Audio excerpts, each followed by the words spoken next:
Marble Hall Murders is a standalone novel, but it is also the third book in a series that began with Magpie Murders. Listeners should be aware that the solution to Magpie Murders is revealed in this new book. To Leander and Cosima. I hope you'll read this one day. A new start. Is there really such a thing as a happy ending? When I think about the books I've loved throughout my life, it's always the final chapter that has left me with a sense of completeness, that has made the whole story worthwhile. I can still remember the relief I felt as a very young girl when Black Beauty found comfort and safety at Birtwick Park, or when Mary and Colin were discovered playing together in their perfect secret garden. Later on, I was feverishly turning the pages when Emma finally realized she was in love with Mr. Knightley, and again when Jane Eyre gave birth to her first son with Mr. Rochester. Happy ever after? Of course they were. How could there be any question that they would be otherwise? It was a certainty that nurtured my love of literature, and it never occurred to me that Mary and Colin would grow up, bicker, and go their separate ways, or that Black Beauty would inevitably share the same fate at the Knacker's Yard as Boxer in Animal Farm, another book I devoured in my teens. How long would it be before Emma went back to her old ways, or Mr. Rochester came to resent being an invalid in Jane's care? The great joy of fiction is that no matter how problematic the journey, the resolution is somehow inevitable. Even when the main character dies, think of Sidney Carton's sacrifice in A Tale of Two Cities, or Michael Henchard's pitiful departure at the end of The Mayor of Casterbridge, you realize it's exactly how it was meant to be, and in that you find comfort. But there's no altering, so it must be, as Hardy said. Real life, with all its nuances and complexities, isn't the same, and this is especially true in the 21st century. Bad people prosper. Good people go bust. Read the newspapers or social media, and it's easy to believe that there is no justice in the world and nobody is happy at all. I had thought that Andreas and I were going to be together forever. I loved him, and although there were occasions when we wanted to strangle each other, I really believed I'd come to terms with Crete and had surrendered myself to the Aegean Sea, olive groves, the hollow tinkle of goat's bells, perfect sunsets, and dinners with friends on long trestle tables beneath the bougainvillea. It was my own happy ending, or it would have been if my life had been a book. But Crete never worked for me. I could have stayed there for a week, a month, even a year, but my whole life? I saw the very old ladies sitting outside their houses, dressed head to toe in black, and I thought, is that what I'm going to become? The Wednesday market, the olive harvest at the end of October, name days with cakes and biscuits, weddings and baptisms, always with the same box of fireworks. It just wasn't me. There were times when I almost resented the beauty of the landscape for keeping me its prisoner, and I found myself wondering just how much life I was missing on the other side of the mountains. I was, after all, on an island. Every morning I went swimming in the dazzling blue water and came back with a vague sense that I hadn't swum far enough. Against all the odds, the Hotel Polydorus, which Andreas had bought and I had helped to get running, was doing extremely well. We were booked out the entire season. The seafront terrace was jammed day and night, and Andreas was even considering the purchase of a second property on the other side of Ios Nikolaos, near Amoudi Beach. This had brought his cousin and business partner, Yanis, back into the fold, and the two of them never seemed to be out of each other's company, which only left me feeling even more like an outsider. I was now working as an associate editor, freelance, with a new publisher, Corsten Books, finishing the third in a series of very good Nordic noir mysteries. Did it really make sense to be doing the work on my bedroom's balcony, sending my notes via email and meeting on Zoom? What was I doing? My head was in London, while my heart was no longer in Crete. Oh dear, this all sounds like a long moan, which is not what I intend it to be. I'm just trying to explain why it was I decided that enough was enough and it was time to go home. Andreas drove me to Heraklion Airport, and although we had a last fond embrace outside the departures lounge, we both knew it was the right decision and that although we would always be friends, we were no longer in love. At least, not with each other. Even as the plane climbed to 30,000 feet, I thought about all the wonderful times we'd had together, and there was an almost physical pain as the memories were swept away in the airstream behind me. But I knew I was doing the right thing. I was 55 years old, and I was starting all over again. I went back to Crouch End in the north of London. That was where I'd been living when Andreas and I first met, and I felt comfortable there. I knew lots of people in the area, and it was convenient for Suffolk if I ever wanted to drive up and see my sister Katie. I'd sold my old flat to buy the hotel, but I hadn't done too badly out of it.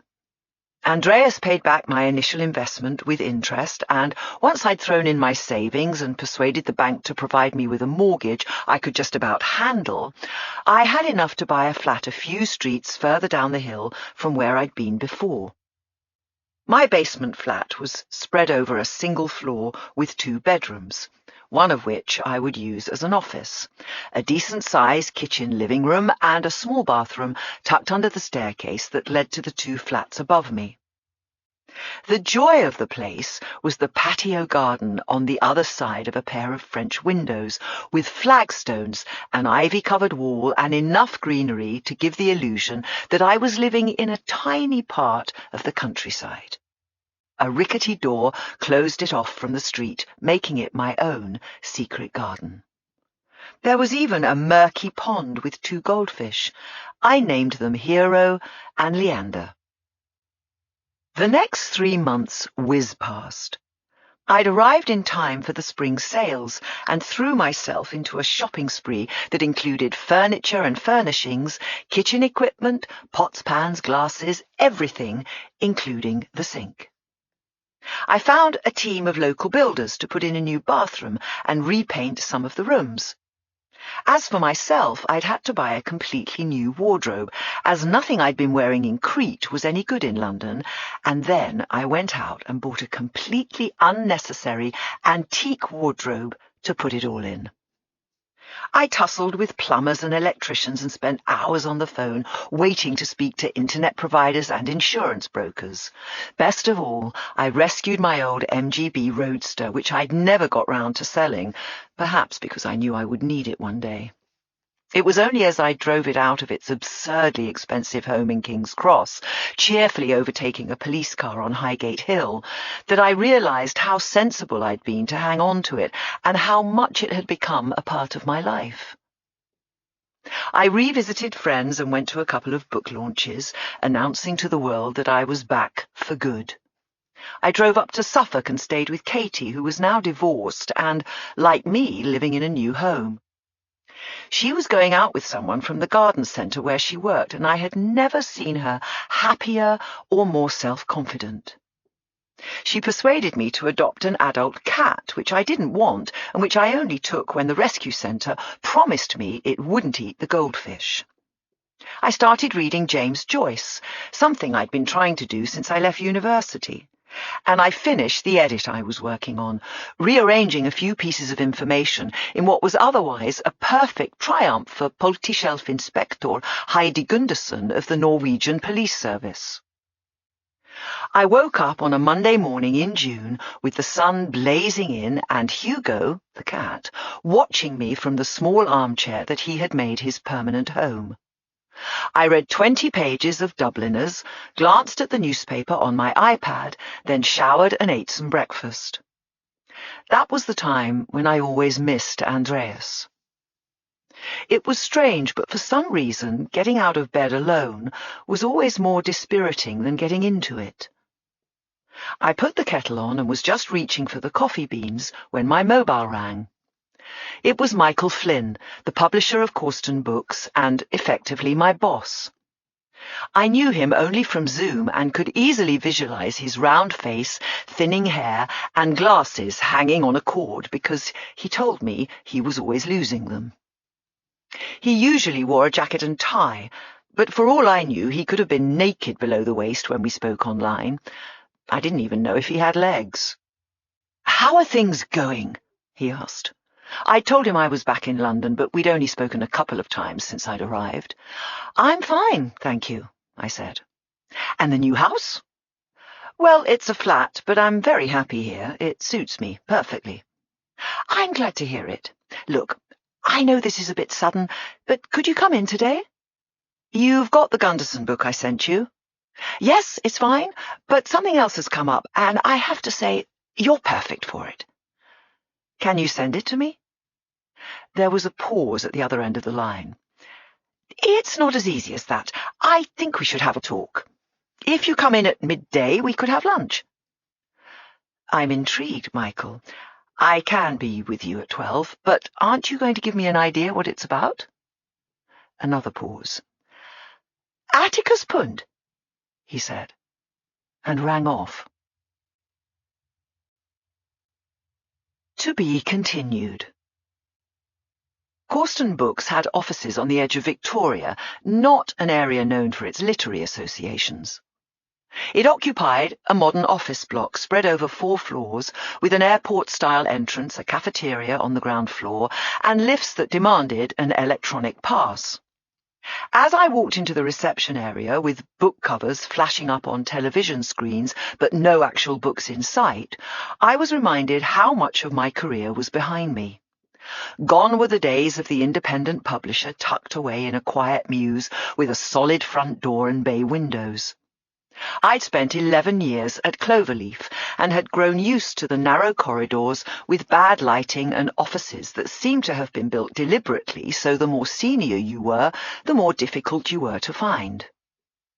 On the other hand, when I'd been lying half-conscious with the flames leaping up and devouring everything in sight, it had dawned on me that the wooden panelling, dusty carpets and curtains that had been so much the character of the place and which I'd always liked, were now going to be, quite literally, the death of me, and if I survived, it might be time to have another think. Open-plan areas with line after line of desks separated by glass dividers, identikit furniture, and lighting designed to enhance employee well-being may not be quite in the spirit of T.S. Eliot or Somerset Maugham, but at least they won't kill you. Anyway, it's not the architecture or the furnishings that separate one publisher from another. It's the people. And as I walked into Corsten Books just before midday, it was Jeanette, the receptionist, who had never met me, but knew I was coming and greeted me like an old friend, who made me feel at home. She provided me with the inevitable lanyard, opened the airport-style security gates, and even managed to program the lift to take me where I needed to go. Michael Flynn was waiting for me on the 4th floor, minus the tie, but happily, with trousers and legs. Although we'd never actually met, we weren't exactly strangers, and there was a brief hesitation as we hovered between a handshake and a more modern embrace, finally falling into the latter. With this ritual over, he led me along a passageway with shelves of books on one side, and on the other, a crowd of people in jeans and T-shirts hunched over computer screens. Little white earbuds plugged into their heads, all of them at least 20 years younger than me. He had booked a conference room, and we sat on opposite sides of a table that was far too big for 2 people, surrounded by empty chairs. I noticed at once that as well as a coffee flask, milk and biscuits, he had a typescript waiting for me with a notepad resting on top, obscuring the title and the author's name, deliberately, I assumed. This was the reason he had wanted to see me. "It's so good of you to come in, Susan," he began. "Will you have some coffee?" "Thank you." The coffee might have been sitting there for an hour, but it came out steaming. I already liked the real Michael Flynn more than his screen image. There was a steely quality to him.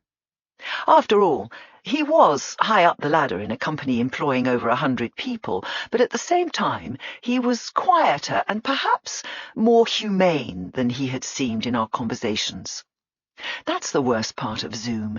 It provides pictures and sounds, but sucks out pretty much everything else. "How does it feel to be back in London?" he asked. He had the clipped tones of a BBC newscaster sometime around the Second World War. "Strange."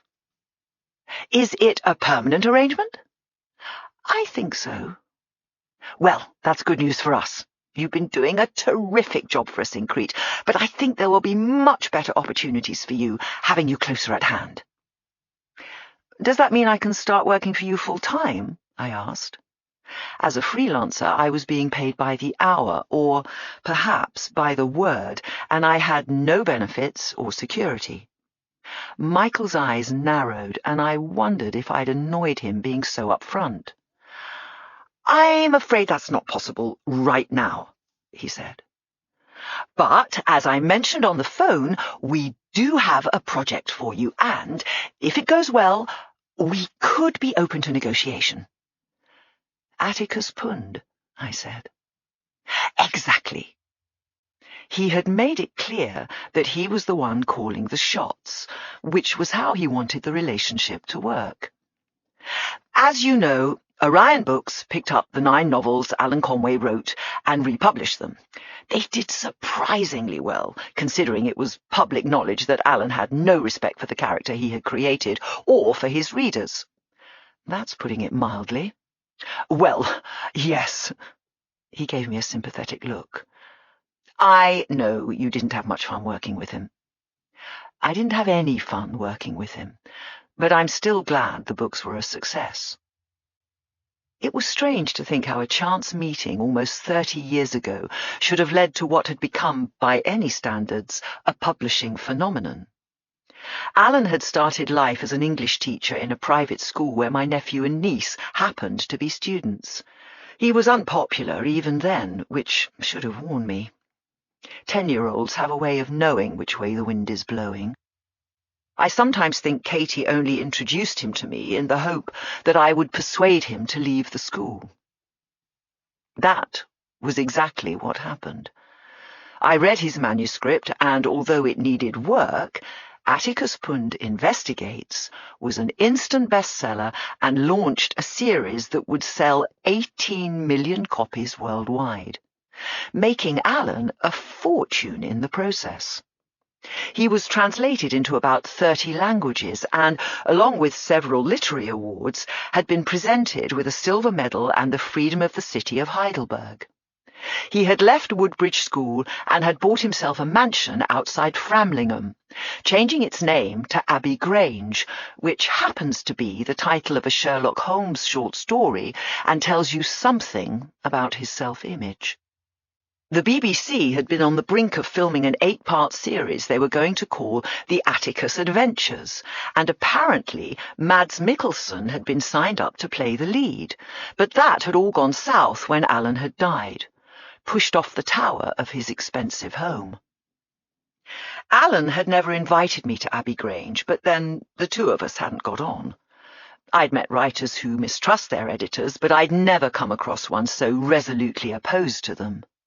Every suggestion I ever made, every cut, every question had invariably led to an argument. But it was only later that I realized it wasn't me he disliked. It was the books he felt he was being forced to write. Put bluntly, he wanted to be Salman Rushdie, not Agatha Christie. But that was never going to happen. He was stuck with himself.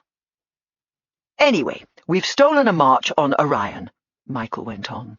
"Someone here at Corsten Books had the bright idea of commissioning a new Atticus Pund novel." "Without Alan," I said. "Exactly. A continuation novel." He went on quickly before I could interrupt him. "It worked out very well for James Bond and Sebastian Faulks. I'm sure you know that Devil May Care was the fastest-selling work of fiction after Harry Potter. Well, at least until Richard Osman came along. Then there are the new Hercule Poirot novels, Sherlock Holmes, Jeeves and Wooster, Hitchhiker's Guide." He smiled. "The simple truth is that nobody gives a damn about Alan Conway, and Atticus Pund can get along fine without him." He may have put it a little coldly, but he was right. It's strange how characters can become bigger than their authors, but popular fiction is absolutely crowded with them. It was one of the reasons Conan Doyle threw Sherlock Holmes off the Reichenbach Falls. A sense that his real talents were being overshadowed by his popular hero.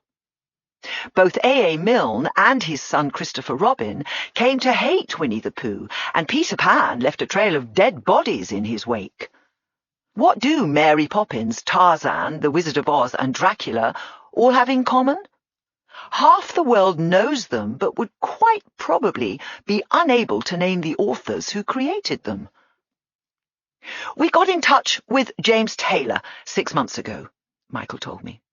"I think you know him. He was Alan's live-in partner, and he inherited the house, the money, and the literary estate. We made an offer for an option for 3 new books. I'm amazed the idea hadn't occurred to Orion, but we persuaded James we'd do a better job anyway.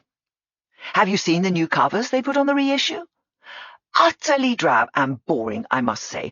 Not that James gives a damn about such minor issues as style and presentation. All he's interested in is the bottom line.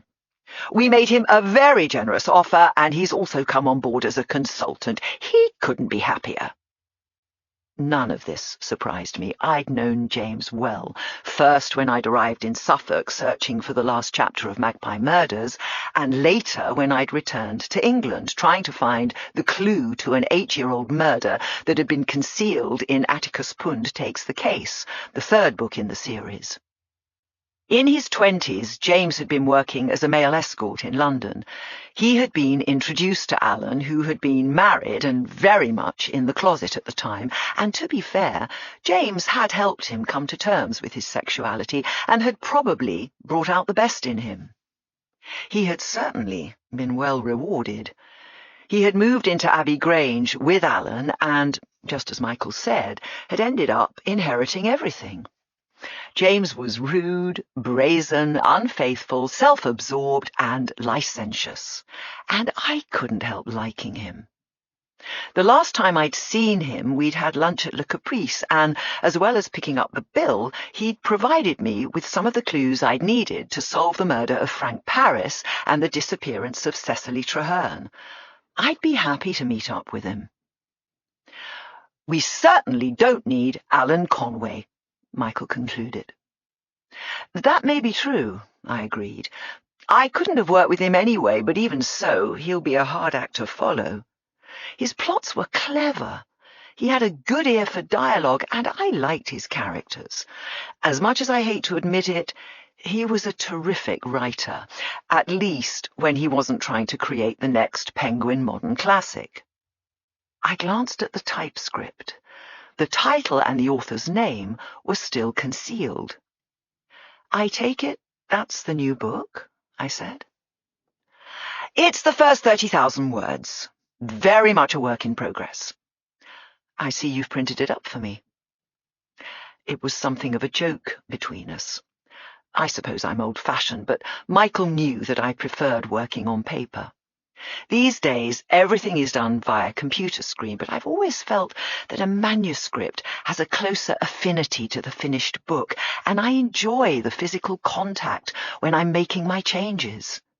Even when I was in Crete, I'd bought a rickety printer that seemed to take half the morning to grind out a hard copy before I felt able to start work. Michael smiled. Yes, it's all ready for your red pen. Are you going to tell me who's writing it? Of course, although I'm going to ask you to keep it confidential for the time being. As a matter of fact, you know him. He paused for effect. Elliot Crace. For a moment, I was lost for words. All 30,000 of them. It was the last name I would have expected. You published him when you were at Cloverleaf, Michael reminded me. That's not entirely true, I said. I saw him twice, but I didn't deal with him myself. It was Charles who recommended him. Charles worked with him, not me. Did you like him? The first time I met him, he was drunk. The second time, he was covered in blood. He said he'd fallen off a bus. Yes, I have had reason to ask myself if it was a good idea commissioning him, but of course we were buying into the name, and part of your job will be to keep hold of the reins. The book is important to us for a great many reasons, and we don't want him going off-piste. That said, hopefully his bad boy days are behind him. He was only, in his early 20s when you met him. He's married now. I think you'll find he's settled down. What's his writing like? Well, that's for you to tell me. He poured himself more coffee. You know a great deal more about murder mysteries than I do, but from what I've read, I'd say Elliot has done a very good job. It certainly feels like the originals. When is it set? There was a reason why I asked this. In the last book, Atticus Pund had been diagnosed with a brain tumour. This was his Reichenbach Falls. Alan had only given him months to live. It follows on from Magpie Murders. It would have to follow on very quickly. It does. Atticus Pund is not at all well. He runs into an elderly lady he happens to know, and she invites him to her home in the south of France. Her name is Lady Chalfont. I recognise the name. She was a character in Gin and Cyanide, the 6th book in the series. She tells him she's overheard something and she's afraid for her life, and sure enough, she's killed. She has a rather ghastly family, but it's her husband, her second husband, who's the main suspect. I was hoping you'd have a read of it and then help Elliot finish the rest of the manuscript. We want to publish early next year. It's one of the strange rules of publishing that deadlines are always too close, and there never seems to be enough time to get everything done. I made the necessary calculations. That's tight, I said. Elliot was slow getting started. Michael must have seen my face fall because he moved straight on. It wasn't his fault. We wanted to get the story right, and he spent ages structuring. He smiled at me a second time. I felt he was turning it on and off like an electric light. The moment I heard you were coming back to the UK, I thought it was a match made in heaven, Susan. After all, you discovered Alan Conway. You were intimate with his prose style, the various tricks he used. I'm not saying this is perfect, but with your input, it could be very commercial. Everyone loves Atticus Pund, and Elliot's name is well known to the public, his surname anyway. I really think we could have a bestseller on our hands. The 2 books Elliot wrote for us at Cloverleaf didn't do too well, I remarked. I wouldn't normally have been so negative, but I had plenty of reasons to keep away from this project. And what I said was true. It was the reason why there hadn't been a 3rd book in the series. I've read them, Michael said. I enjoyed them. It may be that they weren't properly marketed. We did the best we could. His criticism irritated me, but I tried not to show it. All right, I went on. I'll read it and get back to you. Where is Elliot living now? West London, Notting Hill Gate.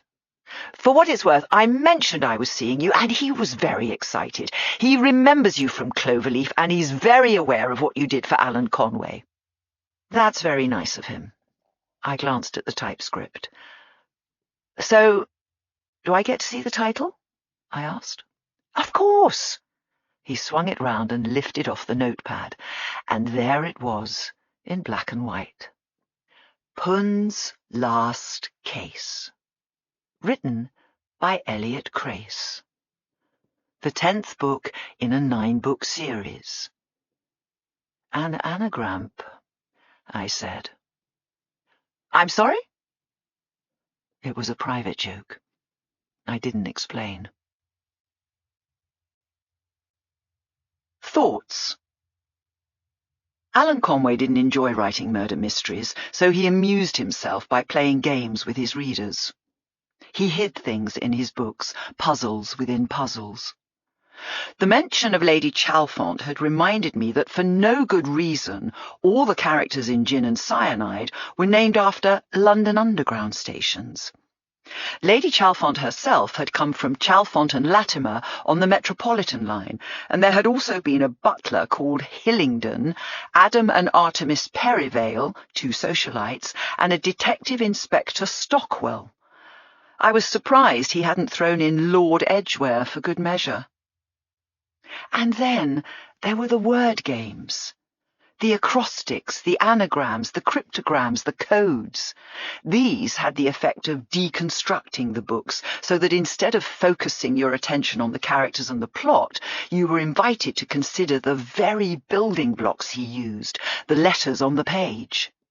This was one of the reasons why my time as Alan's editor was so difficult.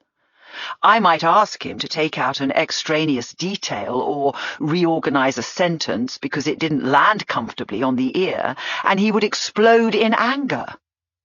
Over time, I came to realize that there were secrets in the books, and although no reader would ever be aware of them, I was spoiling his fun. Charles Clover, the CEO of Cloverleaf Books and the editor of Alan's last 4 books, had first-hand experience of this when he was publishing Magpie Murders. The 2 of them were having dinner at the Ivy restaurant when Charles referred to Alan's latest novel as The Magpie Murders. Alan had hit the roof. The title was Magpie Murders, he yelled. There was no the involved. It was only later that we discovered the titles of all 9 Atticus Pund novels had been deliberately chosen so the first letters would form an acrostic. Atticus Pund investigates, No Rest for the Wicked, Atticus Pund takes the case, Night Comes Calling, and so on. What they spelled out was an anagram, not an anagram.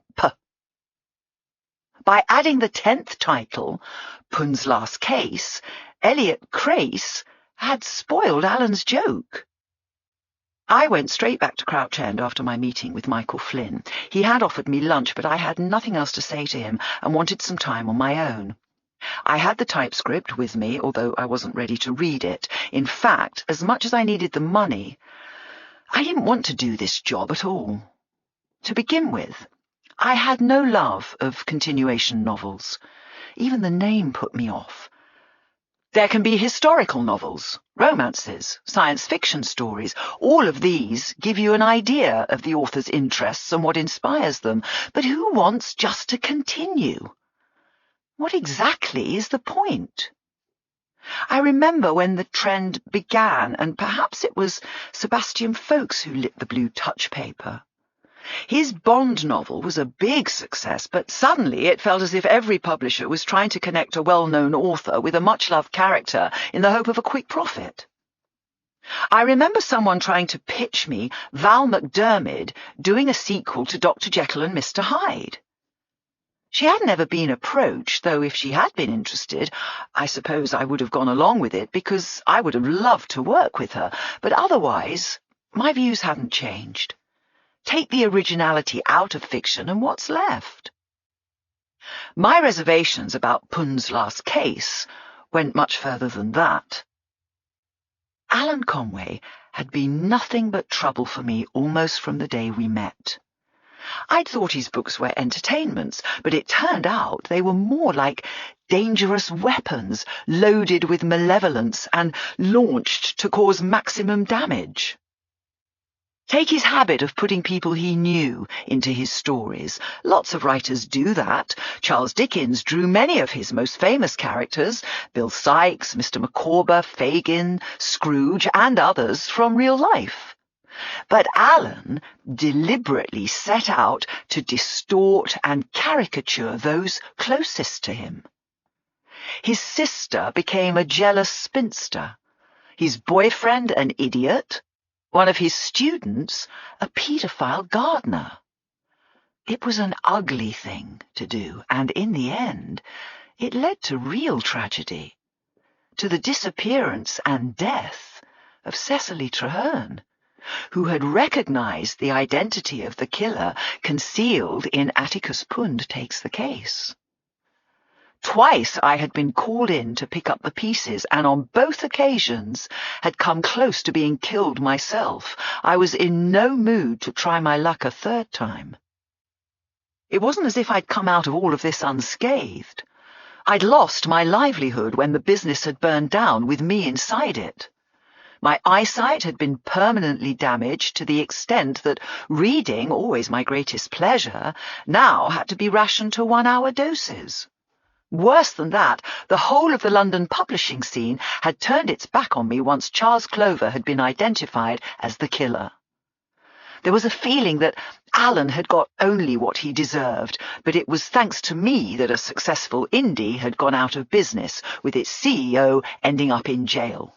I no longer had a job, nobody wanted to employ me, and I'd had little choice but to sell my flat and move to Crete, an adventure that hadn't ended happily either. In the long run, I would have been much better off if I had never heard of Alan Conway, and if I had any sense at all, I would have nothing more to do with him. It seemed almost unbelievable that Michael Flynn should have thought up this new novel in the first place, and that he was attempting to foist it on me. It was like one of those horror films that come with a number 6 or 7 after the title, where the leading lady, despite having changed her name, gone through therapy and moved to the other side of the world, still finds herself being chased along the corridors by the same maniac with the black robes, the disfigured face, and the 15-inch kitchen knife. So why was the typescript sitting on my kitchen table? Why had I even taken it with me from Corsten Books? The answer to that was all around me. I had saddled myself with a mortgage that needed to be paid off each month, and even the chair I was sitting on had put a strain on my credit card. Quite simply, I needed the money, and more than that, Corsten Books was the one place in town that might offer me a permanent, senior job. Michael Flynn had said he was open to negotiation. Turn him down, and I'd have nothing to negotiate with. I hadn't even looked at it while I was on the tube train, but finally I allowed my eyes to settle on the title, and my first thought was that it would have to change. In every title of the series so far, the main character had appeared either as Atticus or Atticus Pund. Pund felt too abrupt on its own. It didn't work. I also wondered if his fans would want to follow him around the south of France while he was in the last throes of terminal cancer. Anyway, Michael had said that he was commissioning 3 new books, meaning that he was expecting Elliot Crace to come up with at least 2 more cases after this one. By the time he got to the 3rd in his series, poor Atticus would be on his back attached to a saline drip. It was 2 o'clock in the afternoon. Far too early for alcohol, but I went to the fridge and poured myself a glass of wine, adding a plate of cottage cheese and salad to reassure myself that it was just a late lunch. The cat appeared the moment the fridge door opened and began to rub itself against my leg, much to my annoyance. A woman in her 50s living alone in a cosy ground-floor flat is perfectly fine, but the moment you add a cat, it somehow turns into a cliché. I bit into a stick of celery, grimacing at the creature at the same time. I thought about Elliot Crace. I had to admit that choosing him had been a smart decision on Michael's part. Eliot was the grandson of one of the UK's most successful authors, a worldwide phenomenon who dwarfed even Alan Conway. Miriam Crace had never written detective fiction, but that was what Michael wanted, the famous name without the comparisons. The last thing he'd want to hear was, "Not as good as Granny." Miriam was a children's author who had produced 63 books during a career that had spanned about as many years. She was the author of The Little People, a fantasy about an ordinary family of do-gooders who were only 2 inches tall. In later editions, this was changed to 5 centimetres, much to her dismay. At one stage, it was estimated that 95% of homes in the UK had at least one of her books on the shelves, and up to 40% had 10 or more. She had sold an astonishing 1 billion copies worldwide. Not quite putting her in the Guinness World Records, but certainly outselling it, and had made the word little comprehensible in 47 languages. Miriam had insisted that the family's name should not be translated. So there was never Les Petits Gens or De Sma Meniskina. About half the children on the planet had grown up with Grandpa Little, Grandma Little, Mr. and Mrs. Little, Harry, Jack, Jasmine, and Rose Little, and in the late 90s, Kareem and Njinga Little, who had both been adopted. Although she was a much-loved public figure, a household name, very little was known about Miriam Crace as far as her private life was concerned. She had been the subject of 2 biographies, but she had worked closely with the authors, and the one I'd skimmed through had portrayed her as nothing less than a saint. There had also been a 3rd, unauthorised biography commissioned by HarperCollins. That had hinted at darker things. But the Crace estate, working with a ferocious team of lawyers, had threatened to sue both the author and the publisher, and the book had been withdrawn before it got anywhere near the shelves. Miriam had given interviews reluctantly and only when she was promoting a new book or raising awareness for the 2 charities she supported, the St. Ambrose Children's Home and Orphanage in Salisbury and the Miriam Crace Libraries Trust. She came from a religious background. Her father had been a deacon in the Catholic Church, and she kept her faith throughout her life. This may have been the reason why she never divorced her husband, Kenneth Rivers. Like Margaret Chalfont, she had never taken her husband's name, but more peculiarly had insisted that her children should follow suit. There had always been rumours that her marriage was not an entirely happy one, and, sure enough, the couple did separate for a year. In 1955, she had a nervous breakdown caused by overwork, according to her biographers, and spent 6 months recharging her batteries in a private clinic in Lausanne. It was on her return to England the same year that she had bought Marble Hall, near Devizes, along with 50 acres of Wiltshire countryside. At the time of her death, 48 years later, she was still living there with Kenneth, her 2 sons and their wives, and 4 grandchildren. Marble Hall was now open to the public. Today, she was still a major force in publishing, selling millions of books a year, much to the annoyance of many living writers who felt she'd had more than a fair innings. The Miriam Crace estate continued to be a full-time business managed by her elder son, Jonathan Crace, who was, of course, related to my new author. He was Eliot's uncle. The Little People had been turned into graphic novels, a cartoon series on ITV, a hugely popular musical at the Bridge Theatre, 3 feature films, a ride at Universal Studios, and a vast range of merchandise that included stationery, stuffed toys, biscuit tins, board games, computer games, clocks, calendars, and children's clothes. It had recently been announced that Netflix had agreed a deal for $200 million for the TV rights and were planning a major new drama series to run for 5 seasons. It was Jonathan Crace who had negotiated the deal. And what of Eliot Crace? I'd seen him 2 or 3 times when he came into Cloverleaf Books, and I remembered him as a very handsome, angelic young man with long fair hair and an elfin face. He had all the charm and self-confidence that comes with a private education and a wealthy upbringing, although, unfortunately, they had arrived with a measure of arrogance, too. He always seemed to be in a hurry, talking too fast, flitting from subject to subject, lurching out of his chair and over to the nearest open window to light a cigarette. As I'd told Michael, it was Charles Clover who had discovered him and who looked after the 2 detective stories he wrote for us. But I'd been understating it when I'd said they hadn't done well. They'd barely sold at all. Eliot wasn't a bad writer, but he'd been unwise in his choice of detective, a time-travelling alchemist from the court of Queen Elizabeth I, let loose on the 21st century. His books had fallen between too many stools.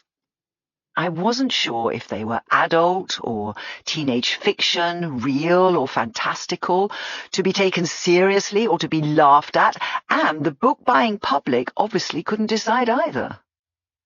Charles had worked with Eliot's uncle and had known Eliot since he was a child, so he was particularly upset when I put my foot down and refused to go ahead with a 3rd Dr. G mystery. But it had made no sense to publish books that nobody wanted, and anyway, Eliot was a liability.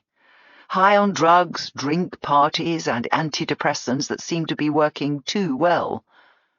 Charles was sure that Eliot would succeed as a writer once he grew up, and he insisted that the door would always be open at Cloverleaf Books. But Eliot never came back. Until now. I wondered how Michael Flynn had got hold of him and how he'd had the idea in the first place. Suddenly I regretted not staying for lunch. Instead, I carried my plate and glass of wine over to the kitchen table and sat down with the typescript in front of me. I had already decided that I was going to read it. I had nothing else to do that afternoon, and I thought it would be interesting to see how Atticus Pund had turned out in a different author's hands. At the end of the day, what harm could it do? Pund's Last Case by Eliot Crace. Characters: Atticus Pund, the detective. James Fraser, his assistant. The family: Lady Margaret Chalfont, the wealthy widow of Henry Chalfont, the 6th Earl Chalfont. Geoffrey Chalfont, son of Henry and Margaret Chalfont, now the 7th Earl. Lola Chalfont, an actress and singer, married to Geoffrey Chalfont. Cedric Chalfont, Geoffrey and Lola's 8-year-old son. Judith Littleton, daughter of Henry and Margaret Chalfont, an ethnologist. Harry Littleton, married to Judith, a property developer. Elmer Waysmith, an American art dealer, now married to Lady Margaret Chalfont. Robert Waysmith, only son of Elmer Waysmith from his first marriage. Others: Frederic Voltaire, a police officer with the Sûreté. Béatrice Laurent, housekeeper at the Château Belmar in Cap Ferrat. Estelle Dubois, director of the Werner Waysmith Art Gallery. Jean Lambert, solicitor with an office in Saint-Paul-de-Vence. Alice Carling, his secretary. Harlan Scott, a private investigator. Hector Brunel, a pharmacist in Nice. Dr. Benson, a Harley Street doctor. 1. London, 1955. The rain was lashing down, cold, grey rain that slicked the pavements, hammered at the windows, and spat into ever-widening puddles. Rain dripped out of guttering and penetrated the brickwork. It felt as if it had rained all of May, and although June was just around the corner, there was no escaping it. Everyone was in a bad mood as they scurried along the pavements, still in their winter coats. The summer should have arrived by now, but it was as if the rain had beaten it back. Atticus Pund made his way down Harley Street, his hands in his pockets, drawing his trench coat closer to his body, trying to keep out the rain. It was a journey he had made several times since the shock of his diagnosis 6 weeks ago, and he was surprised how quickly everything had become familiar to him, even the certainty of his own death. He had a brain tumor. Nothing could be done about it, and in just a few months it would kill him. This visit to the doctor was little more than a formality. Dr. Benson would examine him, ask questions about his physical well-being, his sleep, his appetite, his state of mind, and then send him home with a smile and a few words of comfort. The two of them had developed a strange rapport, something more than doctor and patient. They were partners in a process that was universal, beyond their comprehension, and one that neither of them could change. Dr. Benson's clinic was on the ground floor of a tall, narrow building, identical to its neighbors on either side. 15 years ago, there would have been railings separating it from the street, but these had been removed along with all the other metal in London, repurposed for the war effort. It reminded Pund of the times he had lived through, the world tearing itself apart, so many millions of deaths, while he had languished behind the barbed wire of a Nazi concentration camp that he should not have survived. Even when Dr. Benson had told him the bad news, Pund had thought of himself as fortunate. He had never expected to live this long. He reached the front door and rang the bell. Almost immediately it was opened by a young woman whose face he recognized, but whose name he had never learned. She was the clinic's receptionist. She knew every patient who came to the building and remembered those who didn't return. "Mr. Pund," she said with a smile that suggested they were both delighted he was there. "What a beastly summer we're having.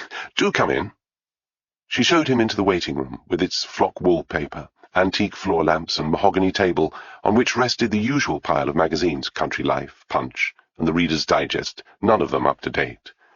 4 doctors shared the building, and all of them had patients arriving at the same time. Pund recognized a foreign-looking man sitting in the corner. From his appearance and his posture, he had to be ex-military. Sure enough, a nurse in a white coat came in a moment later. "Major Alcazar?" The man stood up stiffly and followed her out. Pund took his place on a sofa and reached out for one of the magazines, not because he intended to read it, but because it prevented the 2 other people in the room from questioning him. He flicked it open and glanced at a picture of a country estate in Wiltshire. It reminded him of the case he had just solved in the village of Saxby-on-Avon. His last case, probably. Outside in the corridor, he heard a woman speaking, high-pitched and a little querulous. Someone who was used to being obeyed. "I think I left it in the waiting room. It must have dropped out of my bag." Pund had already recognized the voice before Lady Margaret Chalfont appeared in the doorway. There could be no mistaking it. Lady Chalfont spoke in the same way she lived her life, imperiously, and with every intention of being noticed. The figure who now stood before him was a tiny bird of a woman who seemed to be shrinking even as she stood there, but who was fighting it with every inch of her being. She was in her mid-60s, but illness had added 10 years to that. Her hair, which had been dyed silver and mauve, was carefully coiffured to disguise how thin it had become, and she had dressed purposefully in bright colors with a green jacket, ballooning maroon trousers, and an exotic headband missing only the feather. But none of this could disguise the truth of her condition. She was holding a Gucci clutch bag in one hand, a single glove in the other. As she came into the room, she was already searching for its companion. Her eyes darted over to the sofa where Pund had chosen to sit, and he saw the expression on her face change as she noticed him. "My dear Mr. Pund, what a surprise! You are the last person I'd expect to see in this awful place. Are you ill?" It was just like her to be so direct. Pund rose to his feet. "I'm waiting to see the doctor," he replied non-committally. "Oh, they don't know anything," Lady Chalfont sighed. "They look you in the eye and tell you take this pill and that pill and you'll be fine, but you're not, you never are. When the Grim Reaper comes calling, the doctors can only sit there, hiding behind their charts and their X-rays. Charlatans, the lot of them. You seem unchanged, Lady Chalfont. An illusion, Mr. Pund. Anyway, nichts ist höher zu schätzen als der Wert des Tages, as Goethe so rightly said. and nothing has brightened up this one more than bumping into you." Pund smiled. He had met Margaret Chalfont in Salisbury 9 years ago when she had been one of the main suspects in the murder of George Collindale, who had been poisoned at a New Year's party to which they had both been invited. At that time, she had been single. Her husband, Henry Chalfont, 6th Earl of Chalfont, had been killed by a V-2 rocket in the last months of the war. Pund recalled that there had been a son and a daughter, both married, and later he had spotted the arrival of a grandson, announced in the Times. He had liked Lady Chalfont immediately. She might be loud and outspoken, but she was also cultured, well-meaning, and as it turned out, the one who had made the single observation that had led Pund to solve the case. It seemed remarkable that they should have met now and in this place, and he was wondering what he should say next, when his eye fell on something he had noticed the moment he had entered the room, but which he had until now ignored. He leaned down and retrieved a single calf-leather glove from underneath the sofa where he had been sitting. Only the fingertips had been visible. "I believe this is what you are looking for, Lady Chalfont," he said. She took it, beaming, and pressed it against its partner. "You really are a marvel, Mr. Pund. You don't miss anything, do you?" She was about to go on when there was a movement at the door and a much younger woman presented herself, not a nurse, and quite possibly not a patient either. She looked uncomfortable, in a hurry to be out of there. She was very much stouter than Lady Chalfont, with the face of a woman who took herself seriously. She wore heavy glasses, and her almost colourless hair was tied back in a bun. Her clothes, like her manner, were businesslike. There was something of the prison warden about her as she stood there, upright, in her ungainly leather shoes. "Have you found it, Mother?" she asked impatiently, and then stopped, seeing that she had company. Pund bowed to her. So they were related. It was said that Lady Chalfont had been a great beauty in her youth, but her daughter looked nothing like her. "This gentleman found it for me, Judith. In fact, we're old friends. This is Atticus Pund. I'm sure you've heard me talking about him. He is quite probably the best detective in the world." She turned to Pund and continued without taking a breath. "My daughter, Judith Littleton, as she is now, she drove me here." "It's a pleasure to meet you, Mrs. Littleton," Pund said. "Actually, it's Dr. Littleton," Judith replied with impatience rather than rancour, as if this was something she was used to explaining, which indeed it was. "I have a postgraduate degree in ethnology from University College London. I've written several papers about Peru. You may have read them." "I'm afraid I've not." Judith nodded, disappointed but unsurprised. "We really ought to be on our way, Mother. We must pick up the cases and get to the airport." "We're heading back to the south of France," Lady Chalfont explained. "My late husband, Henry, bought a house in the Côte d'Azur, and I spend the whole summer there. I remarried, by the way. Did you know that?" "Oh, I did not," Pund said. "Technically, I'm now Margaret Waysmith, but I've kept my old name. I like being Lady Chalfont. Why should I lose my title, along with everything else?" She had both her gloves, and her daughter was waiting for her to leave, but something held her back. "It's extraordinary I should have bumped into you today," she went on. "Something has happened that I would very much like to discuss with you." "Mother," Judith said impatiently. "There's no need to hurry me, dear. We've got plenty of time to catch the plane." She examined Pund with eyes that were bright and intense. He could see her mind working as she came to her decision. "I wish to consult with you on a matter of the greatest urgency," she said. "Are you still at the same address?" "I regret I'm not taking on any new cases, Lady Chalfont." "I shall write to you anyway. I believe that everything has a purpose, Mr. Pund, and you were sent here today for a reason. We were meant to meet. The truth is that there is nobody else in the world who could help me in my hour of need. Would you be so good as to give me your card?" Pund hesitated, then produced a business card, which he handed to her. She glanced at it before slipping it into her handbag. "Thank you, Mr. Pund. I cannot tell you what a relief it is to know that there is someone I can trust and believe in. Even if you can offer me nothing more, I will appreciate your advice." Judith Littleton looked more uncomfortable than ever. She glanced at her mother, and for a moment their eyes were locked, and something, perhaps an unspoken warning, was exchanged between them. Then the two of them swept out of the room. Pund heard the front door open and close. The nurse reappeared. "The doctor will see you now, Mr. Pund." She led Pund down a corridor that had already become familiar and through a door at the far end. Dr. Benson was waiting for him, sitting behind his desk in his stuffy office with the radiators turned up too high. It had been 6 weeks since the examination that had told both men the worst news possible, and now their meeting was brisk and businesslike. Dr. Benson took Pund's pulse and blood pressure, listened to his heart, and examined his eyes. Then came the questions. "How are the headaches?" "They come, but not too often, and the pills that you prescribed are very effective." "Are you sleeping well?" "Yes, thank you." "Appetite?" "I'm eating less, I think, but I would have said it's by choice. My assistant has complimented me on my loss of weight." "Have you told him yet?"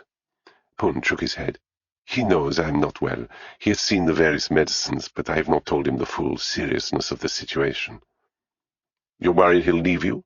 "No, doctor, not at all. But James is a sensitive young man. It's better, I think, to keep the worst from him. He is also helping me continue with the book I'm writing. It is my hope that the landscape of criminal investigation will one day take its place in the British Library, the Criminal Records Office, and anywhere else it may help future investigations." Dr. Benson nodded and reached for his pipe. He did not light it. "Well, Mr. Pund, you're doing very well. Much better than I'd expected. You can call me any time, of course, but I don't think we need to meet again until next month." Pund smiled to himself. He had recognized the moment when Dr. Benson reached for his pipe. It was his way of announcing that the meeting was over, and he liked to end with a note of optimism. Next week, next month, next time. He always looked to the future, reassuring his patients that they still had one. But Pund did not move. "I wonder if I may ask you something," he said. "Just now, before I came into your office, I met an old friend, Lady Margaret Chalfont." "You know her?" "Indeed so. We met on an earlier case of mine. I was sorry to see her here, and I wondered if you could tell me something of her condition." "I'm not sure I should share information about my patients, Mr. Pund. Why do you ask?" "Because Lady Chalfont has requested my assistance in a matter she described as urgent, and because, although we only spoke for a few moments, it seemed to me that she was afraid." "Afraid of dying?" "Oh, perhaps, but not as a result of her illness." Dr. Benson considered. "Well, as it's you, Mr. Pund, I can't see any harm in telling you, in confidence, that Lady Chalfont is suffering from mitral stenosis. This is a narrowing of the mitral valve which controls the flow of blood to the heart, and regrettably, I have had to inform her that, given her advanced age, I do not believe surgery is worth the risk. I'm afraid she has limited time." "How limited?" "Hard to say, but months rather than years." Pund nodded. It had been typical of Lady Chalfont to be so defiant, scornful of doctors and modern medicine, having been told there was nothing they could do for her. "Thank you, Dr. Benson." He got to his feet. "Has she asked you to join her in the south of France?" the doctor asked. "Oh, she did not go so far." "That's a pity. I understand she has a very beautiful house on the coast at Saint-Jean-Cap-Ferrat. I would have said it would do you good, a week in the Mediterranean sun. This blasted weather here in England makes even the healthiest and fittest of us feel run down." He looked at his window and the water buffeting the glass. "Never seen so much rain. Perhaps you should think about it anyway." Pund considered what Dr. Benson had said. It had never occurred to him that he might travel again, at least not further than the south-west of England, where his most recent case had taken him. But why not? It was not just a question of feeling the warm sunshine on his skin one last time. There was something else. He remembered the way the mother and daughter had looked at each other just before they left. Lady Chalfont had already spoken of urgency, the need for help, but it was Judith Littleton who had attracted Pund's attention.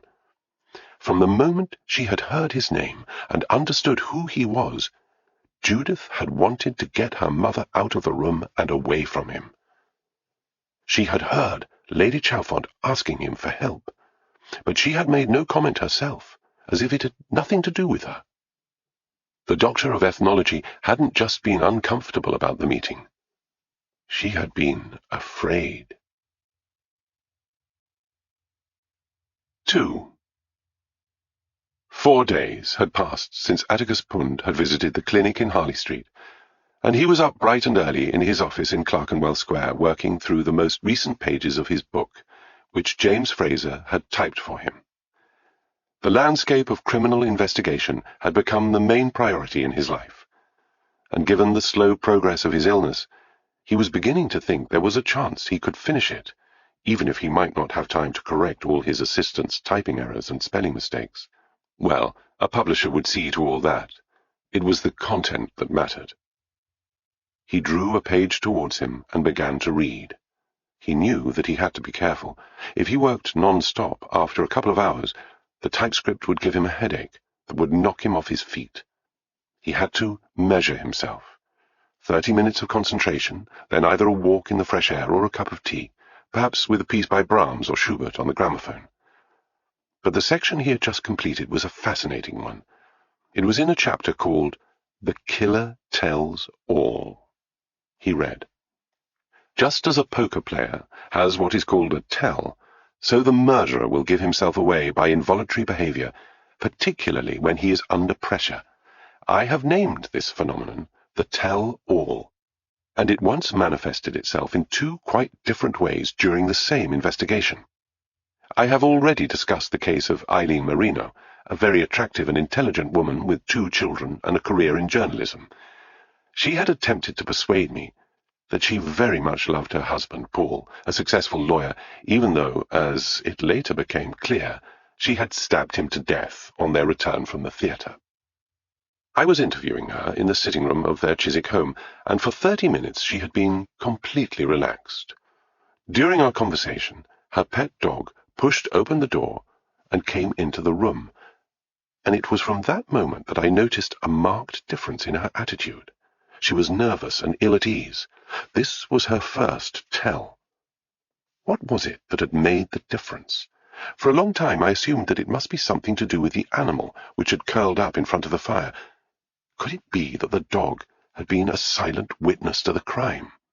There was, incidentally, nothing outside the door, not that I could see. The answer only became apparent to me when I placed myself in her position and realized that, because of the angles, when she looked into the mirror that was in front of her, she was confronted by a full-length portrait of her husband hanging on the wall of the corridor outside. When the door was closed, it had been out of sight, but when she was forced to look at him, she had been overcome by guilt and shame. Mrs. Marino later admitted that she and her husband had argued over the family's savings, most of which she had spent. She still insisted that she had nothing to do with his murder, but it was now that her second tell came into play. Why did she repeatedly dab at her eye, as if she were on the edge of tears? It was always the left eye, I noticed, as if she had some strange medical condition that allowed her to weep only on one side of her face. After I had re-examined the photographs taken at the scene of the crime, the solution to this curious behavior became quickly apparent. When Mrs. Marino had stabbed her husband to death, a few drops of his blood had splattered into her left eye, and it was not remorse that I had been witnessing, but disgust. Recalling what she had done in the manner of a modern-day Lady Macbeth, she was trying to wipe away the memory of her crime. Pund turned the page and was about to continue reading when the door opened, and James Fraser came in carrying a tray with a cup of tea, a folded copy of the Times, and about 6 cards and letters. He had dressed optimistically in cotton trousers, a white shirt, and a V-necked sweater, as if the summer had finally arrived. It was true that no clients ever called at the office now, and Pund had agreed that a jacket and tie were unnecessary, but it still seemed to him that his assistant was taking informality a touch too far. "Good morning, Mr. Pund." Fraser was as cheerful as ever, as if he was determined not to acknowledge Pund's illness. "How are you today?" "I'm well, thank you, James." "I see you have the new pages." I think they read very well, Pund said. I'm hoping to complete the chapter before the end of the day. Well, I bought your tea, the newspaper, and the Morning Post. Fraser carefully set the tray down on Pund's desk. Couple of bills. I'll sort those out. A note from Detective Inspector Chubb, wondering if you'd care for lunch next week. I'm afraid not. That's what I thought. I'll send your apologies. An invitation from the Police Orphans Fund, asking you to be the guest speaker at their autumn conference. Again, I'll tell them no. And you've had a letter from France. Fraser smiled, pleased with himself. I can tell from the stamp. That is indeed good detective work, James. Pund reached for the envelope and tore it open. It's something I have been expecting, he added. A case? A lady who perhaps requires my help. He took out a single sheet of paper. The letter was handwritten in green ink, the words looping and leaning into each other, fighting for space on the line. Chateau Belmar, Sunday, 28th of May. My dear Mr. Pund, I was so surprised to see you in Harley Street that I'm not sure I inquired properly after your health. I very much hope that you're in better shape than me. You may recall that I was having problems with my heart when we met all those years ago. Unfortunately, it looks as if the beastly thing's about to give up altogether. I'm on borrowed time. So, I hope you're well enough to consider this request, which I am making to you with all my heart. I need your help, and I only hope that you will receive this before it is too late. You never met my first husband, Henry. After he died at the very end of the war, I thought I would never be happy again. But then I met Elmer Waysmith, and we hit it off from the very start. We've been married for 6 years now, and he's become my best friend and confidant, someone in whom I have complete trust. But the day before I left for London, sitting on my balcony with the Mediterranean so beautiful in front of me, I overheard something that shocked me to my core, and which I find impossible to believe. I was thinking of approaching the police, although I dreaded doing so, and then, against all the odds, I ran into you. If you will come and stay with me at the Chateau Belmar, it's a beautiful place, and we have an excellent chef. I will explain everything. I must know the truth, Mr. Pund, and there is nobody else who can help. Sincerely, Margaret Chalfont. Pund read the letter, then handed it to Fraser, who did the same. She sounds a bit desperate, Fraser observed. Will you go? Pund took the letter back and gazed at it for a long time, not rereading it. He had already memorized every detail, down to the last comma and the double crease in the middle of the page, where it had been folded into the envelope. I must know the truth, Mr. Pund. Those were the words that most troubled him. He had spent much of his life in a search for the truth, and if there was one thing he had learned, it was this: the truth can be dangerous. He looked out of the window. It was not raining today, but the sky was still grey, the clouds threatening. He reflected that he had spent many hours sitting in the same chair in the same room, and although it was true he had made good progress with his book, he was beginning to feel almost a prisoner of both his illness and his work. Dr. Benson had suggested to him that sunshine and a change of scenery might do him good. Pund had never believed in coincidence, but he had to admit that the letter was remarkably well timed. "What is your opinion, James?" he asked. "I'd love to know what she overheard," Fraser replied, "and it would be fascinating to find out what's going on. It's just a shame you've decided to hang up your hat. Shall I write to her that you're too busy to make the trip?"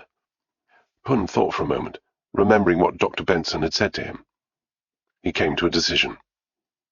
"On the contrary, James, you can send her a telegram to say that we will arrive the day after tomorrow." "You mean you're going to take the case?" "A little sunshine will do me no harm, and Lady Chalfont is a friend. How can I refuse?" "That's absolutely marvellous!" Pund could hardly believe how quickly his assistant cheered up again. "Oh, I haven't been to the south of France since I was a boy, and my parents sent me on one of those French exchanges. I spent 6 weeks with a family in Provence, the Duponts. They were very nice people, although they were always shouting. Dinner time was like being at the storming of the Bastille. How's your French? Rusty, but it'll soon polish up. Do you want me to get plane tickets? I do not think I'm well enough for the demands of air travel, James. I would prefer to take the train. You can book 2 first-class sleeper compartments on Le Train Bleu to Nice. Can you also inform Lady Chalfont that we shall be staying at the Grand Hotel? She's offered to put you up at her chateau, Fraser reminded him. It is most thoughtful of her, but I will be more comfortable in my own domain. I will need privacy and somewhere to rest. The gardens are very beautiful, I believe, and they have a swimming pool, which I'm sure you will enjoy. Righto, I'll get on the phone and book 2 rooms. Fraser sprang to his feet, then turned round before leaving. It's not my place to say this, Mr. Pund, but I'm ever so glad you've decided to take this case. You really haven't been quite yourself these last few weeks, and although I know the book is terribly important and all that, I think you'd be much happier sniffing out a crime. That's what you do best. The door closed as Fraser headed off towards his own small office next door. Atticus Pund stayed where he was, his work forgotten, the letter in front of him. Had he made the right decision? He had no doubt of it. The thought of what lay ahead had awoken something in him. Already, for the first time in a long time, he felt alive. And there was something about the letter that alarmed him, even more than the words themselves. Lady Chalfont was in danger. He was certain of it. He was leaving as quickly as he could. He would ask Fraser to start packing straight away. Still, he wondered if he would arrive too late. 3. The sun was rising on another perfect day in the south of France.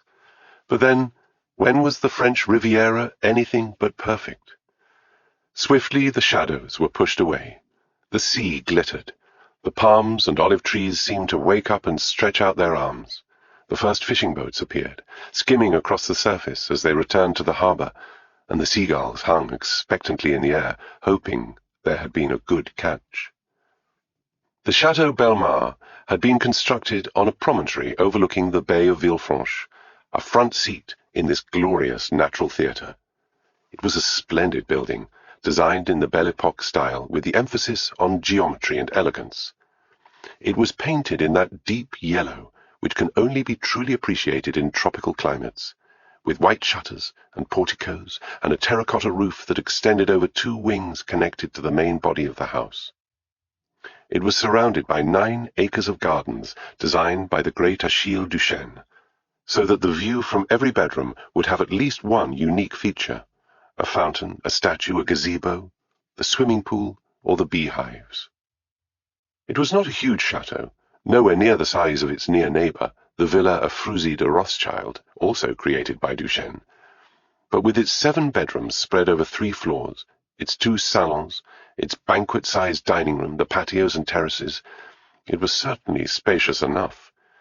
It had been bought by Henry Chalfont, who had been born rich, and had multiplied his fortune by creating the private bank that carried his name. He had expressed the hope that the chateau would remain in the family for generations to come. Tucked away in a small bedroom on the top floor, Béatrice Laurent was woken by the sound of hammering at the door. It happened often, and she knew even before she opened her eyes that it was only a dream.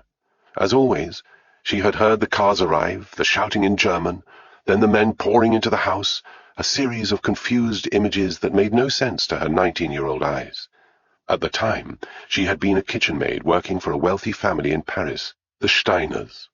It was the 16th July, 1942, the first day of the mass arrests that came to be known as the Vel d'Hiv, after the sports arena where the prisoners would be held. Beatrice had seen Monsieur and Madame Steiner and their 3 children taken away. It was something she would never forget. She'd liked the family, and they had always been kind to her. The soldiers had told her to pack her bags and leave, along with the other servants. The house on the Boulevard Haussmann was to be requisitioned, but already it was being emptied. The last thing Beatrice witnessed was the family's silver being swept off the sideboards and the painting, a vase of red tulips on a table that had always hung over the fireplace in the living room, being lowered from the wall. Now, 13 years later, Beatrice shook off the memories that sleep had brought and forced herself to get out of bed. Her room was small, built into the roof of the chateau, with a slanting ceiling and a skylight that offered no view. There was a shower and toilet on the other side of the corridor, and once she had washed, she dressed in the grey and white uniform of the femme de ménage. A service staircase, invisible to the rest of the house, led all the way to the kitchen, and she made her way down as quietly as she could, the stairs creaking beneath her feet. Beatrice had a morning routine, starting with the dining room. The supper had already been cleared away, the plates and dishes washed, but often the family would stay drinking port and Cointreau until late, and there would be glasses and ashtrays, all 4 men liked cigars, to deal with. Then she went into the petit salon, where the family would take breakfast, overlooking the rose garden and the steps down to the sea. The baker's van would arrive soon with fresh croissants and brioche, still warm from the oven, and in the meantime Beatrice would lay the table, then cut up and squeeze oranges in the kitchen, filling a jug that would go into the fridge. Finally, she would make coffee for Lady Chalfont. Madame Claudel, the cook, did not live in the chateau and would not be in until 10.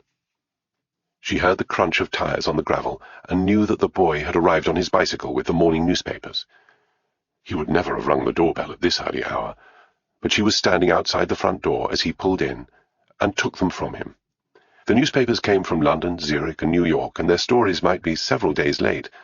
But what did time matter in a house where nothing ever seemed to change? People died, politicians argued, the Queen of England did this, the weather did that. None of it seemed at all relevant in the Côte d'Azur. The newspapers went onto the big table in the Grand Salon. Beatrice arranged them neatly, then fetched the dustpan and brush to clean the grate. It was the first week of June, and the days were warm and sunny, but the evenings could be cool, so Lady Chalfont had asked for a fire to be lit. The cinders were still warm as Beatrice swept them into a metal bucket, all the while keeping her eyes fixed on her work. She had to be careful not to look up. Never once did she allow herself to glance at the chimney breast. Monsieur Waysmith had hung the new picture there 3 weeks ago. It would eventually be put on sale in his gallery in Nice, but he often liked to display the art in his own home first. He was particularly pleased with this new acquisition, Spring Flowers, by Paul Cézanne. Beatrice could not look at it. Turning her back on the brightly coloured tulips in their Delft pottery vase, she walked out of the room. Lady Chalfont had the largest bedroom in the house, a magnificent suite that her second husband had once called the Lounge of Nations on account of its Venetian marble floor, its Chinese silk curtains, its French mirrors and furniture, and its collection of German porcelain. To this she had imported an English walnut bed manufactured by Waring and Gillow. It had belonged to her mother and gave her comfort, perhaps in the thought that the two of them would soon be reunited. She never drew the curtains. 3 slender archways stretching from the floor to the ceiling led out onto a white marble balcony. From here it was possible to see the entire garden and the sand-coloured path leading down to the magnificent Hippodamia fountain, a riot of centaurs, soldiers, and wedding guests, with a naked woman, the bride, being stolen away, water exploding all around her. It was, in part, a copy of a work by Michelangelo, and of uncertain provenance. The sun had not risen fully, and Lady Chalfont shivered slightly in the cool morning air, even though she was well protected by 2 thick blankets and a hot water bottle, still generating a little heat behind her neck. Propping herself up on the pillows, she looked out to sea, enjoying the sound of splashing water and the warblings of les chardonnerets, the goldfinches, which had built their nest under a loose tile in the roof. Every year she had watched the father flying in and out with grubs for the newly born chicks. She had scolded Bruno, the gardener, when he had suggested removing the nest and mending the roof. Nothing gave her greater pleasure, she told him, and it was true. Very soon she would see the whole family take flight. For the last time, she had to face up to the fact that she would not be here for another spring. She was unlikely to live even until the winter. Looking past the colonnades, she gazed at the flowers bursting into colour, deep red poppies, white peonies, Spanish broom in clumps of brilliant yellow, and a great carpet of mauve lavender, all of life continuing without her. There was a knock at the door, interrupting Lady Chalfont's train of thought, and Beatrice came in carrying a tray with a steaming cup of ginger and lemon tea, as she did every day. "Bonjour, madame," she said, laying the tray down on the side of the bed. "Bonjour, Beatrice. Comment ça va?" Lady Chalfont spoke a little French, but she did so in the manner of an English aristocrat, with little interest in accent, rhythm, or even sense. "Très bien, merci, madame. J'ai votre thé, et un télégramme est arrivé hier." "Why did you not give this to me yesterday?" Lady Chalfont demanded. She was too annoyed to continue in a language that was not her own. "I'm sorry, madame, I did not see it. Someone had placed it with the newspapers." The housekeeper fluffed up the pillows and removed the lukewarm hot water bottle, then left as quickly as she could. The moment the door closed, Lady Chalfont reached for the telegram, ignoring the tea. She picked up the envelope and pulled out a single sheet of paper. "Dear Lady Chalfont, arriving Friday, 3rd of June, on the Train Bleu, have booked rooms at Grand Hotel. Will call at your convenience. Atticus Pund." At her convenience? What time would that be? Lady Chalfont had taken Le Train Bleu often enough to know that it would have left Paris, Gare de Lyon, at 8 o'clock in the evening, travelling through the night to arrive early morning in Marseille. It might be there now. Then it would continue along the coast, through Toulon and Saint-Raphael, to Cannes and on to Nice, the nearest station to Cap Ferrat. Mr. Pund would be at his hotel by lunchtime. Why had he chosen not to stay at the Chateau Belmar? Oh, that wasn't important. All that mattered was that he had come. Lady Chalfont put down the telegram and rested her head against the pillows, relieved. The cup of tea was still steaming on the tray that Beatrice had left on the bed, but she didn't drink any of it. She was aware that something was wrong. She thought back to what had just happened, the knock at the door, the entrance, the message. She picked up the envelope a second time and examined it. Yes, that was what it was. She hadn't torn open the envelope. It had been open. When it was delivered to her, she could see where the knife had been drawn across. Someone had read the telegram before it had been delivered to her. They had taken it and then put it back in the wrong place. They knew that Pund was here, which meant they would also know she had invited him. But who? "Are you getting out of bed?" Lola Chalfont asked her husband. "What time is it?" The voice came from under the covers, disembodied and tetchy. "Almost 8:30. You know Elmer hates it when we're late for breakfast." "Why should I care what Elmer thinks? This isn't his house, and I'm not his damn servant. You go down. I need to sleep." A hand with a gold signet ring appeared, pushing back the sheets and revealing a pock-marked face with a sprawl of bright red hair that almost made it seem as if his head was on fire. Sideboards slicing into his face, a flat nose and puffed-out lips. Geoffrey Chalfont, now the 7th Earl Chalfont, and aged 37, was running to fat, his thick neck and fleshy shoulders resting against a mountain of pillows. He had begun to resemble his father, but unfortunately when Henry Chalfont had been 20 years older than Geoffrey was now. He was short-tempered. He seldom smiled. When Lola woke up, it sometimes took her a few moments to remember that she was married to the man lying beside her. They had been together for 10 years and had an 8-year-old son, but saw less and less of each other as the days went by. The 7th Earl was not completely at home in the south of France. He would much rather be in the 11,000-acre estate he had inherited in Norfolk, rattling around in his trusty Massey Ferguson, barking orders at workers who had been with the family for generations. He liked to dress in a flat cap, tweed jacket, and waistcoat, and would march along country lanes surrounded by his 4 dogs, 2 Labradors, and 2 Pinschers, forming a pack around him. He was the master of the local hunt, and at weekends he would invite friends over for a shooting party. By the following Monday, not a single bird would be seen in the sky. He enjoyed fishing, too. A river ran for half a mile through his estate, and fortunate the salmon or perch that would make it from one end to the other. "What hour did you get in?" Lola demanded. "Damned if I know. I don't remember. About 12 o'clock. By which he meant 1 or 2 o'clock in the morning. Lola had learned to adjust any answer Geoffrey gave her, adding or subtracting as necessary. He had gone out after dinner, supposedly meeting some chums in Nice. He had met them, of course, at the casino. Not that she had asked him that. Why invite another lie? But now, in the light of the morning, she couldn't resist challenging him. "How much did you lose?" she asked. "What makes you think I lost?" "Old habits die hard," Lola muttered, reaching for her eau de toilette. Lola Chalfont was already dressed, and sitting at her dressing table, in front of an antique mirror that unfolded like a triptych on a church altar.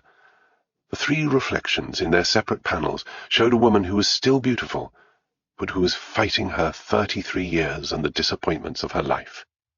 She and Geoffrey had met at the Theatre Royal in Norwich. He had been in the audience, she on the stage, in the lead role, performing as the exotic spy, Mata Hari. When she had found a young and enthusiastic Geoffrey Chalfont at the stage door with an impressive bouquet of flowers, she had been swept away, particularly when she had found out about the title he would one day inherit, along with his Norfolk estate. Lola Chalfont, Countess. That was a part she could certainly play. It was only after their marriage that she realized she had made the mistake of her life. She had swapped glamour and grease paint for bridge parties and long muddy tracks, the title role for a supporting part. Nor could there be any going back. Producers and directors were nervous of her. She was a member of the aristocracy now, not one of them, and they didn't even return her calls. She knew she had nobody to blame but herself.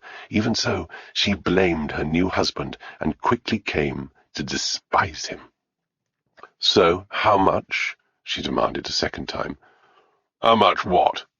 "You know what I'm talking about, Geoffrey, the casino." Geoffrey grunted. "Couple of 100 francs, he admitted at last. He meant 300 or 400 then. It had been the same the night before and the night before that. Lola had a sick feeling in her stomach. Where was all this money going to come from? Their bank manager, Mr. Spurling, had been on the phone several times, and with every call he'd become less deferential, more demanding. "Who are you with?" she asked. "Harry and Charlie and Algie." All Geoffrey's friends had names that ended in Y. "I suppose they all lost." "You're wrong. Charlie had a fantastic run of luck on the roulette wheel. Champagne all round." "Good old Charlie." Lola picked up the hairbrush and adjusted the jet-black locks that tumbled over each other, crowning a face that was at once vulnerable and imperious. Born and brought up in Seville until her parents moved to London, she felt completely at home next to the Mediterranean. Her reflections in the mirrors showed intense eyes, a slender neck, and a smile that could dazzle across a room, even if that room contained 600 people. "It's not over yet," she thought to herself. If the producers wouldn't ring her, the solution was simple. She would become a producer herself. Grab Me a Gondola was going into rehearsal at the end of the year and hadn't yet been cast, but Lola had read the script and listened to the songs played for her by a rehearsal pianist she had hired out of her own pocket. She was certain the show was going to be a hit, and the part of Virginia, a starlet at the Venice Film Festival, where the musical was set, could have been made for her. She had met the writers at a cocktail party at the Dorchester, and when she had mentioned she was thinking about investing money, they had shown an immediate interest. She had told them how much she loved the story of Grab Me a Gondola and all the wonderful characters, particularly Virginia Jones. Did they think there was any chance she might audition for the part?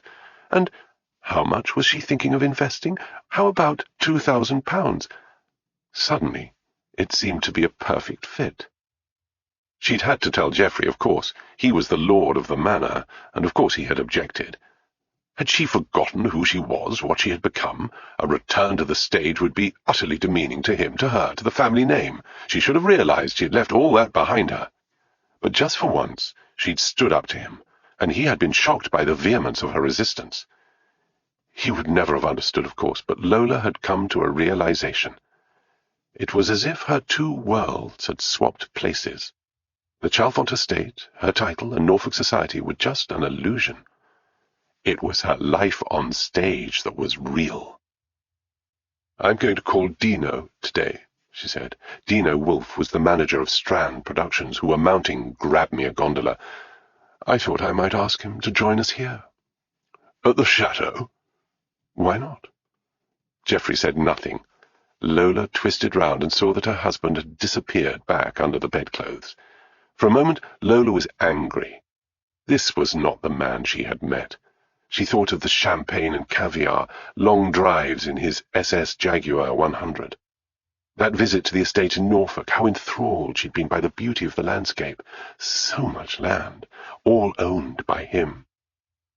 Everything had seemed so perfect at the time. Was that what marriage and motherhood always did, carve out the joy and ambition of young life and replace it with this emptiness? Lola put down the hairbrush, took one last look in the mirror and got to her feet. Right then she could imagine herself in her dressing room, about to go on stage. The orchestra was warming up, the audience was murmuring excitedly. In a few moments the lights in the auditorium would go down. It was going to happen. She was going to make it happen. She had a plan, and if it all worked out, everything would change. There was just one problem. Where was she going to get £2,000? The sunlight was streaming in through the double windows of the petit salon, glinting off the glass and silverware, and turning the tablecloth into a blaze of pristine white.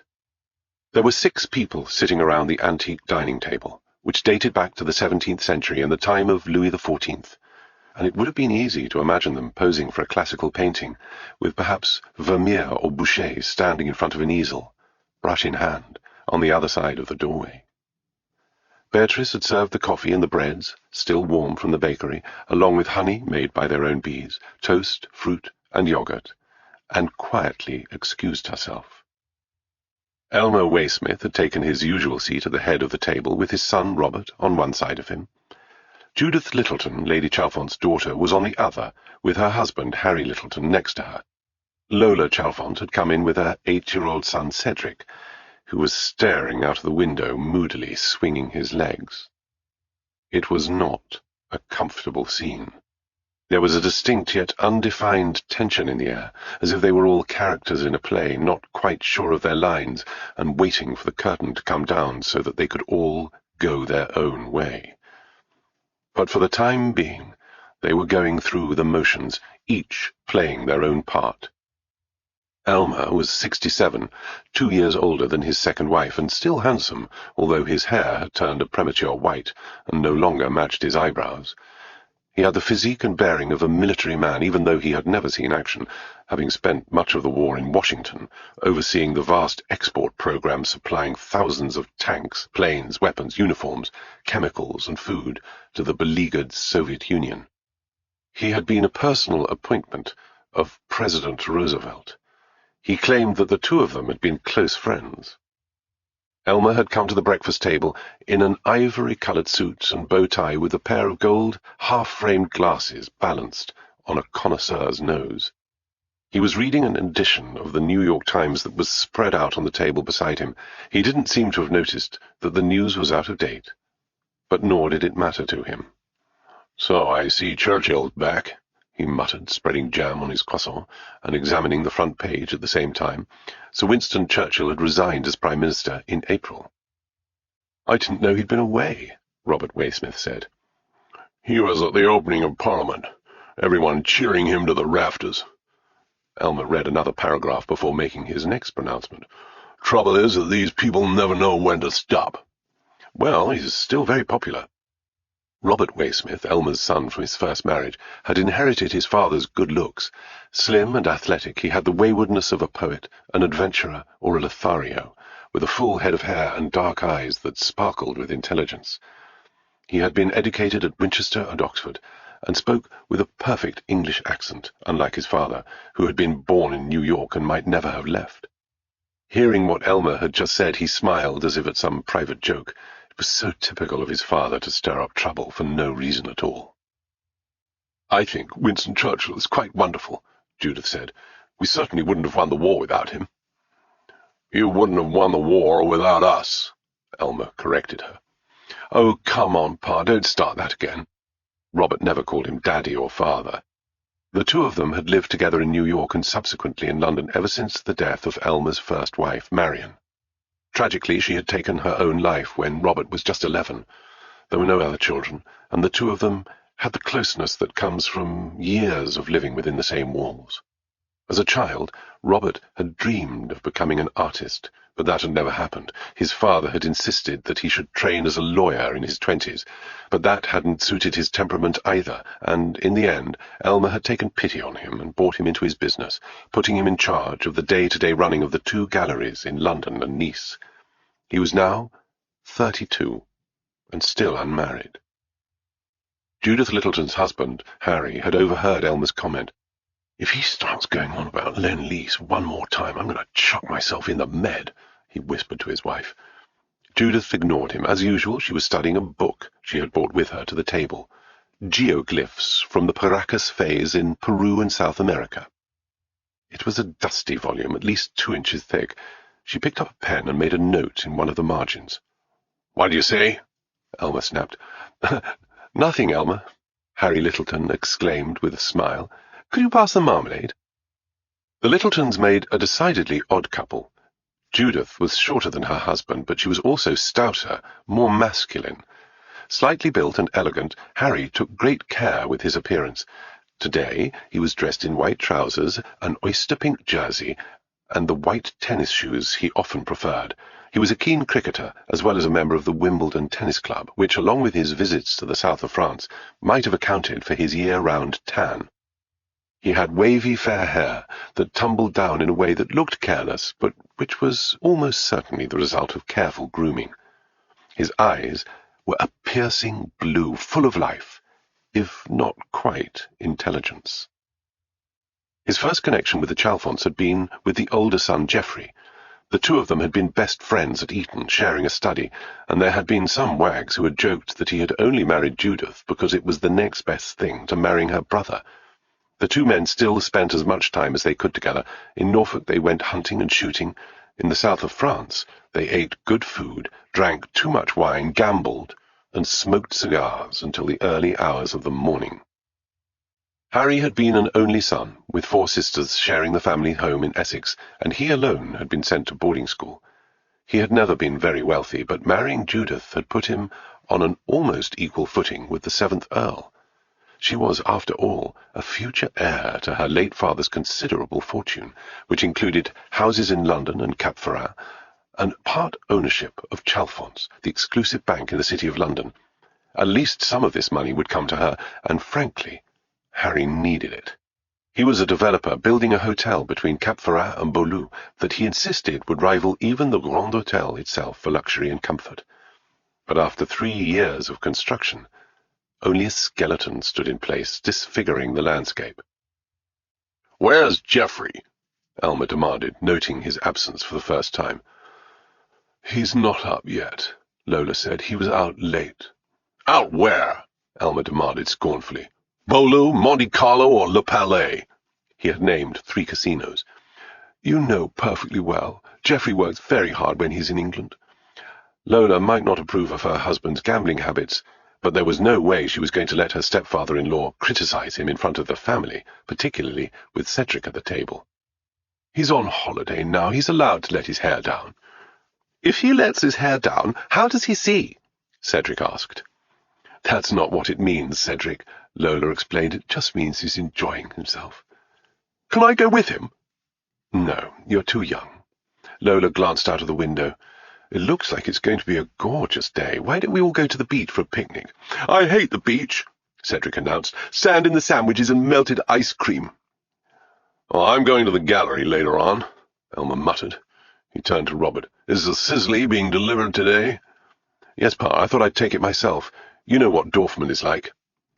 Alfred Sisley was an impressionist painter who, although British by birth, had lived in France until his death at the end of the 19th century. Dorfman was an avid collector with a handsome villa in Antibes further down the coast. He would appreciate the personal attention, and it might be an opportunity to talk about further purchases. Good idea. Elmer didn't smile. He only offered praise reluctantly. Just don't forget, we're meeting at the gallery at 12:30. Don't be late. I'm never late. It was true. Elmer Waysmith hated unpunctuality, and in all their years working together, Robert had learned to keep a careful eye on the clock. I say, Elmer, I was wondering if you might have time for a quick chat. Harry Littleton sounded nervous. What about? Well, he hadn't wanted to have the conversation here, not in front of everyone else, but realized he had no choice. Actually, it's about the hotel. I don't want to talk to you about the hotel. How often do I have to tell you that? I warned you at the time it would never come to anything. A bad business plan, bad associates, and a bad idea. Anyway, Elmer turned back to his newspaper. I don't discuss business at the breakfast table. Why do you have to be so unpleasant? For the first time, Judith lifted her eyes from her book and fixed them on her stepfather. Harry was only asking to talk to you. He wasn't asking for money. Although there are still a few investment packages available if you're interested, Harry added hastily. Judith pretended she hadn't heard him. Ever since you married our mother, nothing has been the same, she said, and quite soon she won't be here any more either. Doesn't bear thinking about. Elmer scowled at her. I love your mother, he said. I would do anything for her, and that includes protecting her from all of you. He'd had enough. He folded the newspaper shut and got to his feet. As he left the room, he glanced briefly at Robert. 12:30, he reminded him, then walked out of the room. Ugh! A seagull just did its business on the window, Cedric exclaimed, half repulsed, half amused. Lola looked at him disapprovingly, although it occurred to her that in some respects what he'd said was an appropriate comment on everything that had passed. After he had left the Petit Salon, Elmer Waysmith climbed the stairs to the first floor. He had a suite at the front of the house, a bedroom, a bathroom, and a study where he was putting together a new catalogue of Impressionist paintings.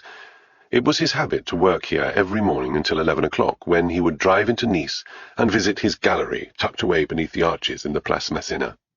First, however, he turned the other way and knocked twice on the door of his wife's bedroom. There was no answer.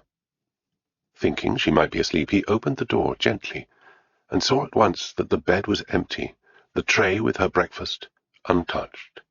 He continued into the room and found her sitting outside on the balcony, wearing the crêpe de chine dressing gown he had bought her in Paris. She did not seem to have heard him. Her eyes were fixed on the garden, and in particular the fountain, with the water splashing around its throng of stone figures. "Margaret!" he called out. She turned and smiled. "Elmer, come and sit by me." She gestured to the empty seat beside her. There had been a time when they had shared the bedroom, and they had often sat together on the balcony, particularly at night, when they would each have a glass of cognac, and Elmer would smoke a cigar, listening to the dying fall of the cicadas and watching the stars. Margaret Chalfont had first met Elmer when he had been invited to Chalfont Hall in Norfolk to advise on the family's extensive art collection. Many of the paintings had hung on the walls for more than a century, and he had identified the artists, researched the history of the works, and, most importantly, provided valuations. The two of them had quickly become friends, and it was hardly surprising that after the death of Margaret's husband, this should have developed into a romance. They were similarly aged, and both had lost their first partners in tragic circumstances. Margaret's children had never forgiven them for daring to get married. Elmer was an American. He was an outsider. He might be working in the rarefied world of 19th and 20th century art, but he was still a merchant after all. A gallery was only another name for a shop. What right did he have to ingratiate himself into the sphere of an English family? with 500 acres in Norfolk and a history that went back to the time of Queen Elizabeth I. And then there was the memory of Henry Chalfont, a war hero, who had helped bring Jewish refugees into Britain, killed by a bomb as he walked through Whitechapel. Nobody had ever believed that Margaret would marry again, and the fact that she had kept her old name suggested she wasn't entirely serious about the new relationship, that she was still living in the past. "How are you feeling today?" Elmer asked the same question every morning, although he tried to find different ways to formulate the words. "I'm very well." Margaret had never answered otherwise, even after a bad night. "It's lovely of you to look in and see me. What are you doing today?" "I'm still working on the catalogue." "I thought I might take tea in the gazebo. Will you join me?" "I'm afraid I can't. I have lunch with Robert and Niece, and then I must work." "Well, I'll ask Judith and Harry." Elmer scowled. "They're still asking me for money for that damn hotel." Margaret reached out and rested a hand on her husband's arm. "Maybe you should help them a little, Elmer, just a little. Harry means well, and he's not as clever as you." "I warned him against it, Margaret. He didn't listen to me. If I help him now, it'll just be throwing good money after bad. What about the rest of them? Lola's investing in a musical, as if that isn't the fastest way to lose money on the planet. Judith wants to spend thousands preserving a desert in Peru, and Jeffrey's worse than any of them, throwing cash away at the casino. I do worry about them, I admit it. You will look out for them, won't you, after I'm—" She didn't finish the sentence, but loosened her grip, and her hand fell away. "My dearest, that's all I've ever tried to do, from the minute I walked into your life." Elmer took hold of her, his face close to hers. "To look after them, if they'll listen to me, which sadly they never do. But I'll never stop trying, and I promise you. You don't need to worry about any of them." He tried to smile. "Anyway, I don't like this talk about you leaving me or going anywhere. Right now you look as beautiful as the day we met. The sunshine down here does wonders for you, and who knows, maybe you'll prove the doctors wrong and live to be 100. The important thing is to enjoy every minute we have together, and that's what we're going to do. You still haven't got time to have tea with me." "You know how much work I have," he sighed. "Why don't we have an early supper together, just the two of us? I can ask Beatrice to lay a table out here on the balcony, and we can watch the sunset." "I'd like that." Margaret tried to smile, but Elmer could see she was uneasy. There was something holding her back. "What is it?" he asked. "What aren't you telling me?" She turned away. "I had a bad dream last night," she said. "I didn't want to tell you, Elmer, but sometimes I'm afraid. It's so beautiful here, but I feel the shadows closing in. I'm not talking about my illness, it's something else. Don't you feel it, too?" She shivered. Elmer gazed at her, his eyes full of concern. "You're cold," he said. "Maybe you should come inside." "No, please, let me sit here." "I'll fetch you a blanket." Elmer got up and went into the bedroom.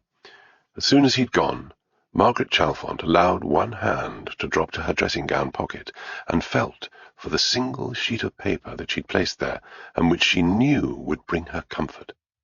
It was the telegram from Atticus Pund. He had said he was arriving on the 3rd of June. That was today. So where was he? When was he going to come? 4. The Place Massena was one of the busiest squares in Nice, mainly thanks to the Art Deco bus station that had been built to one side, its neon sign, Gare Municipale d'Autobus, blazing out the fact that it had been given pride of place. Without all the attendant traffic, buses, coaches, taxis, and cars, the square might have been beautiful. There was a thick border of trees on one side and a row of classical colonnades on the other, with several old-fashioned shops and boutiques tucked away behind. This was where the Gallery Werner Waysmith was located. It was at the very heart of the old town, surrounded by cafes, easy to find for dedicated art buyers, and perfectly placed for passing trade, not that casual tourists often looked in. The gallery was too austere, lacking anything of the colour and life that tourists would find just a few minutes away on the Promenade des Anglais. It was also far too expensive for anyone except a dedicated collector. Very little that was sold there cost less than 5,000 francs, and there were pieces priced at 20 times that amount.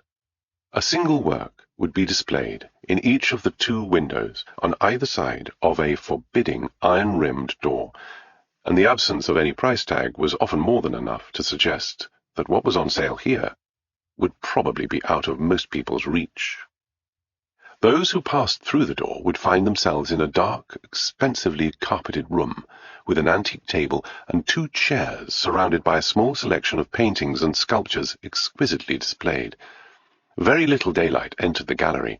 The artworks were picked out by carefully placed spotlights that lifted them out of the shadows.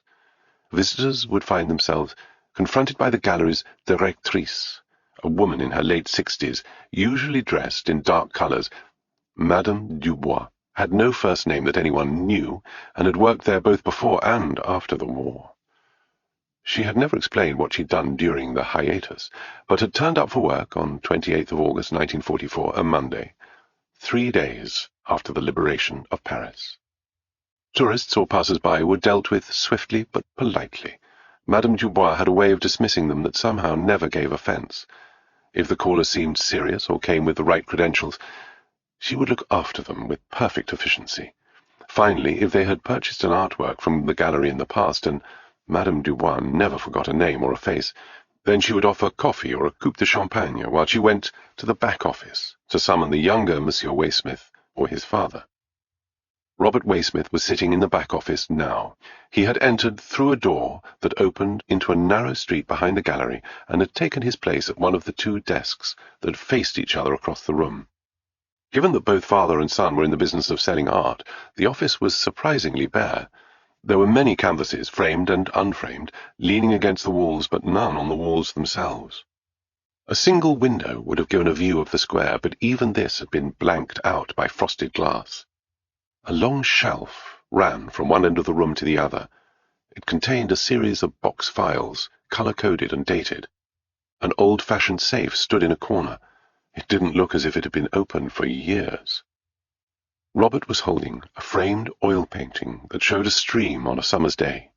A woman, holding a parasol, was walking along one of the banks. This was the work that his client Lucas Dorfman had purchased and which he was about to deliver. He examined the image one last time, marvelling at the play of light and colour, the perfectly captured landscape, the delicate brushstrokes. Not for nothing had Alfred Sisley been called the purest of the Impressionists. And now it was going. Robert wrapped it carefully in thick brown paper, which he secured with string. He had already prepared a copy of the invoice and had written a detailed description of the work that included its subject matter, the medium, oil on canvas, the size, and the provenance. It had been purchased from the Fischer Gallery, a highly respected art house in Lucerne. Before that, it had been in a private collection. Finally, Robert had provided reports by 2 art experts attesting to the painting's authenticity, condition, and artistic significance. Carrying the picture under one arm, Robert left the office and went into the gallery. Madame Dubois was on her own. "I'm driving to Antibes," he told her. He spoke in English. Madame Dubois was fluent in 3 languages and would have been offended if he had used his faltering French. "I'll be back at 12:30. I'm meeting my father for lunch." Madame Dubois glanced at her watch.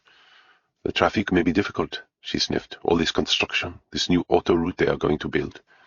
"It'll make life easier in the long run," Robert said. "It will destroy the region. You mark my words, Monsieur Robert.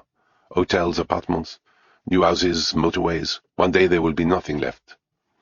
Carrying the painting, Robert exited the gallery by the front door and crossed the square to where he had left his car. He did not notice the silver Peugeot 203 parked nearby, nor the driver watching him intently through the front window. The man was alone in his car, and as Robert emerged, he lifted a German-made Voigtlander 35mm camera and adjusted the lens. The sun had clouded over, and he wanted to be sure that the images would be as clearly defined as possible. He took several shots. Satisfied, he placed the camera on the passenger seat beside him and waited until Robert had driven off. Then he followed him. The Pharmacie Lafayette was named after the street in which it was located, about a 20-minute walk from the Place Masséna. It was a small, old-fashioned establishment in a narrow street, hemmed in by flats that rose 5 stories on each side, with a run-down cafe at one end and a family-run hotel at the other. The only other shop anywhere close was a grocery full of bottles and cartons that looked years out of date. The pharmacist who ran the shop and spent 7 hours a day behind the mahogany counter was a man called Hector Brunel. He had inherited the business from his father. His wife nagged him, his children ignored him. This was all he had. Approximately 2 hours after Robert Waysmith had left the art gallery, the door opened, jangling a bell on a metal spring, and an elderly man walked in. It would have been difficult to tell his age from his appearance. He was wearing sunglasses and a Panama hat and moved slowly, supporting himself on a stick. There were tufts of white hair showing under the hat, and when he spoke, his voice gave away his advancing years. He was also a foreigner. His French was good, but heavily accented. He was surely American. The man was wearing a crumpled, pale blue suit that was a little too big for him. There was something else that Brunel noticed, a smell, perhaps of surgical spirit. Bonjour, monsieur. Brunel spoke no language other than his own. Both his eyes had a cloudy white sheen to them, evidence of cataracts. He gazed uncertainly at his customer. Comment puis-je vous aider? I wish to buy 2 grams of aconitine, the man said. He used the French word, aconite. The pharmacist recognized it at once. If used very carefully, aconitine could act as a painkiller for the relief of headaches or toothache, for example. Too large a dose, however, would simply kill. I am afraid I cannot help you, monsieur. You do not have any? I do, but it will require a prescription from a doctor. May I ask what it is for? The bell clanged a second time, and another customer came in. A young woman wearing a light raincoat and clasping a handbag. She was evidently in a hurry, and looked annoyed to find that she would have to wait. I'm a doctor, the man said, and Brunel nodded. That might explain the smell of surgical spirit. I have a patient in Nice who is suffering from gout. As he spoke, he had taken out a document with his name, address, and other details, dated and marked with official-looking red and blue stamps. What age is your patient? He's in his 50s, an Englishman. I prescribed the same medicine in the past. He was beginning to sound annoyed. The woman, too, had been listening to all of this with growing impatience and edged forward. Pardon, she said. She addressed the customer in front of her. Je suis un peu pressée. À tout l'heure? Excuse me, I'm in a hurry. Do you have the time? She was obviously French. The pharmacist was wearing a watch, but his eyes weren't up to the task of reading it. The man who had introduced himself as a doctor answered for him. Il est 12:15, madame. 12:15. With an apologetic glance, she addressed the pharmacist. Je cherche le shampoing d'Ulsol. Je ne l'ai pas, madame. He didn't have the brand she was looking for. The woman turned and left. Throughout all this, the man in the sunglasses had done his best to keep his face out of sight. 2 grams, monsieur le docteur? He said. I can do this for you, but you will have to sign the register. Of course. The pharmacist put on a pair of glasses with thick lenses and perched them carefully on his nose. Then he unlocked a display cabinet and took out a small, sealed flask containing a white powder. He unscrewed the lid and carried it over to a set of scales. Meanwhile, the man who claimed to be a doctor laid a 10-franc note on the counter and watched, expressionless, as the poison was weighed out. 30 minutes later, Elmer Waysmith and his son were having lunch at a restaurant close to the gallery. Le Poisson d'Or was a typical bistro, cosy and unpretentious. It specialized in seafood, but was set back from the Promenade des Anglais with no view of the sea. This was one of the reasons Elmer liked it. As he often said, move it 20 steps further south and the prices would double, and it would also be a lot more crowded. He liked the simplicity of the decor and the fact that the manager and waiters knew him well. They didn't fuss around. For Elmer, lunch was just another part of the business day, even when he was eating with his son, and he wanted to get on with it. They had been given their usual table in the corner, and had both ordered the fish of the day, red mullet, with pommes frites and salad. There was a chilled poulet fouissé on the table. The half-empty bottle had been returned to the fridge after Elmer's last visit. They would have no more than one glass each, and perhaps half a glass of red wine with the cheese board, which they preferred to dessert. "Did you see Dorfman?" Elmer asked. "Yes, Pa, I told you I was going over." "You told me you were going over, but that doesn't necessarily mean he was there." "Yes, I saw him," Robert said with a visible sigh. "Did you talk to him about the view of L'Oufacien or the bridge at Saint-Martin?" Robert hesitated. These were two other paintings by Alfred Sisley that had been in the gallery for some time, but his father hadn't mentioned them recently.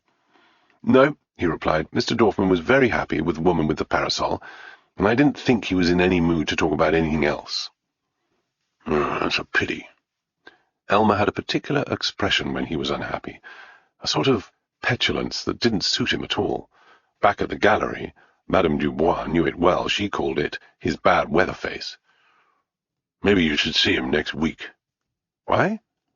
"I might be able to offer them to him at a special price. You could tell him we're having a summer sale." He did a mental calculation. 30% reduction. "Why would you want to do that?" Robert was genuinely surprised. A thought occurred to him. "Did you get them from Mr. Werner?" Werner was Elmer Waysmith's business partner and the other half of the gallery's name. He lived in Zurich, and these days the two of them seldom saw each other. "No, it's got nothing to do with Werner." "Then why do you want to get rid of the paintings?" Elmer glowered at his son. "I need the cash. I've told you. I want to buy those Kleins." "The blue canvases?" "That's not what they're called, Robert. Give them their proper name." "The Proposition Monochrome." "Exactly. If we move quickly, we could get all 11 of them. It's the sort of opportunity that never comes twice." "I don't understand, Pa." Robert paused, not wanting to annoy his father. "The Sisleys are beautiful. They're his best work, and you've always said that when he's at his best, he's better than anyone. But Klein, he doesn't paint anything. They're just blue squares." "Klein creates colors that have never been seen before." "But they're only colors. His paintings have no subject." "The colors are the subject." Elmer threw down his fork and picked up his glass of wine. "The trouble with you, Robert, is you have no understanding of this business. Even if you're too blind to appreciate the work for yourself, you might ask yourself why Colette Alondi has agreed to exhibit all the works in Paris next October. In the 16th arrondissement, it's hardly very central. But she is central to everything that is happening in modern art right now." Elmer emptied his glass in one swallow. "It's no wonder you didn't succeed as an artist. You have no vision. You're looking backwards. Believe me, Robert, Impressionism is over. Yes, Sisley will continue to fetch high prices like Monet and Pissarro and all the rest of them. But if you want to make real profits, you must look to the unknown. And trust me, one day everyone in the world is going to know Yves Klein." "I didn't succeed as an artist because you stopped me," Robert said dully. "I did you a favor, son. You didn't have the talent. You weren't going to get anywhere. I put you into law school, and when that didn't work out, I brought you into my business. I won't be running Werner Waysmith forever, and I like to see you at the helm. But maybe it's time you started pulling your weight. Go and see Dorfman." Elmer picked up his knife and fork and continued easing the flesh off the skeleton of his red mullet. Robert sat in silence.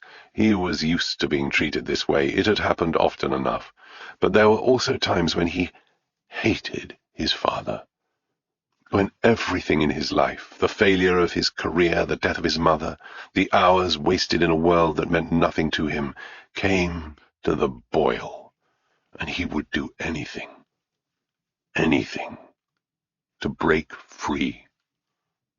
It was just such a time, right now. 5. At 4 o'clock that afternoon, Margaret Chalfont went downstairs for tea in the garden. It was her favourite time of the day.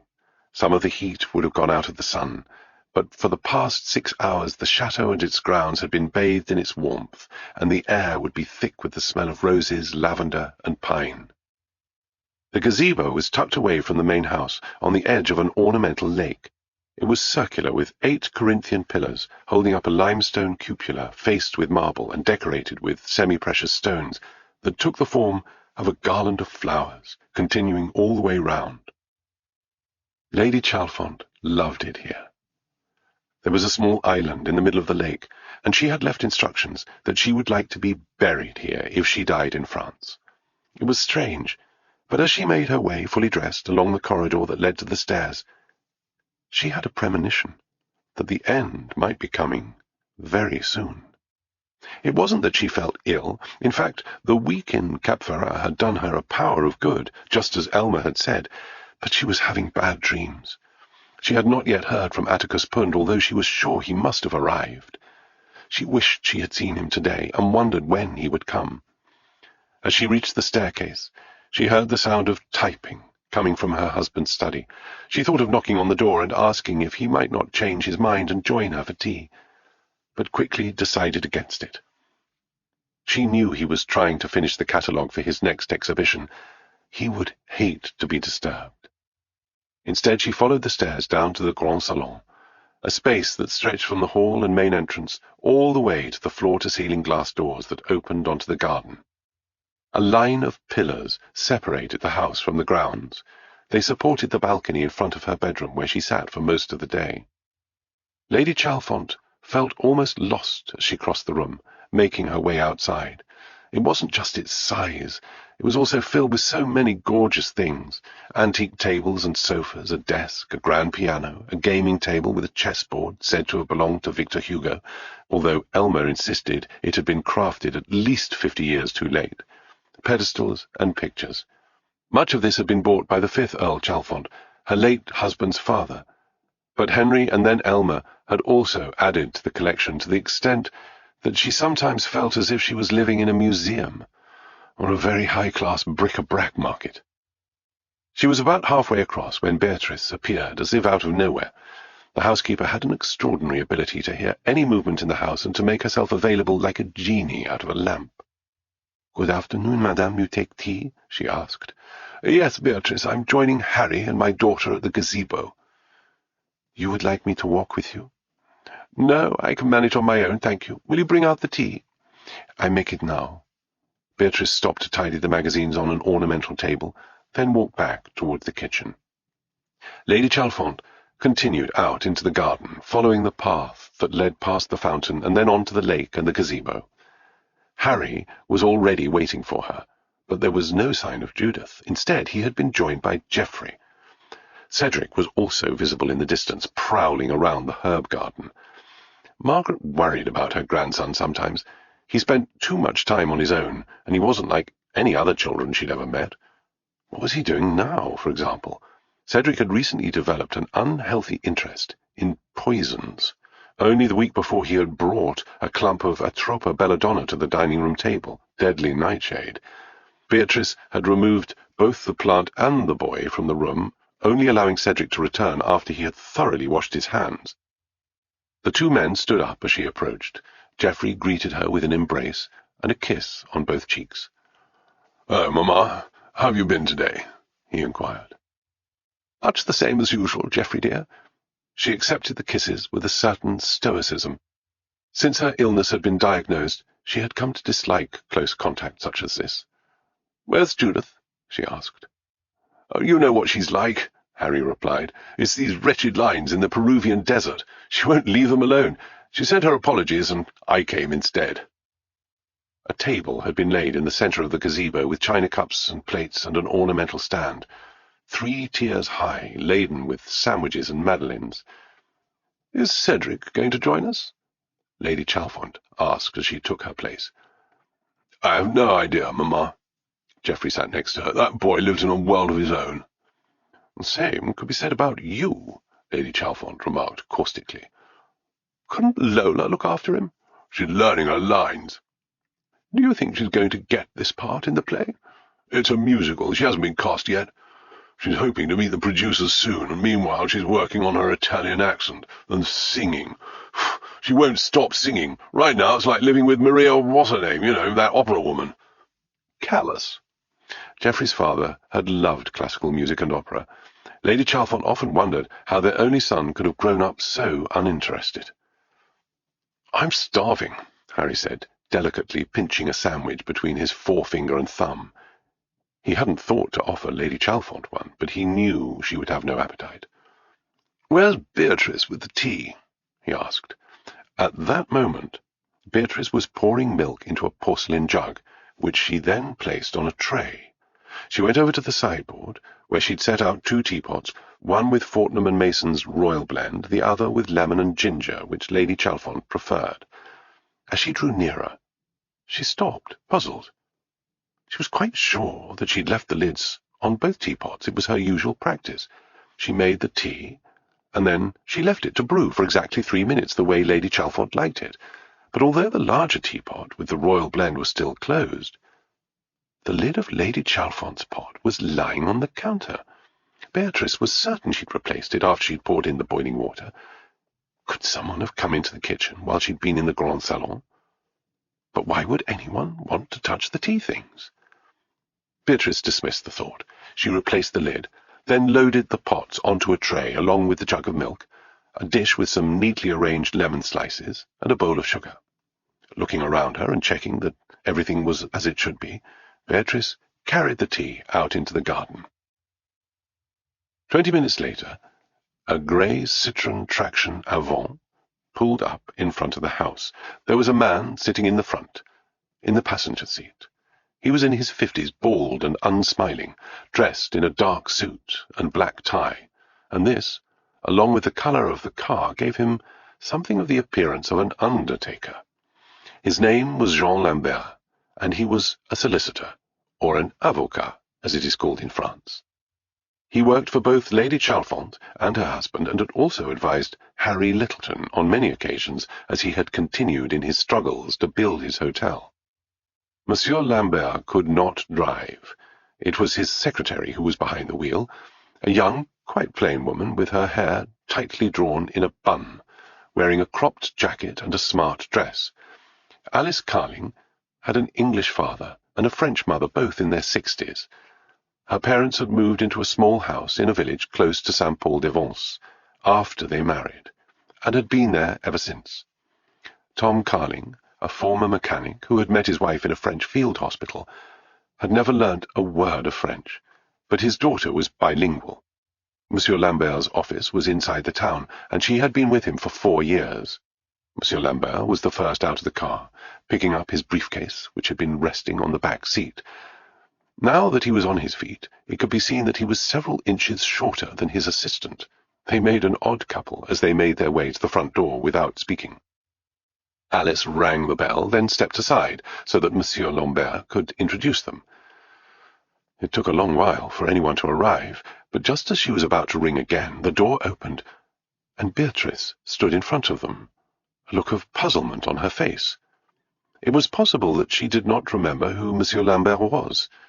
She'd only met him a couple of times. Either that, or she knew who he was, but had no idea why he was there. "Good afternoon," Lambert said in French. "I have an appointment with Lady Chalfont." He gestured with his watch, as if it were proof of both his punctuality and his permission to enter. "She asked me to call on her at 4:30. "Lady Chalfont is having tea, monsieur." "Excellent, then we will be happy to join her." "You are—" "We have met before. I am Maître Lambert, my assistant, Mademoiselle Carling. We have spoken with Lady Chalfont in this house many times, and she has invited us today to discuss some important business." Beatrice seemed unsure what to do, but came to a decision. "You can follow me, monsieur," she said. "I will take you through to the garden."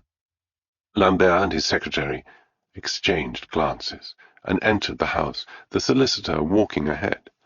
They went through the Grand Salon and out the other side. and it was only as they passed underneath the balcony that they heard shouting, and saw a man in a blazer and cravat running towards them, his long fair hair flying in disarray. As he drew nearer, they recognized Harry Littleton. His cheeks were flushed red, but it was the look of terror on his face that struck them most. His eyes were wide and staring, as if he was being pursued by something terrible, which, in a way, he was. "You have to call a doctor and the police!" His voice was high-pitched. "What has happened?" "It's Lady Chalfont! It's ghastly! I can't believe it! It happened in front of my eyes!" "Is she unwell?" "No, no!" Harry had reached them, as if he had just made it to the wicket with the cricket ball inches behind him, closing on the stumps. He doubled over, his palms resting on his thighs, gasping for breath. It took him a few moments to recover. "She's not ill," he wailed. "She's dead." 6. Atticus Pund woke up late the following morning, and it took him a moment to remember where he was. He was lying in bed in a large room with a window opening onto a private balcony and views of the hotel grounds. The carpet, pink and patterned, might not be to his taste, and the wallpaper was certainly far too busy, but the bed was unquestionably comfortable, piled up with more pillows than he could possibly need. Lying there, he thought about the journey he had just made. It had exercised him more than he would have believed.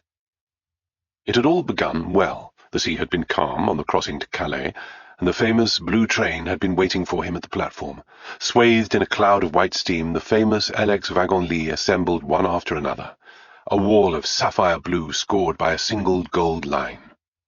Smartly uniformed porters carried the luggage, and more of them stood at the doors, waiting to greet the passengers on what was intended to be not just a journey, but the experience of a lifetime. Pund had been astonished by the almost absurd luxury of the enterprise. It was as if the designers had taken the world's greatest restaurants, cocktail bars, hotels, theatres, and gentlemen's clubs, and stretched them until they were impossibly long and narrow, but still afforded every comfort to those lucky enough to be on board. His oak-panelled sleeping compartment, there were only 10 in each carriage, was a perfect home in miniature. The sofa folded into a comfortable bed. There was a table, an upholstered chair, even a small sink in the corner. James Fraser had been beside himself with excitement. "They serve a 5-course meal in the dining car," he said. "The food is said to be sensational. Would you like me to reserve a table?" "No, thank you, James." Pund was already beginning to have his doubts about the journey. "I think I shall retire early to my bed once we have left Paris. Perhaps after all it would have been simpler to have taken the plane." It was true. There were 560 miles between Calais and Nice, and 12 hours later Pund was beginning to feel the strain of the journey. All the comfort in the world could not diminish the rattling of the wheels, the noise of the engine, the smell of cinders and steam, the sense of captivity. His head began to ache, and the pills given to him by Dr. Benson seemed unable to combat the seemingly deliberate attacks on what was left of his health. Much to his assistant's dismay, he ate only a few slices of dry toast, and drank nothing more than tea. Soon he was forced to travel with the blinds drawn, not even enjoying the view, and by the time they arrived at their destination, he was sure that the entire trip had been a terrible mistake. This was the reason he had not visited Lady Chalfont on the Friday when he had arrived. He had not even felt capable of telephoning her. He was sure she would forgive this brief delay. He would see her over the weekend. There was no question that he was already feeling much better. He got out of bed and pulled open the shutters, allowing the sunshine and the Mediterranean air to flood into the room. He stood there for a few minutes, feeling his strength returning. All in all, he decided an airplane would have been just as exhausting, but in a different way. The important thing was that he had arrived. An hour later, dressed in a lightweight summer suit, he joined James Fraser at the breakfast table in the vast dining room with its soaring columns and windows opening onto the terrace that ran along the back of the hotel. There must have been at least 70 people eating breakfast, spread over the various tables. and yet apart from the occasional clatter of a knife or fork against a plate, the room was almost religiously quiet. James was less formally dressed in a polo shirt and V-neck pullover. He stood up as Pund took his place, then handed him a menu. "How are you feeling today?" he asked. "I have to say, you were looking a bit done in when we got the taxi at the station." "It was a long journey," Pund agreed. "Well, this place is marvellous. It's almost lunchtime, but they're still serving breakfast. Which one are you going to have?" "I'm sorry? Breakfast or lunch?" "Breakfast, I think." "Right." James studied the menu. "Would you like some eggs? I can't remember if brouillé is scrambled or boiled." No, James. I think a croissant and a coffee will be enough for me." "You don't mind if I dig in, do you?" "Not at all. You can have whatever you wish." 10 minutes later, Pund was enjoying his croissant, a glass of orange juice, and un grand crème, while his assistant had gone for boiled eggs, ham, cheese, a length of baguette, and a silver jug filled with hot chocolate. "So, when are we off to the Chateau Belmar?" James asked. "I will telephone Lady Chalfont as soon as we have finished breakfast," Pund replied. "You must arrange a taxi for us." "Maybe she'll send a car." "That is indeed a possibility." They were interrupted by the approach of a waiter, who looked not just apologetic but indignant, as if something unprecedented had occurred. He was being followed by a man in his 30s or 40s, it was hard to be sure. The visitor was dressed in a dark, crumpled suit that did not fit him well. The collar of his shirt was unbuttoned, and his tie was loose. His choice of wardrobe would in itself have been inappropriate in the dining room of a luxury hotel, but it was not the reason why the guests greeted him with brief looks of surprise and dismay as he passed their tables. One of his eyes was covered with a black patch, and the entire side of his face was a mass of scar tissue. He was clasping his right arm with his left hand, as if he was in constant pain, or perhaps the entire limb was a prosthetic. He might once have been handsome. It was very hard to see past his disfigurement. The waiter stopped at Pund's table. "I apologize for the interruption, monsieur," he began, but the new arrival did not wait for him to continue. He stepped forward. "Herr Pund?" he said. Pund nodded. The man turned to the waiter. "You may leave us." The waiter managed to reach another level of indignation, but didn't argue. He bowed briefly and walked away. "My name is Frédéric Voltaire," the man introduced himself. "I'm with the Sûreté. Do you mind if I join you?" Without waiting for an answer, he drew up an extra seat and took his place at the table. "You have travelled down from Paris?" Pund asked. "I took the overnight train." Voltaire spoke excellent English, although with the formality and accent of a student at the Sorbonne. "For what purpose?" By way of an answer, Voltaire reached into his jacket pocket, withdrew a piece of paper, and laid it on the table. It was a telegram. Pund glanced at the words and recognized the message he had sent to Lady Chalfont. "Where's Lady Chalfont?" Pund asked, although he already feared the answer. "Lady Chalfont is dead." Voltaire made no attempt to soften the blow. "What? Are you saying she's been killed?"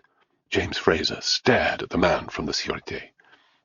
Voltaire turned as if noticing him for the first time. "Do you think I would have come all the way from Paris if she had been run over by a bus?" "What were the circumstances of her death?" Pund asked. "She was having tea yesterday afternoon in the gazebo which stands in the garden of her chateau here in Cap Ferrat. There were 2 members of her family with her son, Geoffrey Chalfont, and her son-in-law, Harry Littleton. She became ill and died very suddenly." "You are aware, Monsieur Voltaire, that Lady Chalfont was seriously unwell. She had a heart condition. According to her doctor, she might have been brought down at any time." "The doctor told you this?" "He did. I spoke to him shortly after he had examined her." "This was when you met Lady Chalfont?" Pund considered. There was something quietly aggressive about the way the man from the Sûreté was interrogating him, a sense of something unsaid. It was almost as if he suspected that Pund might be involved in the way Lady Chalfont had died. "I was at the clinic for a routine examination," he explained. "Lady Chalfont and I had a brief conversation in the waiting room. She was with her daughter, Judith Littleton." What did she say? She wanted to consult with me on a matter of urgency, and shortly afterwards she sent me a letter asking me to come to France. I will, of course, make it available to you, as I am sure you will wish to see it, Monsieur Voltaire, but once again, it impressed upon me the urgency of my attendance. She was afraid. She had overheard a conversation that almost certainly related to her husband, Elmer Waysmith. It had clearly upset her, but, as you will see, she did not describe exactly what was said, nor did she state at any time that she felt herself to be in danger, so I would be interested to know what reason you have to believe that there may be suspicious circumstances surrounding her death. You are the main reason, Voltaire replied. A very wealthy member of the British aristocracy summons a world-famous detective to her house. Almost immediately she dies. You do not see her connection. Many clients have called me to their houses. Not all of them have been murdered. There is something else. Just before she died, Lady Chalfont remarked that her tea had a strange taste. She had drunk about half the cup when she complained of a burning sensation in her throat. She became short of breath, then she died. Voltaire paused. This does not sound like a heart attack to me, Herr Pund.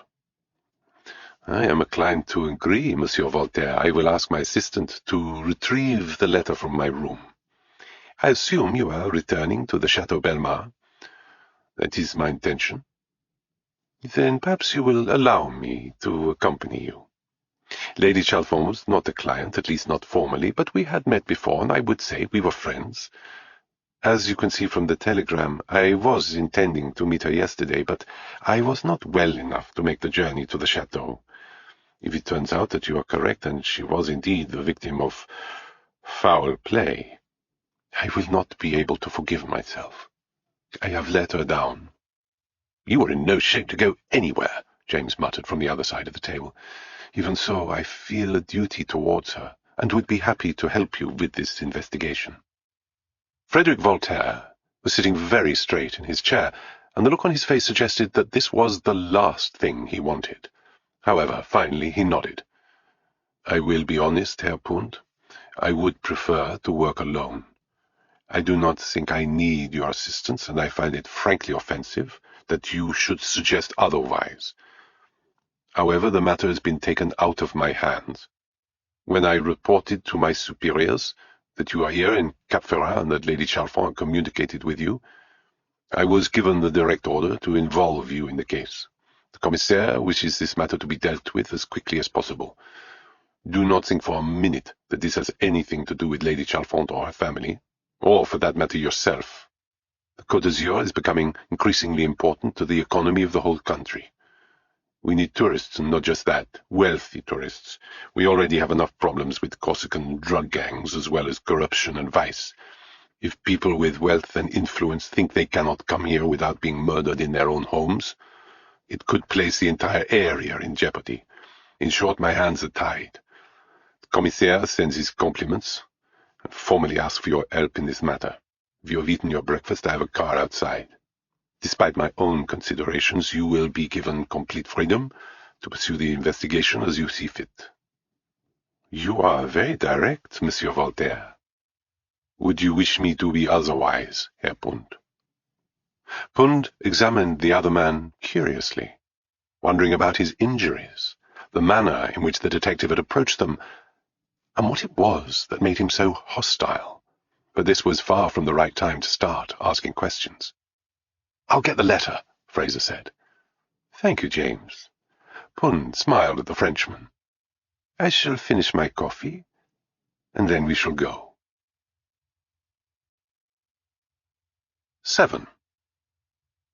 There was a police driver waiting outside the hotel for Frederick Voltaire, who grabbed the front seat, leaving Pund and Fraser to squeeze together in the back. The Frenchman had not spoken a word since they left, and sat in hostile silence as they drove along a narrow lane, following the coastline towards the port of Saint-Jean-Cap-Ferrat.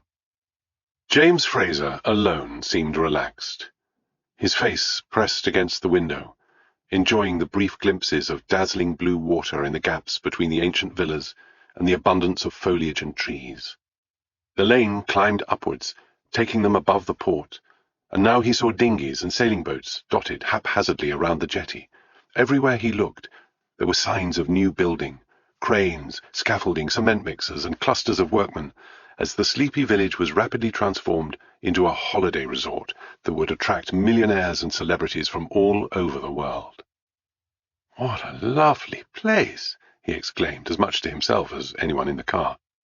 Pund smiled at him. In the front of the car, Voltaire and the driver behaved as if he wasn't even there.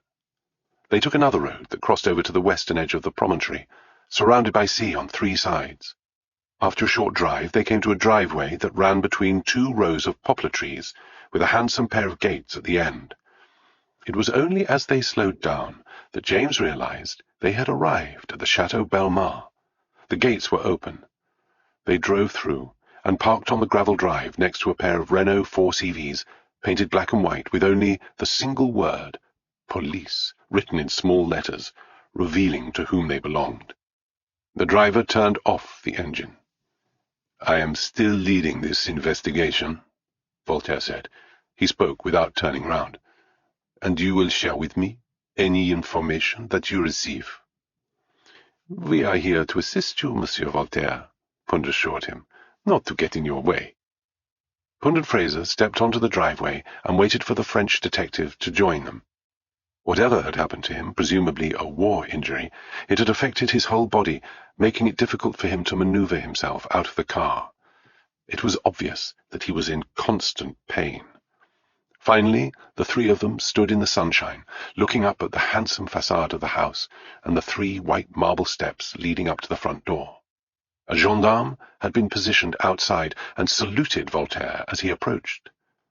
They walked through a vestibule with an elaborate tiled floor and into the grand salon. In the far distance, a plump, red-faced man was sitting with his legs splayed out, gazing around him impatiently. There was a second, fair-haired man with him, his hands on his knees, wearing a lilac jacket and white trousers. They were side by side on a gilded chaise-longue, with another gendarme watching over them. Voltaire provided their names: Geoffrey Chalfont and Harry Littleton. Geoffrey Chalfont looked at his watch, clearly agitated. "We've been here for the best part of an hour, Mr. Voltaire," he grunted. "Is this really necessary?" "You do not think your mother's death is worth an hour of your time, Monsieur Chalfont?" "It's Lord Chalfont, if you don't mind, but right now I suppose that's beside the point. There are a lot of things I must do following my mother's death. I may have to go back to Norfolk, assuming I'm allowed to leave this wretched country." "That will not be possible until my investigation is complete," Voltaire said. "Why? Seems to me there's no chance she was murdered, so this extensive police presence is both boring and unnecessary." Geoffrey Chalfont had done his best to make himself look more presentable. He'd shaved and smoothed down his red hair, and he was wearing a jacket and tie. But there was still something apish about his appearance. He didn't want to be here, and he didn't care if Voltaire knew it. So far he had shown no interest in Pund at all. "Can you describe what happened in the garden?" Pund asked. "This is Herr Pund," Voltaire explained, still using the German form of address. "He is a well-known detective who met Lady Chalfont in London when she was last there. She asked him to come to France." "Herr Pund, you're a Jerry?" "My family emigrated from Greece," Pund told him, ignoring the insult.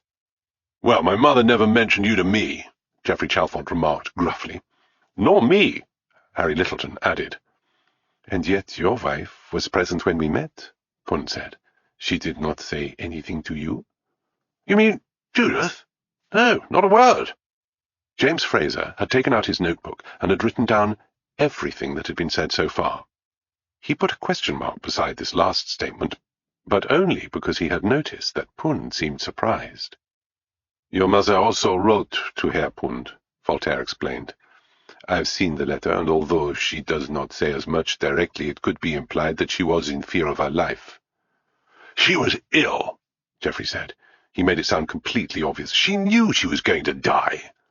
"But not from poisoning." "Well, there's still no proof of that," Harry Littleton cut in. "She died immediately after drinking tea, and Geoffrey agreed we should call the police. Wouldn't you have done the same?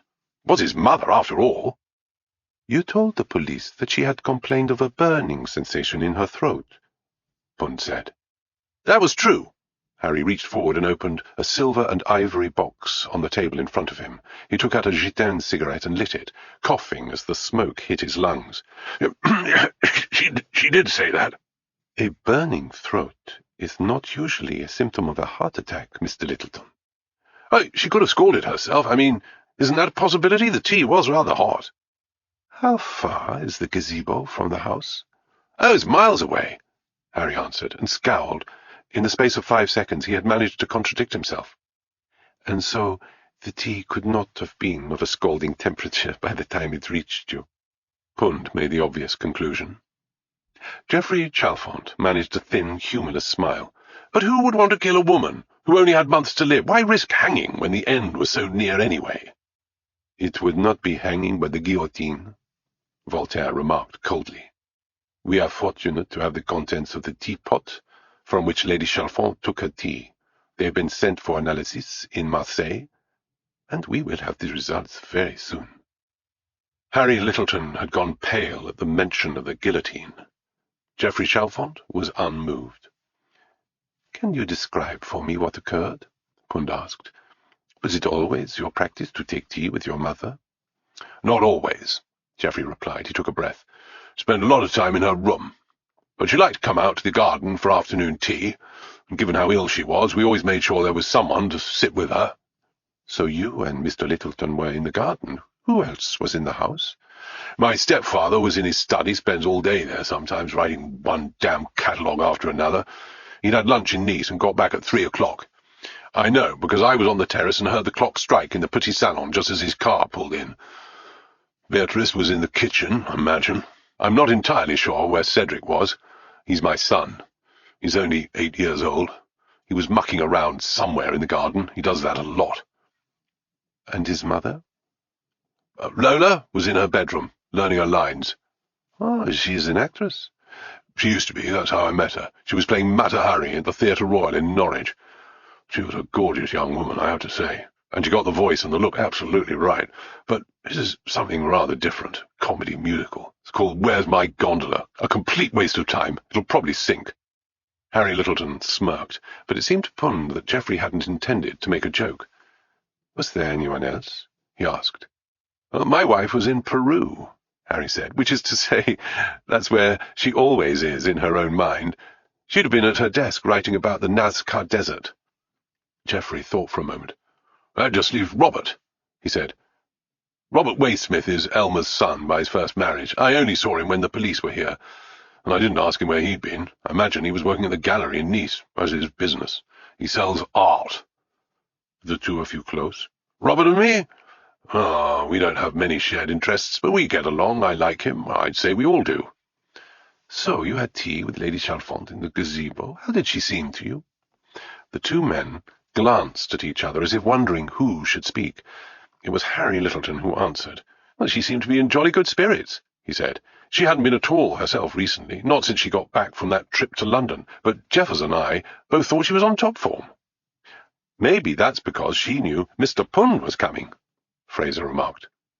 You were aware that Lady Chalfont had approached me? Pund asked. Geoffrey shook his head. Judith didn't tell us that you'd met. As a matter of fact, I'm quite annoyed with her. If we'd known there was something preying on Mamma's mind and that she felt she needed a detective, we might have been able to talk to her. That's how she was, Harry added. We didn't even know that the old girl was ill until a month after she'd been diagnosed. She kept everything close to her chest. But she was not anxious at the time of the tea, Pund reminded them. You said just now that she was in good spirits. That's right, she was. Geoffrey picked up the story. We talked about the garden, some of the new houses being built in the area, local gossip, that sort of stuff. Mamma seemed on good form. Then Beatrice brought out the tea. Did all of you drink from the teapot? Margaret had a pot of her own, Harry said. It was a lemon and ginger concoction, supposedly good for her health. Geoffrey and I shared the other one. The two pots were similar? No, not at all. Hers was pink, ours was blue, and hers was much smaller. We already told Mr. Voltaire all this, Geoffrey said. She complained that her tea had an odd taste. We were about to call Beatrice, but before we could do anything, she started coughing and pouring at her throat. She said the tea was burning her. Then she sat back in her chair, let out a gasp, and We had no idea what was happening. She jerked back and then—" His face fell. "She died. It was hideous." Harry's eyes were filled with horror as he recalled the last moments in the garden. "I mean, she'd been so alive one minute, and now she wasn't breathing. Her eyes were staring, and I somehow knew. I could tell at once that she was dead.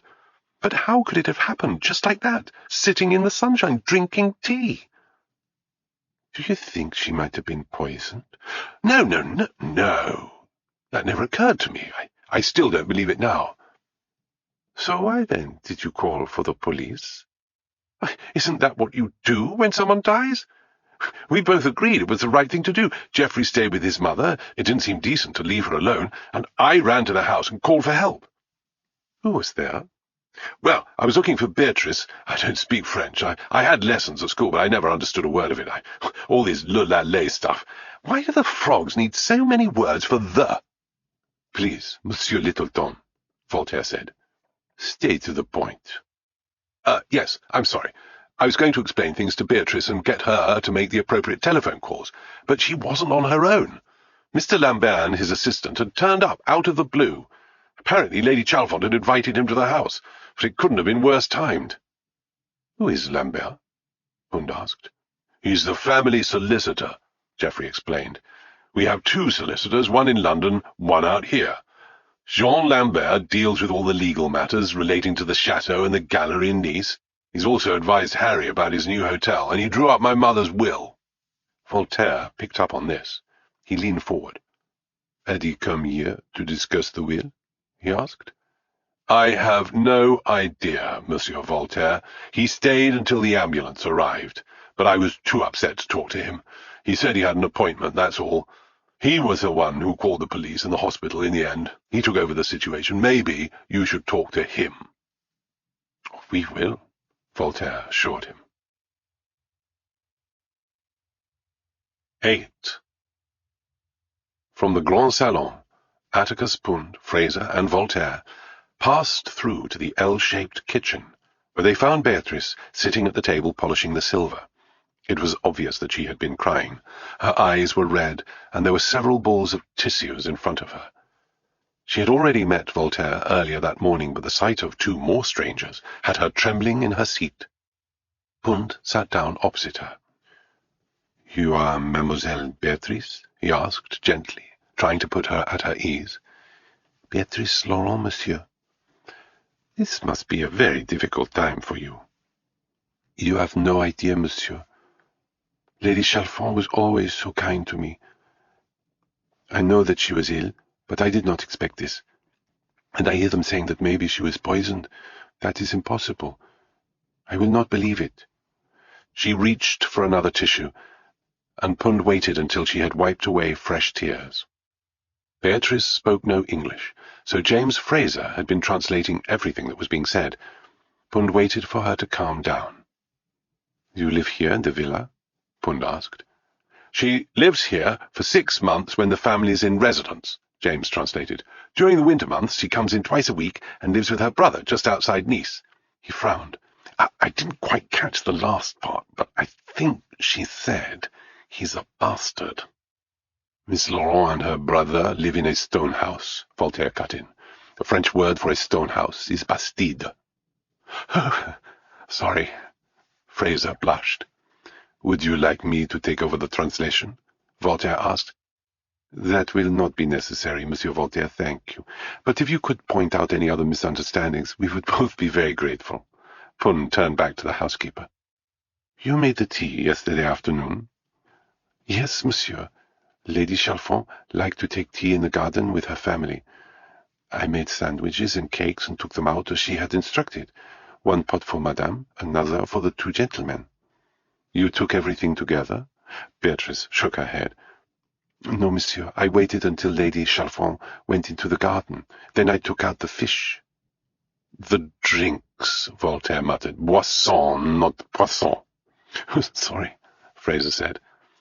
Pund chose his words carefully. He didn't want to upset the housekeeper any more than she had been upset already. "You realize, mademoiselle, that if Lady Chalfont was deliberately poisoned at the gazebo, it could only have been in the tea." Before she could react, he went on, "Can you tell me how you prepared it? Of course, you boiled the kettle, you added the leaves. What I am asking is, did you leave the kitchen at any time during the preparation?" "I did, yes. When Lady Chalfont came down, I spoke to her in the Grand Salon." "How long were you with her?" "For about a minute." Beatrice had more to say. Pund saw her start, then hesitate. "There's something else?" he asked. "I do not wish to make false accusations," she began. "You must tell us everything you know, mademoiselle," Voltaire said sternly.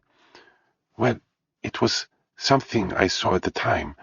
I'd taken 2 teapots from the cupboard and placed them over there." She pointed at the sideboard.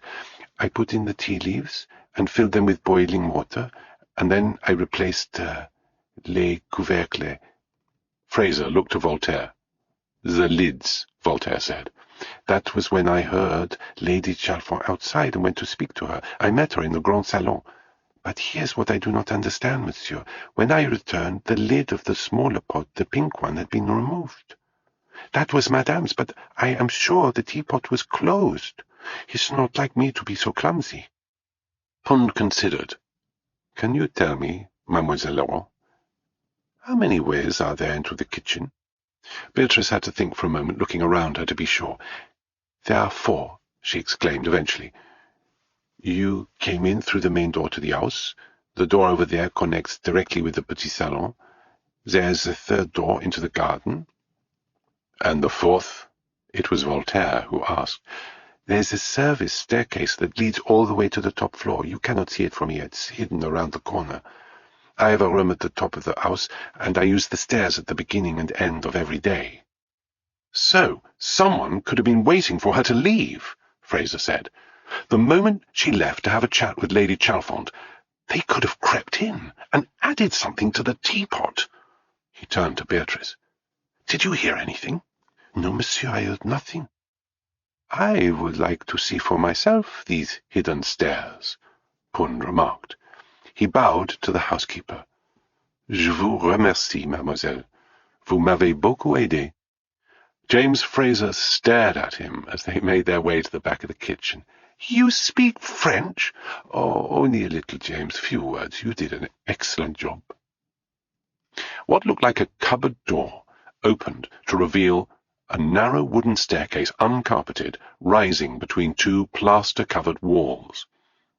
The steps creaked as he began the climb upwards, followed by Fraser and a struggling Voltaire. After a short while, he came to a door and opened it to emerge onto a wide, richly decorated corridor that ran the full length of the 1st floor, with 8 or 9 doors leading off it. The door to the staircase itself virtually disappeared into the wall. Looking around him, Pund recognized a Chagall painting nearby. In fact, there was so much art and fine furniture that he could have been standing in a museum. "You think someone entered the kitchen by the service stairs?" Voltaire asked. Pund shrugged. "To come in from the garden, that is to take a great risk, as they might have been seen from the gazebo. The main doorway also was in full sight of Mademoiselle Beatrice and Lady Chalfont. The petit salon is possible, but why would they have been there in the first place? This would seem to be the most likely." "Well, where do you want to start?" Voltaire pointed to the door. "That's Elmer Waysmith's bedroom and office suite at the end of the corridor. He's in there now, I would imagine, although I would doubt that he is ready to talk. I saw him this morning, and he was so upset he couldn't say a word. His son Robert has the room opposite." He turned round and pointed. "Lady Chalfont slept at the back of the house." "Not with her husband?" Fraser asked. Pund smiled at his assistant. "It's quite common for members of the British aristocracy to sleep in separate rooms," he explained. "Also, you must remember Lady Chalfont was unwell. Judith Littleton and her husband have a room around the corner," Voltaire explained, "and Geoffrey Chalfont and his wife are next door." "I would like, I think, to speak to Dr. Judith Littleton," Pund said. "Her husband said that she did not discuss our meeting in London. I must ask her about this." "You think he was lying?" "Somebody is definitely lying, James. It seemed to me at the time that Dr. Littleton was unhappy that her mother had approached me, and I would be interested to know why she did not mention the encounter." "All right," Voltaire said. "Let's start with her." In fact, Judith Littleton had company. When Pund knocked and entered, he found himself not in a bedroom as he had expected, but in a comfortable living room with a sofa and 3 armchairs and a highly ornate gilded cassone to one side. An archway opened into a second space with a 4-poster bed only partly visible. One corner of the room was taken up by an antique globe, spun around so that South America was uppermost, next to a monumental desk piled high with books and black-and-white photographs. Glancing at them, Pund saw a desert landscape with symmetrical lines and shapes dug into the sand. There were also representations of different animals, a condor, a monkey, and a spider. He realized that he was looking at the Nazca lines, which Dr. Littleton seemed to have made her life's work. They were certainly spectacular. Lola Chalfont was sitting with her. The 2 women had been deep in conversation when they were interrupted. Lola appeared entirely composed, sitting with her legs crossed, a cigarette in one hand, a cocktail glass cradled in the other. But Judith was still in shock, her face haggard, her eyes empty. The shutters were half closed, but the early afternoon light was still streaming in, giving the room the feel of a church or a sanatorium. Once again, Voltaire introduced the 2 arrivals. Lola had not met Pund, but Judith recognized him and started, as if he was the last person she had hoped to see. Pund noticed this, but said nothing, as he took his place on the sofa. Voltaire and Fraser remained standing. "May I offer you my condolences on the death of your mother?" Pund began. "I met her many years ago, and we were friends." "Yes, she told me." Judith could barely manage the 4 monosyllables. "This is ridiculous," Lola weighed in. "As if it isn't bad enough having Monsieur Voltaire from the Sûreté, now we have a private detective from England. Margaret was not murdered, and forgive me, Judith, but Harry was an idiot to call the police in the first place." "It was Lady Chalfont herself who invited me to come here," Pund replied. He glanced at Judith. "You were present when we spoke." Judith nodded. "Yes." "You will recall that she wished to consult with me on a matter of the greatest urgency. Those were her words, and she asked me for my card so that she could write to me." "It's true." The words came out breathlessly, as if forced. Judith turned to her sister-in-law, apologetic. "I should have said," she muttered miserably. "I am a little surprised that you do not seem to have mentioned our meeting to your husband or to anyone in the family," Pund continued. "I didn't think it was important. When a woman approaches a well-known detective and asks for him to investigate and then, just a few days later, is found murdered, of course it's important," Voltaire said. Unlike Pund, he had not even tried to be kind. "She was just asking for his advice." Judith took out a handkerchief and wiped her eyes. "Of course it was important. In the taxi on the way to the airport I asked her several times what she was going on about, but she waved me away, and I didn't think any more about it. I know it sounds awful now, but I had other things on my mind." "Your work?" "Yes. I'm making a study of the Nazca lines. They really are one of the wonders of the Southern Hemisphere, Mr. Voltaire. They are mathematically precise drawings in the desert that cover an area of almost 190 square miles. But they've been calculated to the nearest inch. Nobody understands why they were put there, or how. They can only be seen by air, but the worst thing is that the wretched Peruvian government is refusing to look after them. They've already built a highway across the desert." She stopped herself, realizing that she had allowed her enthusiasm to get the better of her. A moment before she'd been mourning her mother. Now she had forgotten her. "You say she was murdered." Lola stepped in as if to defend her sister-in-law. "But that's ridiculous. You don't kill a woman who's already so very ill. And all this intrusion, the very idea there might have been poison in her tea, it's nonsense. It's only making everything worse." "You believe I'm intruding, madame?" Voltaire growled. "You should be grateful that the Sûreté took this matter seriously enough to send me here." "We will find out soon enough if there is a need for you to be here, Monsieur Voltaire." Pund was trying to be conciliatory. The tea that Lady Chalfont drank is being analysed even as we speak, he explained. But until the results are known, there are still questions to be asked. He turned back to Judith Littleton. Your mother wrote to me of a conversation she had overheard. In her letter she suggested that she had come upon something criminal, and that it might be a matter for the police. She never discussed it with you? What sort of crime are you talking about? Lola was scornful. What do you take us for, Mr. Pund? My husband is the 7th Earl Chalfont, in case you hadn't noticed. This is a respectable family. Do we look like thieves or murderers to you? It is astonishing how many thieves and murderers do not resemble thieves and murderers, Pund replied. That's true, Fraser agreed. I didn't know she'd written to you, Judith said. She must have posted the letter without telling us. Where's the nearest postbox? Pund asked. It's in the port, Lola replied, but she wouldn't have needed to walk there. If anyone wants to send a letter, they just leave it on the table beside the front door. Beatrice takes the mail in every morning to catch the midday post. There is still the possibility that somebody in the house might have seen my name on the envelope. And recognized it. Lola raised an eyebrow. Until Monsieur Voltaire introduced you, I didn't have the faintest idea who you were. It was difficult to say if Lola was being purposefully insulting, but Pund was unperturbed. It is strange, he said. When I first met Lady Chalfont, it was in Salisbury, when I was investigating the death of George Collindale. She was a most courageous woman. She was also someone I would describe as forthright. She spoke her mind. She held nothing back, and yet the woman you describe, who does not tell you why she has summoned me or the nature of the crime she has supposedly discovered, she appears secretive, perhaps even afraid. It may be that my mother had changed since you met her, Mr. Pund, Judith said, adding in a low voice. Since she married Elmer. You do not approve of your stepfather? Judith flinched. No, that's not what I meant at all. But it must have been difficult for you when your mother decided to remarry. We were all surprised to begin with. Elmer had only come into our lives to advise on the art collection at the Hall, but whatever we may have thought of him, my mother adored him. She would have done anything for him, and if he made her happy, that was all that mattered. You say, whatever we may have thought of him. Pund paused.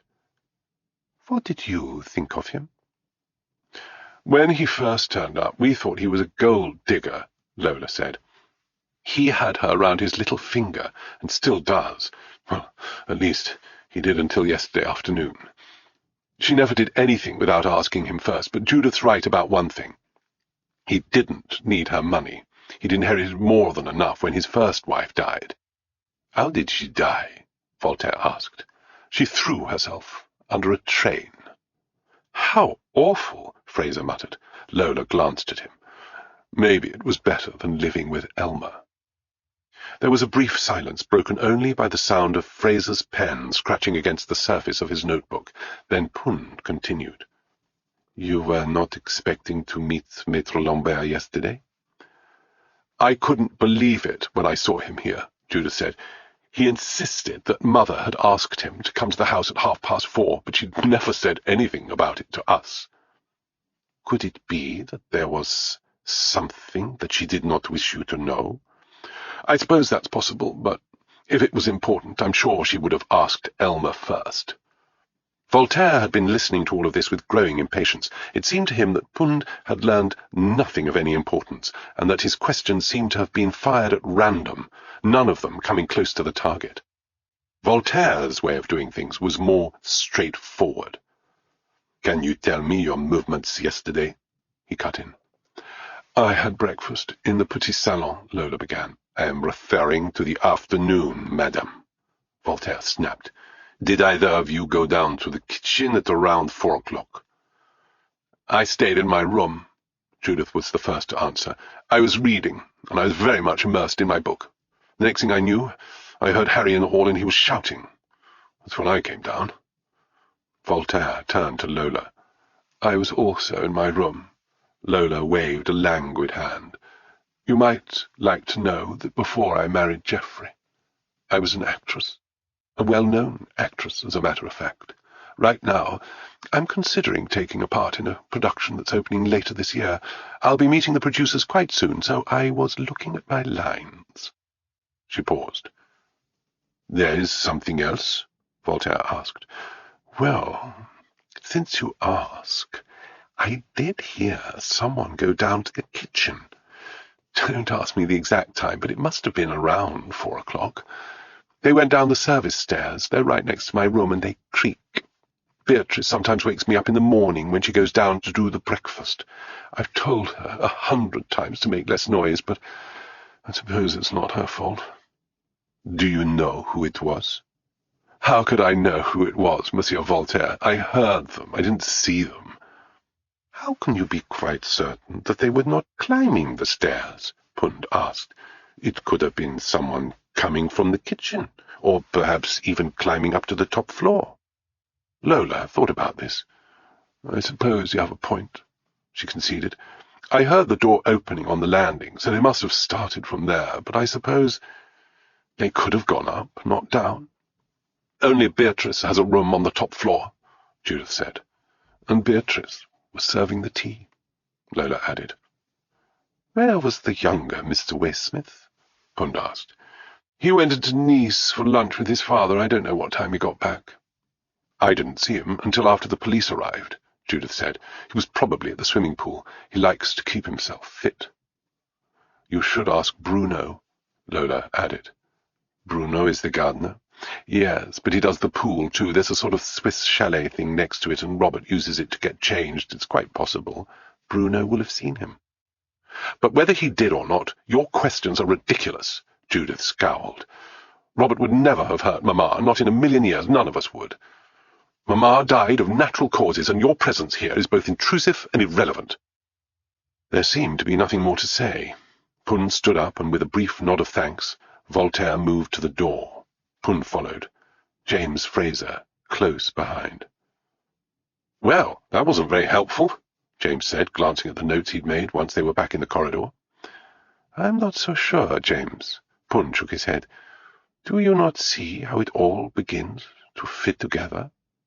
"But Judith Littleton does have a point. We still don't know if Lady Chalfont was really poisoned." Pund turned to Voltaire. "When do you expect the results of the analysis, Monsieur Voltaire?" "This afternoon." "Then let us continue." Pund looked up and down the corridor, past the gold-framed mirrors, oil paintings, and engravings. "I would very much like to see Lady Chalfont's room." "Follow me." The French detective was moving more slowly than ever, as if already exhausted by the investigation. He led them to the back of the house, and through a door that opened into a magnificent suite of rooms. A bedroom, a bathroom, a dressing-room, and a small sitting area, all of them exquisitely furnished. But more glorious than any of this was the panoramic view of the garden on the other side of the 3 Romanesque arches. This was a room to wake up in. It would be impossible to start the day without a sense of inspiration. There was a brown envelope on a table beside the bed, and Pund recognized it at once. The envelope was empty now, but it had the words "Post Office Telegrams" printed in red above the royal coat of arms. He showed it to Voltaire. "You left this here?" he asked. "I left it where I found it," Voltaire replied. "It was here when I arrived. I brought the telegram with me when I came to the hotel." Pund ran a finger across the top of the envelope, feeling the edge. "I wonder who opened this telegram," he muttered, almost to himself. "I do not believe it was Lady Chalfont." Voltaire scowled. "It has been severed with a knife," he said. "I think it is quite likely that Lady Chalfont would have had a paper knife in her possession." "Then where is it, Monsieur Voltaire? And if you look at the way the paper has been cut, you will clearly see that the knife that was used had a serrated edge. That would suggest to me that it was a bread knife, or perhaps a fruit knife, and it is unclear to me why, if she opened the telegram in this room, Lady Chalfont would have had either such implement anywhere near her. But if someone had cut it open before it was given to her, she would have known. If that person was certain that she would be dead within a few hours, it would not matter." Voltaire was about to reply when Pund held up a hand for silence. He could hear voices coming from outside, and gesturing at Fraser to accompany him, he stepped out onto the balcony. In the distance, he could hear the fall of water from the fountain, but much closer, two voices were raised in argument. "I don't like it here. I want to go back to Norfolk." It was a child who had spoken, and Pund knew at once this must be Cedric, Geoffrey and Lola's son, talking to someone in the Grand Salon. "We can't go back yet." Geoffrey Chalfont's voice was unmistakable. "Even if we wanted to, it wouldn't be allowed." "Because Granny's dead?" "Exactly, Cedric. And you could try to show a little more sympathy." "I didn't kill her. The police don't want to talk to me. They probably think you did it." "That's a dreadful thing to say, Cedric. I think you should go to your room." "I hate it here. I've got no friends, the food's horrible, it's boring, and nobody speaks English." "We're not leaving yet, and that's the end of the matter. Now go to your bloody room." "Maybe you'll be next. Or Mummy. Or Uncle Harry. There's lots of poison in the garden, lots and lots of it. I know. I've seen it." "Cedric!" But there was no reply from the child, only the banging of an unseen door. 9. Elmer Waysmith was sitting slumped behind his desk in the study that adjoined his bedroom. The energy seemed to have drained out of him. There were bags under his eyes. With his white hair, he had already looked older than his 67 years, but the sudden death of his wife might have added another 10. He was wearing a grey cotton blazer, with a silk handkerchief poking out of the top pocket, although from the look of him he would have been more comfortable in a morning suit. But who brings black to the south of France? The study was a square room, with a single window, which even when fully open did not allow enough air to circulate. Much of the space was taken up by an ornate Mazarin bureau, piled high with papers, newspaper clippings, photographs, receipts, and certificates. 3 of the walls were covered by bookshelves that only added to the sense of claustrophobia. The books largely related to the world of art, with monographs and biographies in several languages, but there were dictionaries, encyclopedias, and reference books covering a wide range of subjects. Elmer had a fountain pen in front of him. He had been working on his new catalogue, and there were several pages covered in turquoise ink. A silk-covered divan with scroll legs had been placed under the window, and this was where Robert Waysmith was sitting. He, too, looked exhausted. He had not shaved, and a dark shadow seemed to be spreading across his face. He was examining his father with watchful eyes, waiting to hear what he might say next, nervous of what it might be. "We'll have the funeral in England." "In Norfolk?" "Of course it'll be in Norfolk. Where do you expect it to be? Paddington Station?" "Whatever you say, Pa." Elmer wiped a hand across his brow as if to excuse his bad temper. It was grief, of course. Robert knew that he had to make allowances. His father had been married to Margaret Chalfont for 6 years, and although she had never taken his name, the two of them could not have been closer. "Madame Dubois will make the arrangements," he went on. "She'll know what to do." Robert nodded, something almost like a smile touching his lips. Madame Dubois had shipped paintings and sculptures all over Europe. Now she would do the same for his stepmother. "I can't believe this is happening again," he muttered, almost to himself. "What?" Elmer looked up sharply, his grey eyebrows rising. "Nothing, Pa." "I heard what you said. Again? What do you mean by that? Are you suggesting that Margaret—" "The police are saying that someone poisoned her. But isn't it possible she could have killed herself?" "No, Robert, it is not possible. She would never have done that. She was ill, she knew her time was limited, but she lived every day to the full, and she loved every minute that was given to her. She had no reason to take her own life." "Unlike my mother." Elmer gazed at his son with barely controlled fury in his eyes. "Your mother was a sick woman, Robert. She didn't know what she was doing. You know that." "So what's the alternative, Pa? That someone in the family deliberately killed Margaret, one of us?" "I never said that. And the simple truth is that this damn fool detective from Paris has got it all wrong. Margaret's heart gave out exactly as the doctor said, and exactly as we knew it would. It was only a matter of time."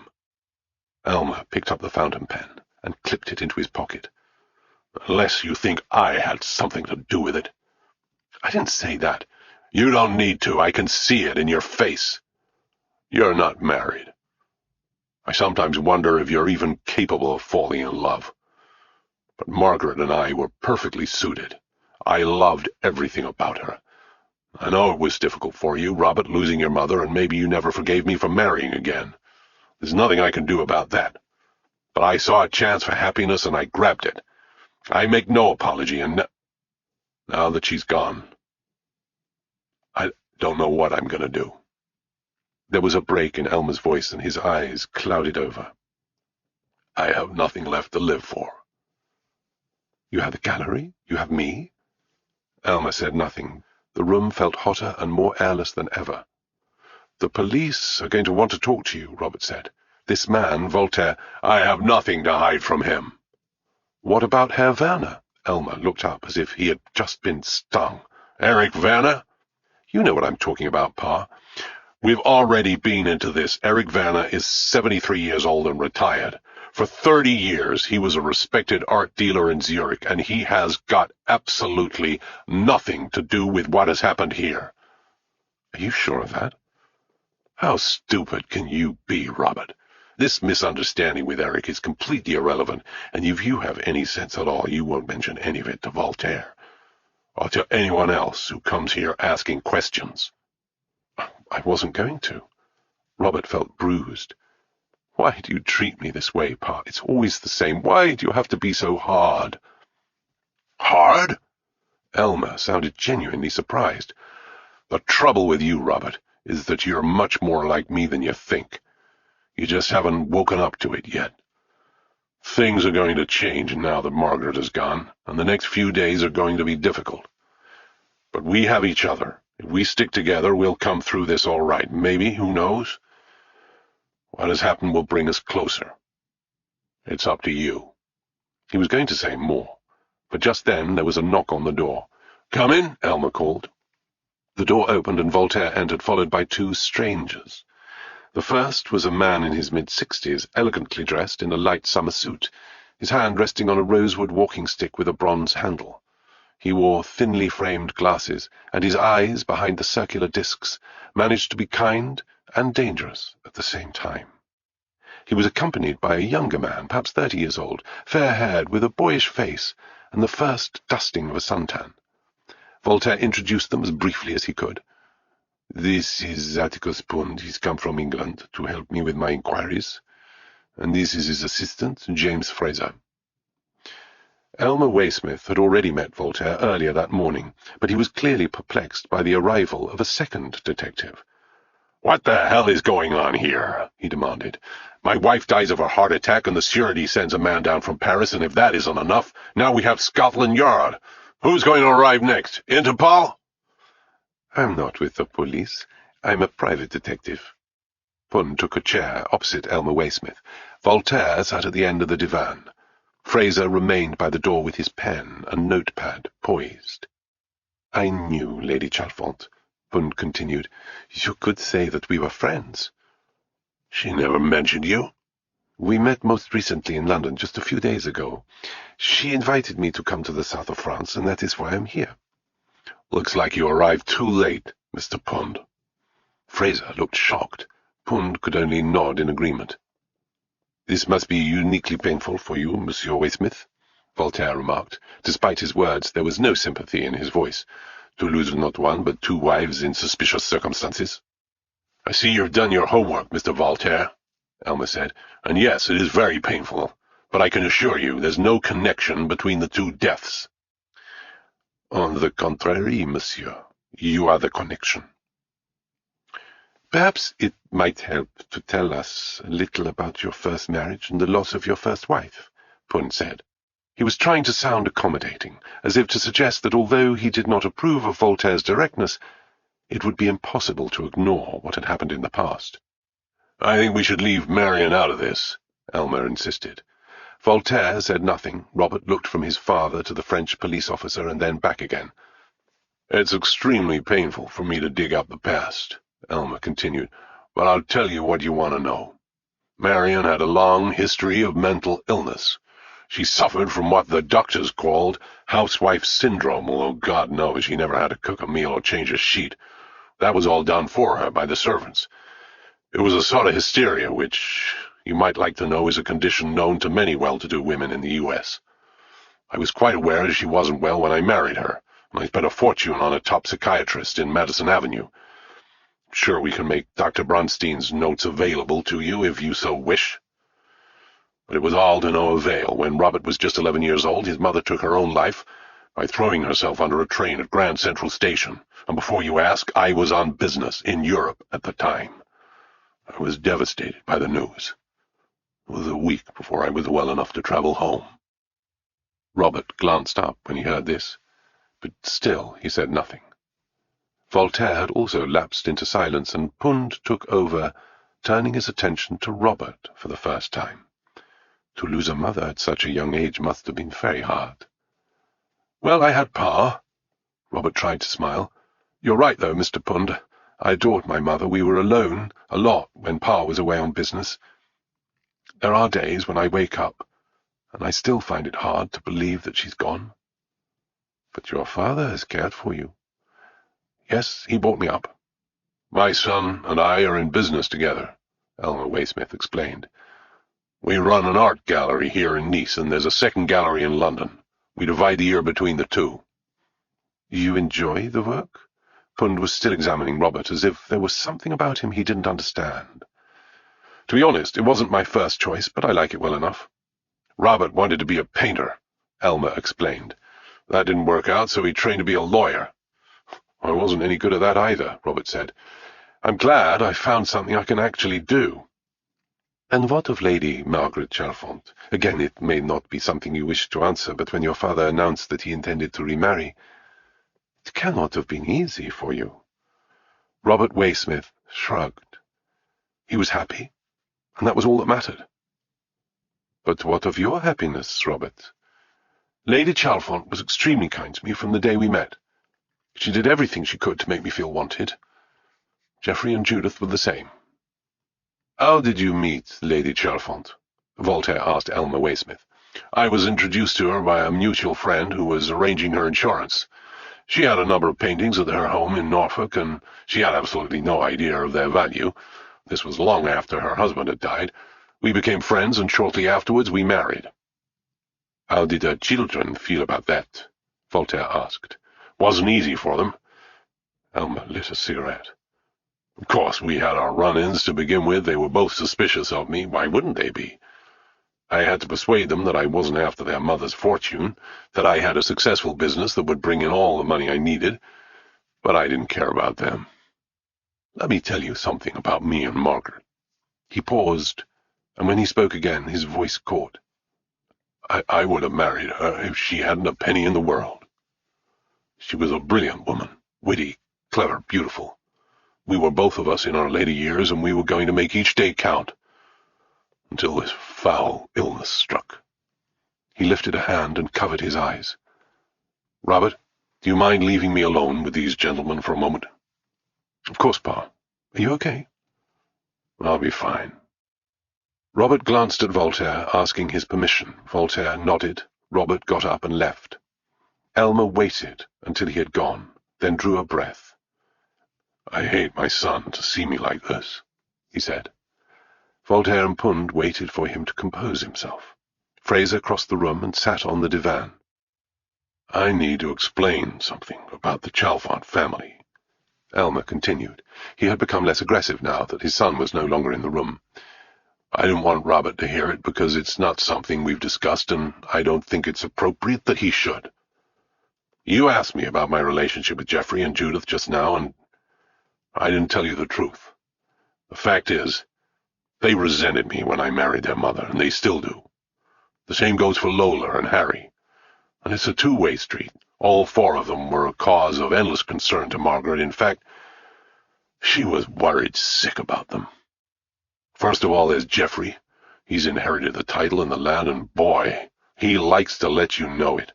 He has an estate manager, tenant farmers, groundsmen, servants, and he treats them all like dirt. I'm American. I can't pretend to understand how the British aristocracy works, but he's the 7th Earl, and that seems to give him a license to behave as badly as he likes. And there's another side to him you need to know. He gambles. You ask at the casinos around here. He's well known to every one of them. He doesn't win, of course, and the sums he's losing are beginning to mount up. His father left him plenty of cash, but Margaret had no idea how much of it is left, and he had no intention of telling her. Judith is extremely intelligent, but don't be fooled by that quiet ethnologist act of hers. She's a tough cookie, and she'll do anything to protect her husband, which includes taking his side against me. And she's got her eye on the main prize, just like him. She wants money to fight the Peruvian government over some sort of South American Stonehenge in the desert. And speaking of Harry Littleton, he was at school with Geoffrey. The two of them were in the first 11 cricket team. Harry has no money. Maybe that's why he keeps so close to Geoffrey. He calls himself a businessman. And right now he's trying to develop a hotel. So far, it's brought him nothing but a truckload of trouble. He's a year behind schedule, way over budget, and he hasn't even laid the first brick. Worse still, I understand he's managed to get himself involved with some pretty unsavory characters. You might as well know that Harry has been demanding financial support from his mother-in-law and from me. Elmer shook his head. I looked into his accounts, and it's just good money after bad, which is exactly what I told Margaret. She agreed. But that hasn't stopped him badgering us. Lola completes the pack. I like her. She's feisty, and she doesn't want to sit around on her backside, which does her credit. But she's got this idea of going back onto the stage. She was an actress when she met Geoffrey, although she gave it all up to become a fully licensed countess. Well, she wants money, too. She had this idea that Margaret would pay for her big comeback, £2,000. That's what she asked for, to finance some musical set in Venice. She pays for the production, she gets the part, and if things go wrong, they go down together. Voltaire considered. You might say that everyone in the household had a motive to kill your wife, Monsieur Waysmith. They all wanted money. Does that include you? She was going to die anyway, Monsieur Voltaire. Or had you forgotten that little fact? Not for the first time. Elmer Waysmith sounded utterly cold-blooded, not like a grieving husband at all. Pund had chosen his moment. You have not asked why it was that I came here, he said. You came here because of the murder. No. I explained to you that your wife invited me. She wrote me a letter. He drew the letter out of his pocket. He had already shown it to Voltaire. Now he unfolded it and read out loud. We have been married for 6 years now, but the day before I left for London, I overheard something that shocked me to my core, and which I find impossible to believe. I was thinking of approaching the police, though I dreaded doing so. He slid the letter back into its envelope. She had clearly heard a conversation in which you had taken part. Can you explain what she might have meant, Monsieur Waysmith? Can I see that? I would prefer you to answer the question. He shook his head wearily. I have no idea what she was talking about. Does she say it was me she overheard? And who was I supposed to be talking to? Pund didn't reply. Margaret spent most of her time in her room. You make it sound like she'd stumbled onto some sort of criminal conspiracy, but that's crazy. This is the south of France, not Shanghai. The only thing that's criminal around here are the restaurant prices. And yet you remarked just now that your son-in-law, Harry, is involved with some unsavory characters. I didn't say they were crooks. Could it be that she learned something that made her wish to change her will? No, she'd have spoken to me first. Have you seen her will? Voltaire asked. Of course, my wife and I discussed it at length, but if you think I'm going to tell you what's in it, you've got another thing coming. It's private, and I want the kids to find out first. That's not a decision for you to make, Voltaire replied. It's important that I know anything that is relevant to this investigation. You know nothing, Mr. Voltaire. You don't even know that my wife was poisoned. We'll find that out very soon, Monsieur Waysmith. I'm glad to hear it. I don't like having this sort of thing hanging over my head, and the sooner it's cleared up, the better. I don't suppose I can stop you coming to the reading of the will if you really want to, but until then, it's my business, and I'm not saying anything. Fraser glanced at the French detective. Voltaire clearly wasn't pleased, but short of arresting Elmer Waysmith for refusing to cooperate, there wasn't much he could do. "It was your solicitor, Maître Lambert, who drew up the will?" Pund said. "Jean Lambert, yes. We have solicitors in London, but we've known him a long time, and frankly, he's half the price. Margaret and I talked to him last summer." "You are aware, I'm sure, that Monsieur Lambert came to this house yesterday afternoon. He had been invited to a meeting by Lady Chalfont." "She never mentioned anything to me." "Could it be that she wished to speak to him about her will?" Pund suggested. "I don't think so." Elmer Waysmith shook his head. "The will was signed and witnessed. Margaret knew exactly what she was doing. I have no idea why Lambert came here. There wasn't anything left to discuss, and frankly, gentlemen, I don't think I've got anything more to say to you, either." It was a dismissal. Pund got to his feet, and moving with difficulty, Voltaire did the same. Fraser clicked the top of his biro and slipped it back into his pocket. But even as Voltaire opened the door to let them out, Pund glanced back at the bookshelf. "You have an interesting collection of books, Mr. Waysmith," he said. "I need them for my work." "There's one volume in particular that has attracted my attention." Before anyone could stop him, Pund walked behind the desk and removed a single volume that had been left jutting out slightly, separating itself from the others. He laid it on the surface. Fraser craned down so he could read the title. "Erskine's Toxicology," he announced. "I have had reference to this very interesting book many times," Pund remarked. "Dr. Robert Erskine was a physician of the 18th century who became an advisor to the Tsar of Russia. He was an expert on the use and misuse of poison, and much of his knowledge is contained in this work. I would be interested to know why it was of value to you." "You think I poisoned Margaret? You can go to hell, Mr. Pund. If you look on the same shelf, you'll find a book about medieval weaponry. I didn't stab her either." Elmer paused, allowing this to sink in. "I have a great many interests," he continued, "many of them relating to the art world. Did you know that Matisse and Gauguin had cadmium, a poisonous metallic element, in their paints? In the 19th century, William Morris used arsenic for the colors in his wallpaper. Caravaggio died of lead poisoning, and it may have been lead that drove Van Gogh mad." He had proved his point. Elmer picked up the book and returned it to the shelf. He was still standing there, watching them silently, as Pund, Voltaire, and Fraser left the room. "Are you satisfied?" Voltaire asked, as soon as they were on the other side of the door. His tone was scathing. "I think I learned a great deal from both father and son," Pund replied. "And what was that?" Voltaire demanded. "Mr. Elmer Waysmith was an extremely handsome man when he was young. You only have to look at young Robert. It is surprising that he is still single. There is a definite tension between the father and son, although they are remarkably similar. In fact, I would say that there is a great deal of anger and hatred here at the Chateau Bellemare." "But nobody hated Lady Chalfont," Fraser said.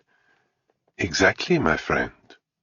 So why was she the one who had to die?" 10. "Are you sure you're up for this, Mr. Pund?" "I believe I am."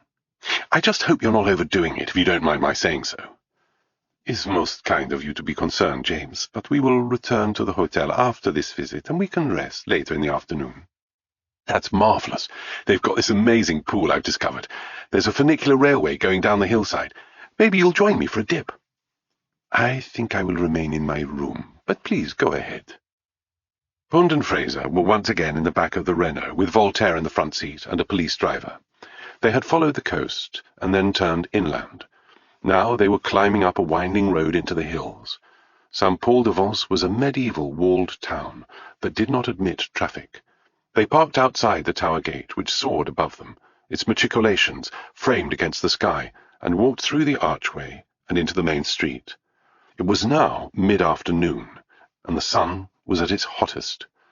Pund took care navigating the steep pathway, while this time it was Voltaire who, brisk and impatient, strode ahead. Jean Lambert's office was about halfway up. He occupied just 2 rooms, one behind the other, with a discreet sign beside the front door and a bell.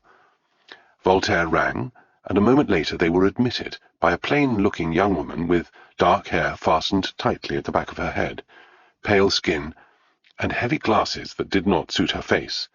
She was wearing a business-like dress and thick leather shoes. It seemed to Pund that she was a prisoner of her own wardrobe, and perhaps of her job, too. She was still in her 20s. He wondered how much time she spent tucked away behind the town walls. "I am Frederick Voltaire. This is Herr Pund and his assistant." "James Fraser," Pund added. It was clear that Voltaire had felt no need to introduce him by name. The young woman spoke a few words to Voltaire in French and then continued in perfect English.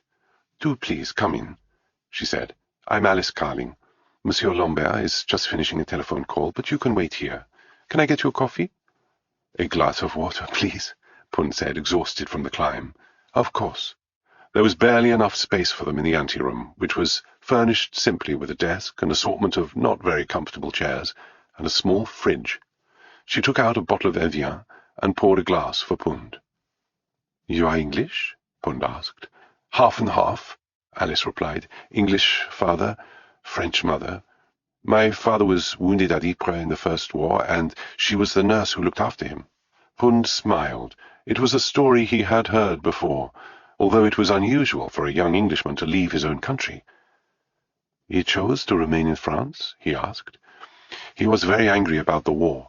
He still talks about it, the incompetence, the waste, the loss of so many young lives. He never wanted to go back to England."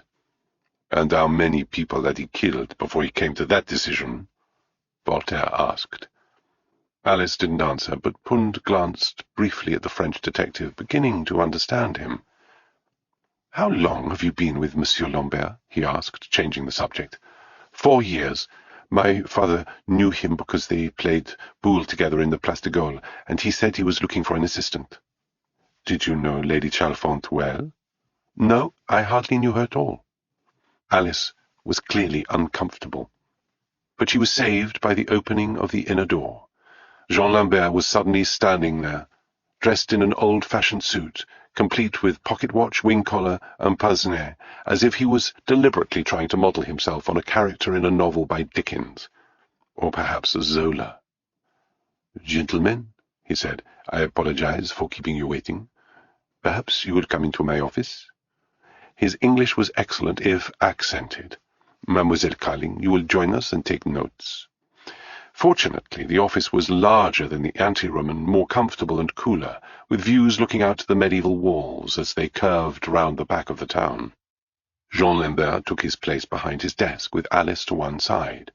Chairs had been arranged for the 3 visitors. "How can I help you, monsieur?" he asked, although in a way that suggested there was very little he could do. "You must have been saddened by the death of your client, Lady Chalfont," Pund began. "A great shock, yes, although, of course, I was aware of her illness." "She had confided in you?" "I had helped with her affairs for many years.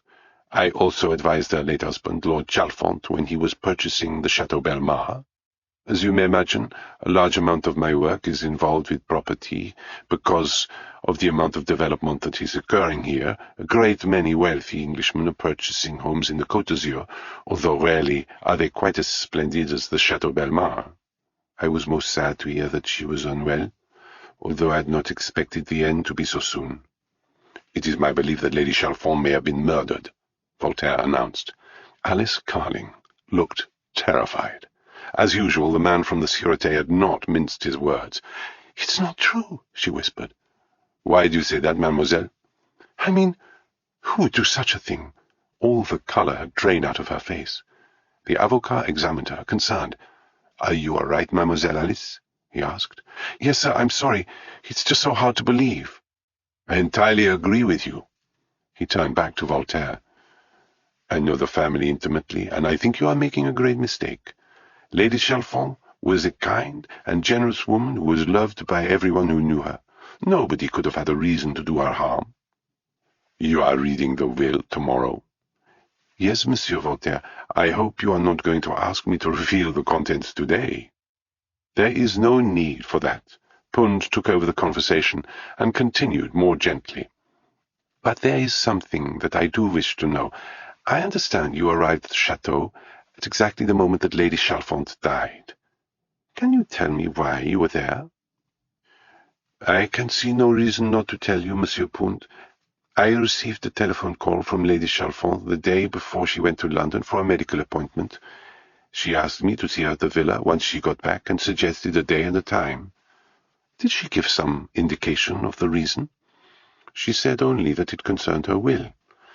I had the sense that she did not wish to speak on the telephone. Lambert hesitated. He was not the sort of man to over-dramatize events. She was under a great deal of strain. She did not sound well at all.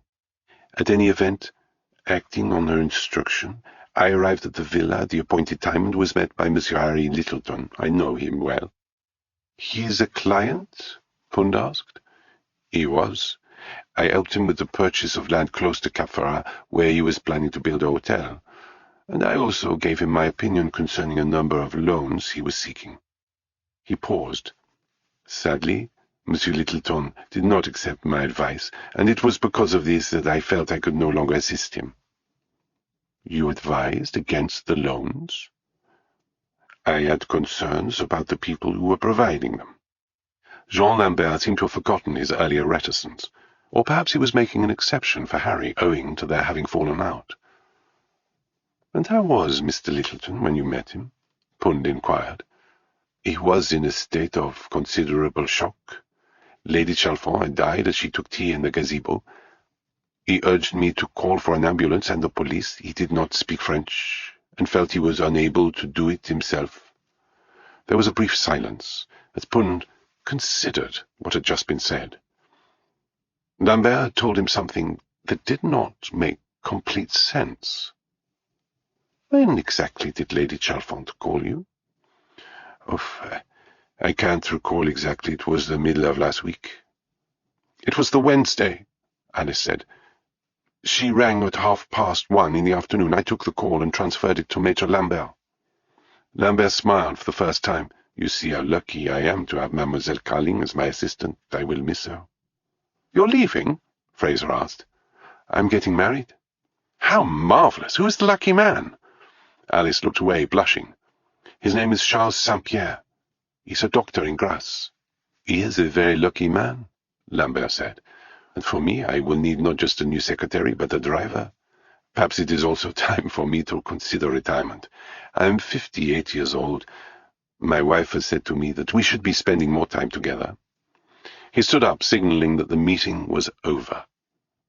You will be present tomorrow? We'll be there, Voltaire assured him. The three men left the office and walked back down through the town and out to the car park where their driver was waiting. A second police officer had also arrived on a motorbike. As Voltaire approached, he saluted and handed him a folded slip of paper. Voltaire opened it and read. He dismissed the policeman with a flick of the wrist. Lady Chalfont did not die of a heart attack, he said, turning to Pund. The analysis from Marseille shows that at least 2 grams of the poison aconitine had been added to her tea. More than enough to kill her. He folded the paper and slipped it into his pocket. It is exactly as I told you this morning when we met. This was not a natural death. Lady Chalfont was murdered. 11. The following morning, Pund and Fraser were joined once more at the breakfast table by Frederick Voltaire, but this time, having commanded the waiter to draw up a chair, he sat down with them. Pund had slept well, although he had risen early to work on the next chapter of his book. Fraser was fresh from the swimming pool, his hair still damp. Neither of them particularly welcomed the intrusion. For his part, Voltaire was making it clear that he had not joined them by choice. He was even more stiffly formal than he had been the day before, as if his injuries had impaired his personality as well as his movement. He had already ordered a hot chocolate, which arrived in a silver pot with a bowl of sugar cubes and a porcelain cup. He used his left hand to pour the steaming liquid for himself. "We do not need to be at the house until 11 o'clock, he explained. "That is when the will is being read." It was revealing that he had spoken only of the business at hand, without even so much as a bonjour or an inquiry after Pund's health. He knew, after all, that Pund had been unwell. It was not unusual for police officers to feel threatened by the detective who had been sent to undermine them, but this was something different. Pund felt certain that Voltaire's hostility stemmed from something unconnected with the investigation. It was more personal.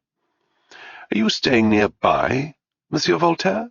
Fraser asked, trying to break through the cold atmosphere at the table. "I am in a small hotel in Nice," Voltaire replied. "The Sûreté would consider an establishment such as this to be too extravagant for his officers." He poured himself some more hot chocolate. "I am perfectly comfortable," he added hastily, "and I do not expect to remain here long."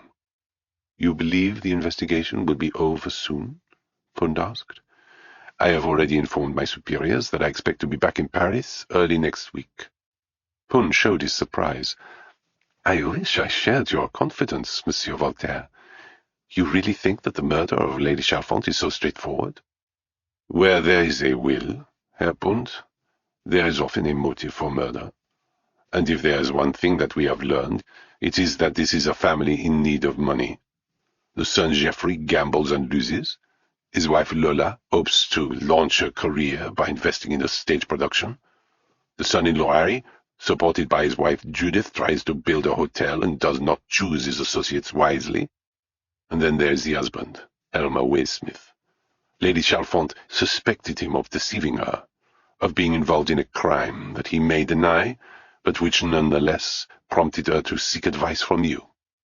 We know also that she had summoned her avocat, Maître Lambert, to come to the house on the very day that she died.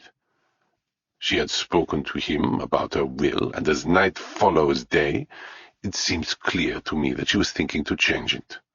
This is the oldest story in the world, and does not merit the attendance of a second detective, in particular one who is working in an unofficial capacity." Pund was unperturbed. "I accept your analysis, Monsieur Voltaire," he began. "On the face of it, this crime does seem to be unremarkable. An elderly lady with a great deal of money has spoken to a solicitor about her will. She is killed before she can meet with the solicitor to inform him of her intentions. A family hopes to inherit. Straightforward, yes. But even so, there are details which seem strange to me." "Such as?" "Let us start with the letter written to me by Lady Chalfont. She devotes one paragraph to her second husband and the feelings that she has for him. Then she says that she has overheard something that has made the ground dissolve beneath her feet. Unfortunately, she does not say what it was she heard, nor who was speaking. Even so, we can make the obvious inference. Let us say that she had discovered that Elmer Waysmith was engaged in some form of criminal activity, and this had compelled her to reconsider her will.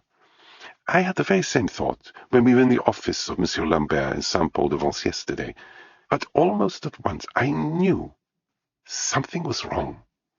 "And what was that?" "If Lady Chalfont feared that her husband deceived her, she might have called her solicitor to discuss the will, or she might have asked a detective, such as myself, to investigate what had occurred. But would she do both? Seems to me that one action fights against the other. If he's guilty, change the will, but do not summon a detective. If he is innocent, summon a detective, but do not change the will. And if she doesn't know, then wait until the truth is revealed. Perhaps she didn't feel she had enough time. It is unfortunate that her actions certainly made this the case." Fraser nodded. He had taken out his notebook and began to fill a page. "There is also the preparation of the tea in the kitchen," Pund continued. "We know from the housekeeper, Beatrice, that she filled the 2 teapots, but then left them unattended. When she returned to the kitchen, she noticed that someone had removed the lid from the pink teapot, which was the one intended for Lady Chalfont, and which would contain the aconitine.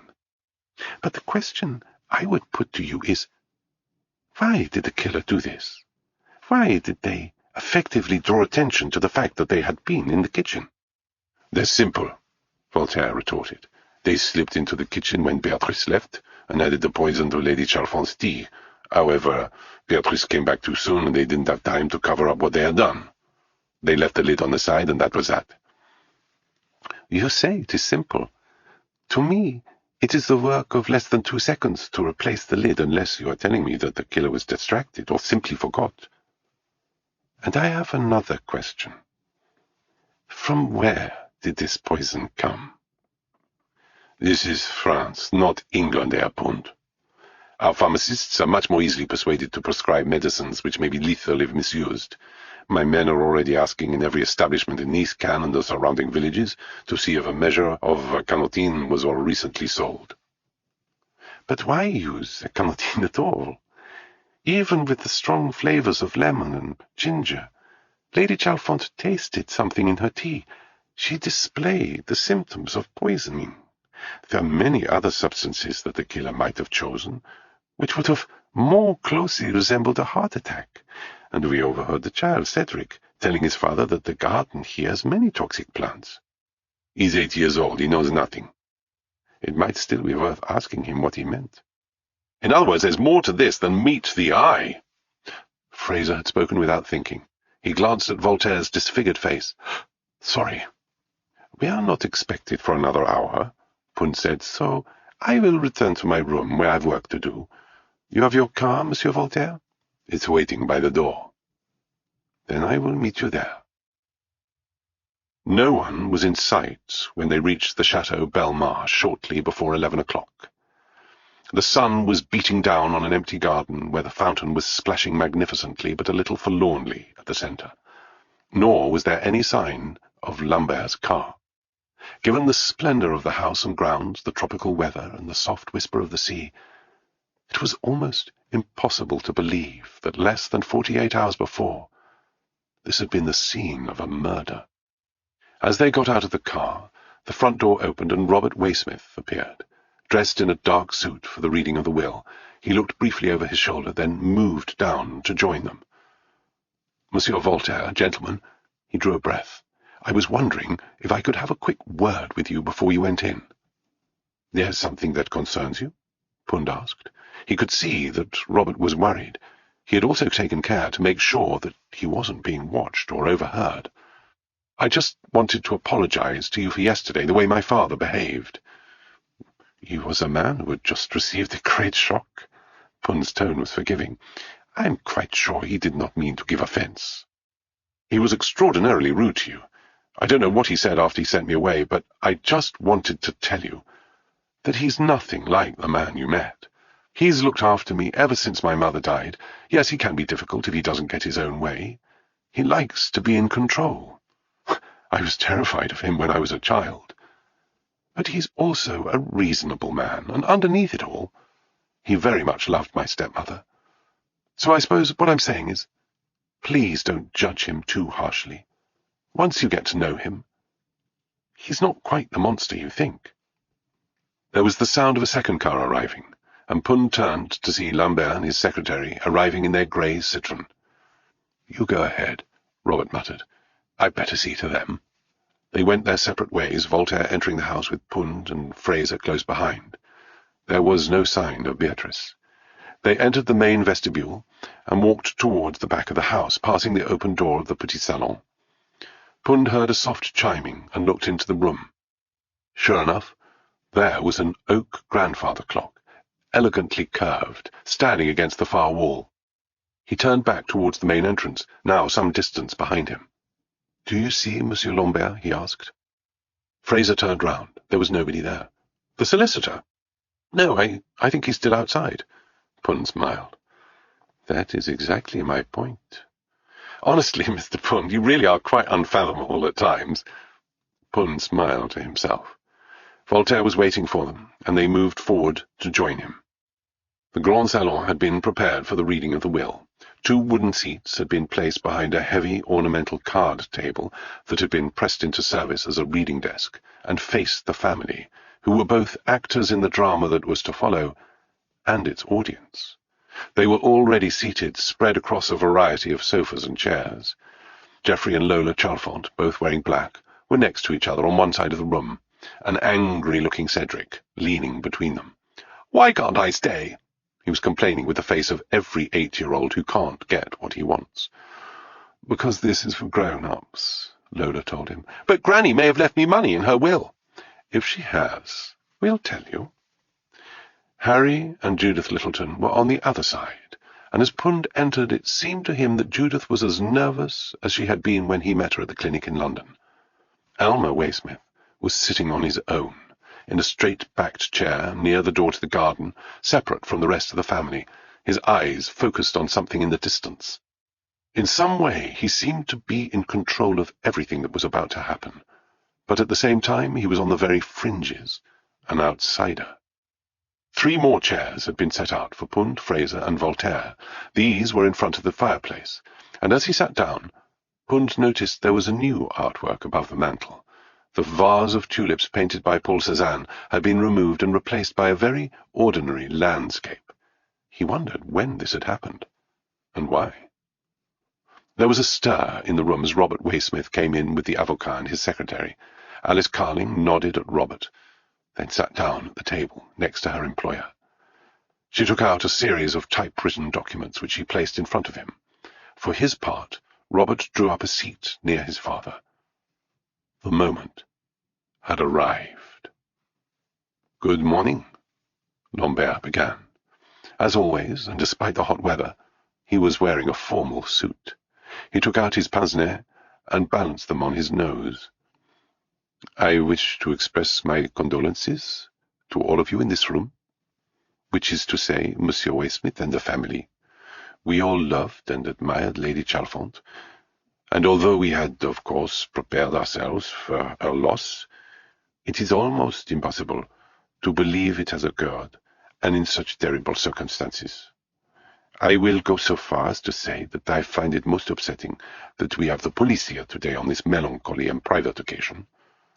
However, it makes no difference to my work, which is to inform you of Lady Chalfont's last wishes, so I will make no further reference to it, and I will be brief." He glanced at the first page in front of him. "We must begin with the estate of Chalfont Hall, in the county of Norfolk in England. The manor house itself, along with its contents and the 500 acres of land, the various farm buildings, tied cottages, the hunting lodge, the chapel, and the 2 pavilions, all passed down to the 7th Earl, Geoffrey Chalfont, following the death of his father. This is the result of the male-only primogeniture system, which has been in place for many hundreds of years. As I am sure you are aware, there is also an entail, which forbids the sale or division of the property. The income from the land and the tied cottages have also passed directly to the 7th Earl.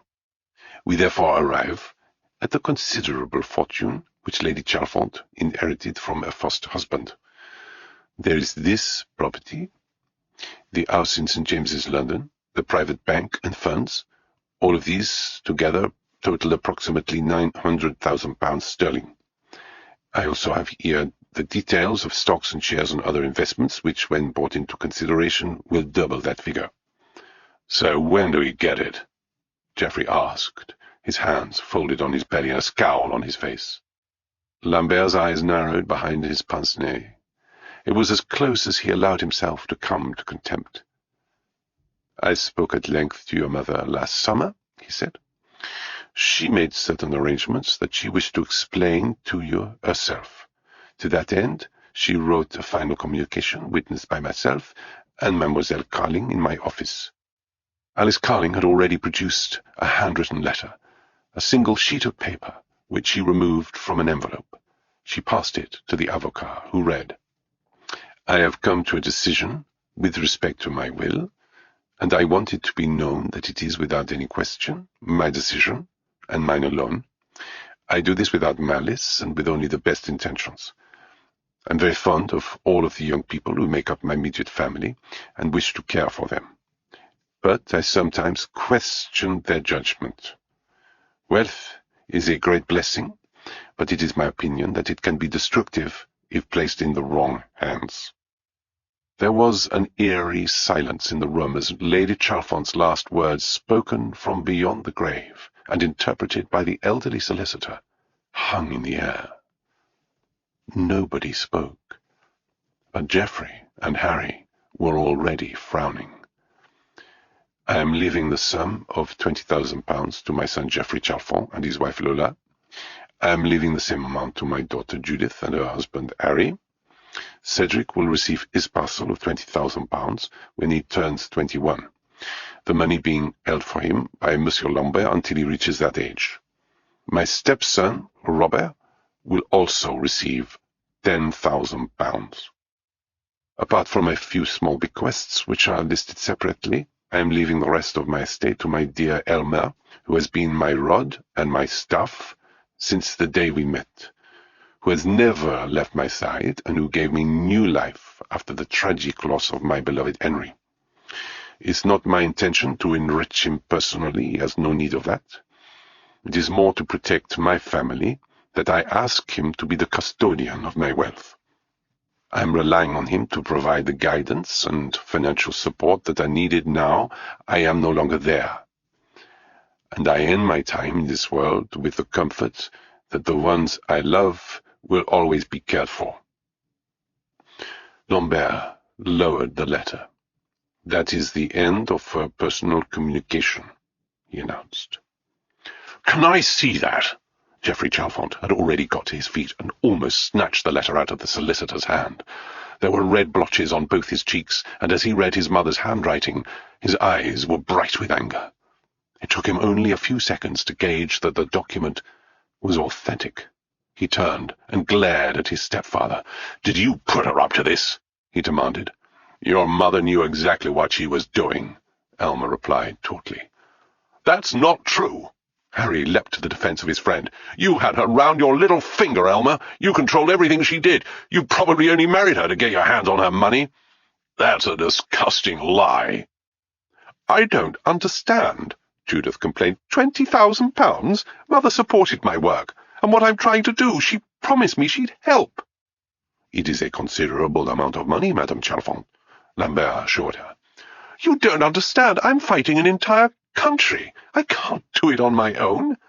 Why do I get half as much as everyone else? Robert asked, addressing his father. Is that how she saw me? Only half as good as the rest of this family? Elmer lost his patience. What makes any of you think you deserve anything? Look at you. She hasn't been dead 48 hours, and you're already squabbling over her cash.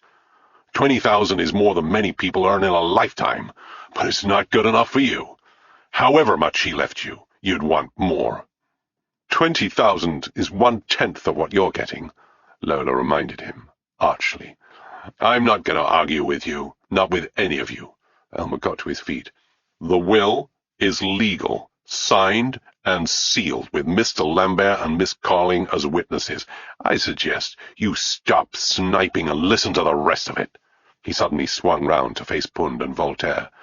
Have you seen enough? He demanded. I guess you wanted to be here to see for yourself what a pack of jackals we have in this house. Well, it should be more than enough for you. Maybe you can give us a little privacy so that we can continue tearing each other apart.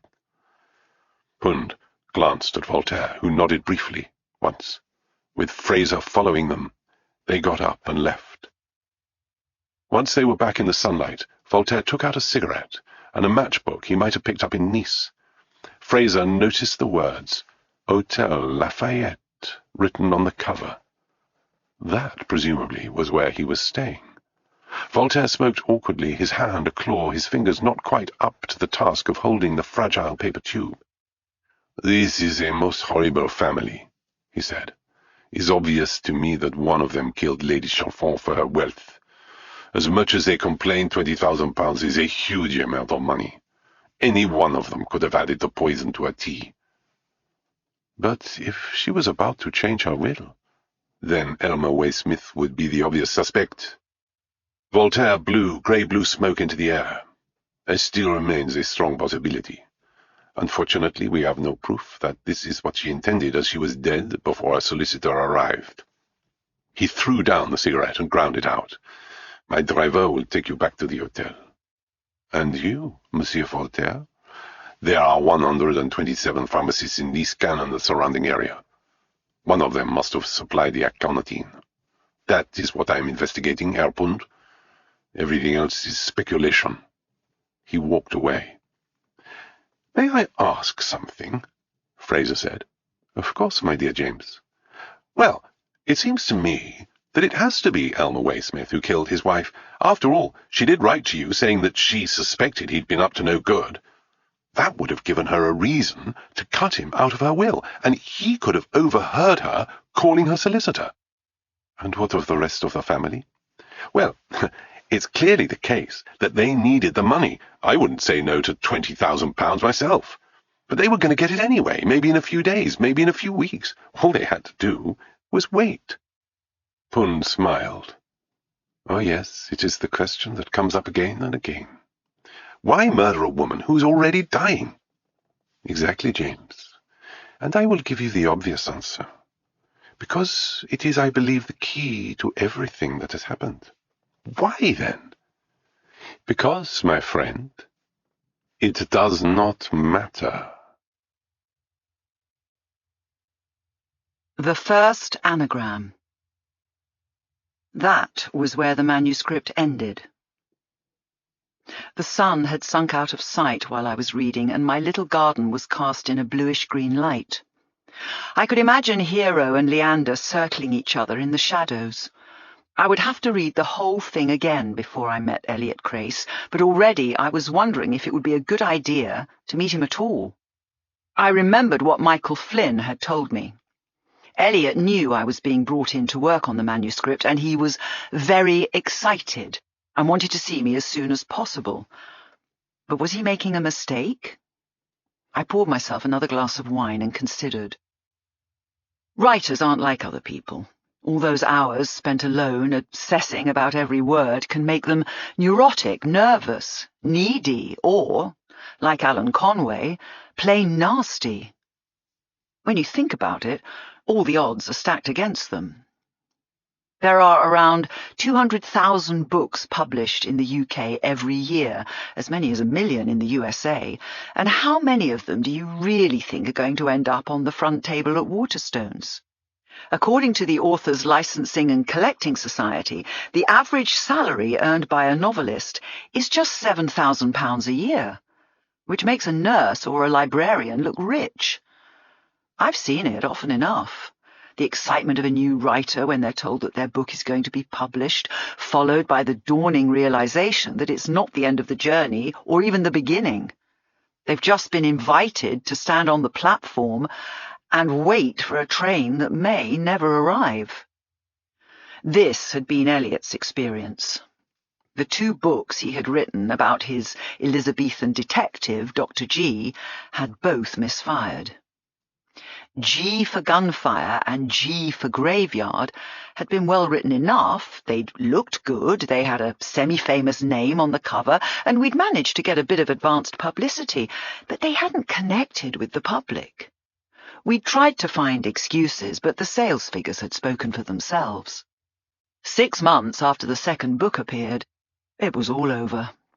The shelves in the warehouses had been cleared. As for the books themselves, the covers would have been torn off and the pages pulped, chemically cleaned and recycled. This is the humiliating end for so many writers' dreams, to be turned into somebody else's. Crace hadn't written anything since. My first reaction to what I'd read so far was that he stood a much better chance of success this time round. He'd certainly captured the voice of Alan Conway, and there was a lot of the book that I liked. Naturally enough, I had plenty of thoughts. But was this the right time to be sharing them?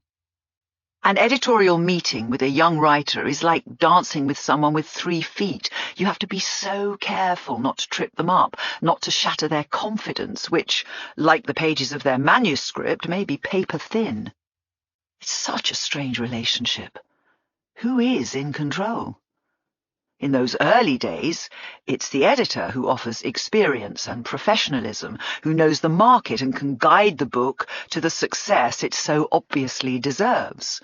The author has dreams, but the editor has plans. And at the end of the day, it's the editor who chooses the book and who pays for it. If new writers have one thing in common, it's gratitude. It's only when the books become successful that things change, and this was exactly what had happened with Alan Conway. As soon as he started selling in large numbers and had his awards and the freedom of the city of Heidelberg under his belt, he decided that Cloverleaf needed him more than he needed Cloverleaf, and the worst of it was that he had a point. I dreaded meeting him because he was so unpleasant to work with. I disliked him and needed him in equal measure. Charles Clover had to take over, and what good did that do? In the end, the whole business burned down. I didn't think it was a good idea to meet Eliot before the book was finished for a whole host of reasons. First of all, how can you possibly judge a whodunit before you've read the end?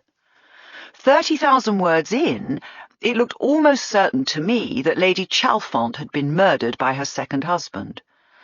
Elmer Waysmith wasn't a particularly pleasant character, and he was the one who had the most to lose if she'd gone ahead and changed her will. He'd had to act quickly. His wife had overheard something and had telephoned Jean Lambert, the solicitor, who had turned up at the house on the very day she died. But if Elmer did turn out to be the killer, I'd be disappointed. It would be too obvious, and it really wouldn't matter how well or badly the book was written. The whole thing would fall flat, and that would get it a kicking on Goodreads and the other critical websites. From my experience, I'd say that people who enjoy crime fiction and who form communities all over the internet are the most discerning and the most unforgiving of all readers. Do you think Murder on the Orient Express would have become one of the greatest mysteries of all time if the train driver had done it? That might be an argument for getting in early before it was too late, but there was a real danger that if I started asking too many questions, I might accidentally tear up everything Eliot had done so far. I remembered the sensitive, unpredictable young man I'd met all those years ago. Michael had said that he'd settled down since then, but I didn't want to take any chances. There was an extremely tight deadline hanging over us. The book was wanted early in the new year, which meant getting the proofs out by October, at the latest. That was only 4 months away. There was another question clouding my mind. Even before I'd accepted the manuscript, I'd had misgivings about editing it. Alan Conway might be dead, but his ghost lived on as malevolent as ever. Reading Punt's last case, I'd felt him standing at my shoulder, and I'd begun to wonder if Eliot Crace wasn't playing exactly the same mind games that had got me into so much trouble before. It had begun with an anagram. I'd spotted it almost immediately. It wasn't difficult. Eliot Crace's grandmother, Miriam Crace, had lived at Marble Hall. Marble Hall. The Chateau Belmar. I wondered to what extent Eliot had based the characters living in the south of France on his own family. If I met him, I could ask him, of course, but I wasn't sure I wanted to know. If my experience with Alan Conway had taught me anything, it was that I was better off keeping my distance from writers, especially the ones who wanted to get their revenge on the world. My mobile rang. I picked it up and glanced at the screen. It was Michael Flynn, still at work, even though it was after 6 o'clock. "Hello, Susan. I was wondering how you were getting along with the book." "I've just finished it." "That's quick. What do you think?" "I think it's very good. I mean, the characters are believable. It's great that we get to the murder after just a few chapters. That's when things start motoring. He certainly managed to capture Atticus Punt. I do have some questions, though. That's the reason I'm calling. I just spoke to Eliot. I told him you had the manuscript, and he's very keen to meet you to get your thoughts. He wondered if you'd be around tomorrow. We could give you a room at the office. Well, will 11 o'clock work for you?" There were so many things I could have said. I'd had enough of Atticus Punt and never wanted to go near him again. I didn't even really want to work on murder mysteries. Couldn't he find a nice, cheerful historical romance set in 19th century England with couples romping in hay wains or dancing the quadrille and nobody being killed? But I needed the job. I wanted to be taken on as a full-time editor. I didn't really have a choice. "I'll see you then," I said, and hung up. Elliot Crace. It was 10:30 when I walked into Corsten Books the following day. I texted Michael Flynn and told him I was coming early, and I think he understood why. It all goes back to the relationship between the editor and the writer. I needed Elliot to feel that I was part of the publishing house, or at least had its authority behind me. I wasn't sure to what extent we were going to talk about the manuscript at this first meeting. It might just be one of those getting-to-know-you encounters over coffee and biscuits in the canteen. But either way, it would make it much easier for me if I got there ahead of him and didn't look as if I'd just wandered in off the street. For the same reason, I'd asked Michael to set me up in an office, not a conference room. I didn't care if it was the size of a storage cupboard. I wanted Elliot to feel I belonged there. I didn't see Michael, as it turned out. He was locked in meetings until lunchtime, but his PA, Sandra, showed me to a neat corner office on the same floor as last time. It had a table, 2 chairs, a sofa, and enough books to feel lived in. They'd left me a couple of notepads and a flask of coffee on the side. "Is there anything else you need?" Sandra asked with a bright smile. "No, thank you. Just let me know when Elliot arrives." An hour later, I was still waiting. Elliot Crace was late. I wasn't quite sure what to make of this, but all in all, I was bloody annoyed. So much for the new, reformed Elliot. He was the one who had asked for this meeting, and it was quite a slap in the face to leave me sitting here on my own. I tried to ignore the various staff members passing and glancing in through the glass door, wondering who I was as I sat there twiddling my thumbs. I forced myself to stay calm. "I'll give him another 5 minutes, and then I'll walk away," I told myself. 5 minutes passed. "All right. 5 more minutes, and then that's it." I might have sat there like that all day. But then Sandra appeared at the door. "He's just coming up." "Thanks."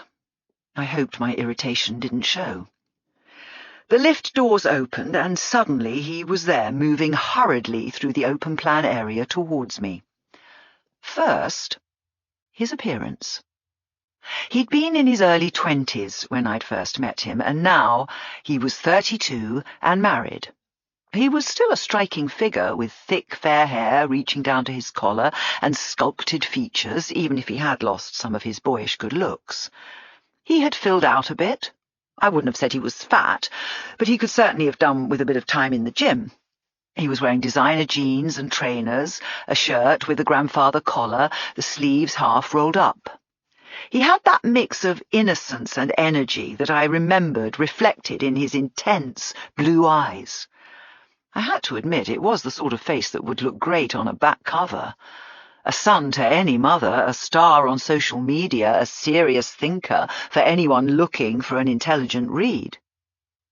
"Oh, God, Susan, I'm late. I'm sorry." He was talking even before he'd come through the door. "Someone's thrown themselves under the tube and the whole central line is shut down. I had to get a cab and it took forever."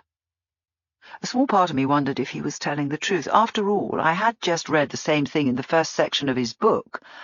Elmer Waysmith's first wife had died that way. But Elliot was doing his best to be charming, and I didn't want to set our relationship off on the wrong foot. "Please don't worry about it," I said. "I'm very glad to see you again. It's been a while." "Yes, I heard all about Charles and what happened at Cloverleaf. I couldn't believe it." He threw himself into the nearest chair, which swiveled round as it took his weight. "Is it really true? He tried to kill you?" "I'm afraid so." "And he killed Alan Conway?" "Yes." "It's incredible. Charles was so kind to me when I was writing the Dr. G books, and when they didn't work, he couldn't have been more supportive. He and Elaine were almost like parents to me. I was always in and out of their house, and he was about the gentlest person I've ever met. It's hard to believe he had it in him." "He put me in hospital, Elliot, and he pushed Alan off a tower."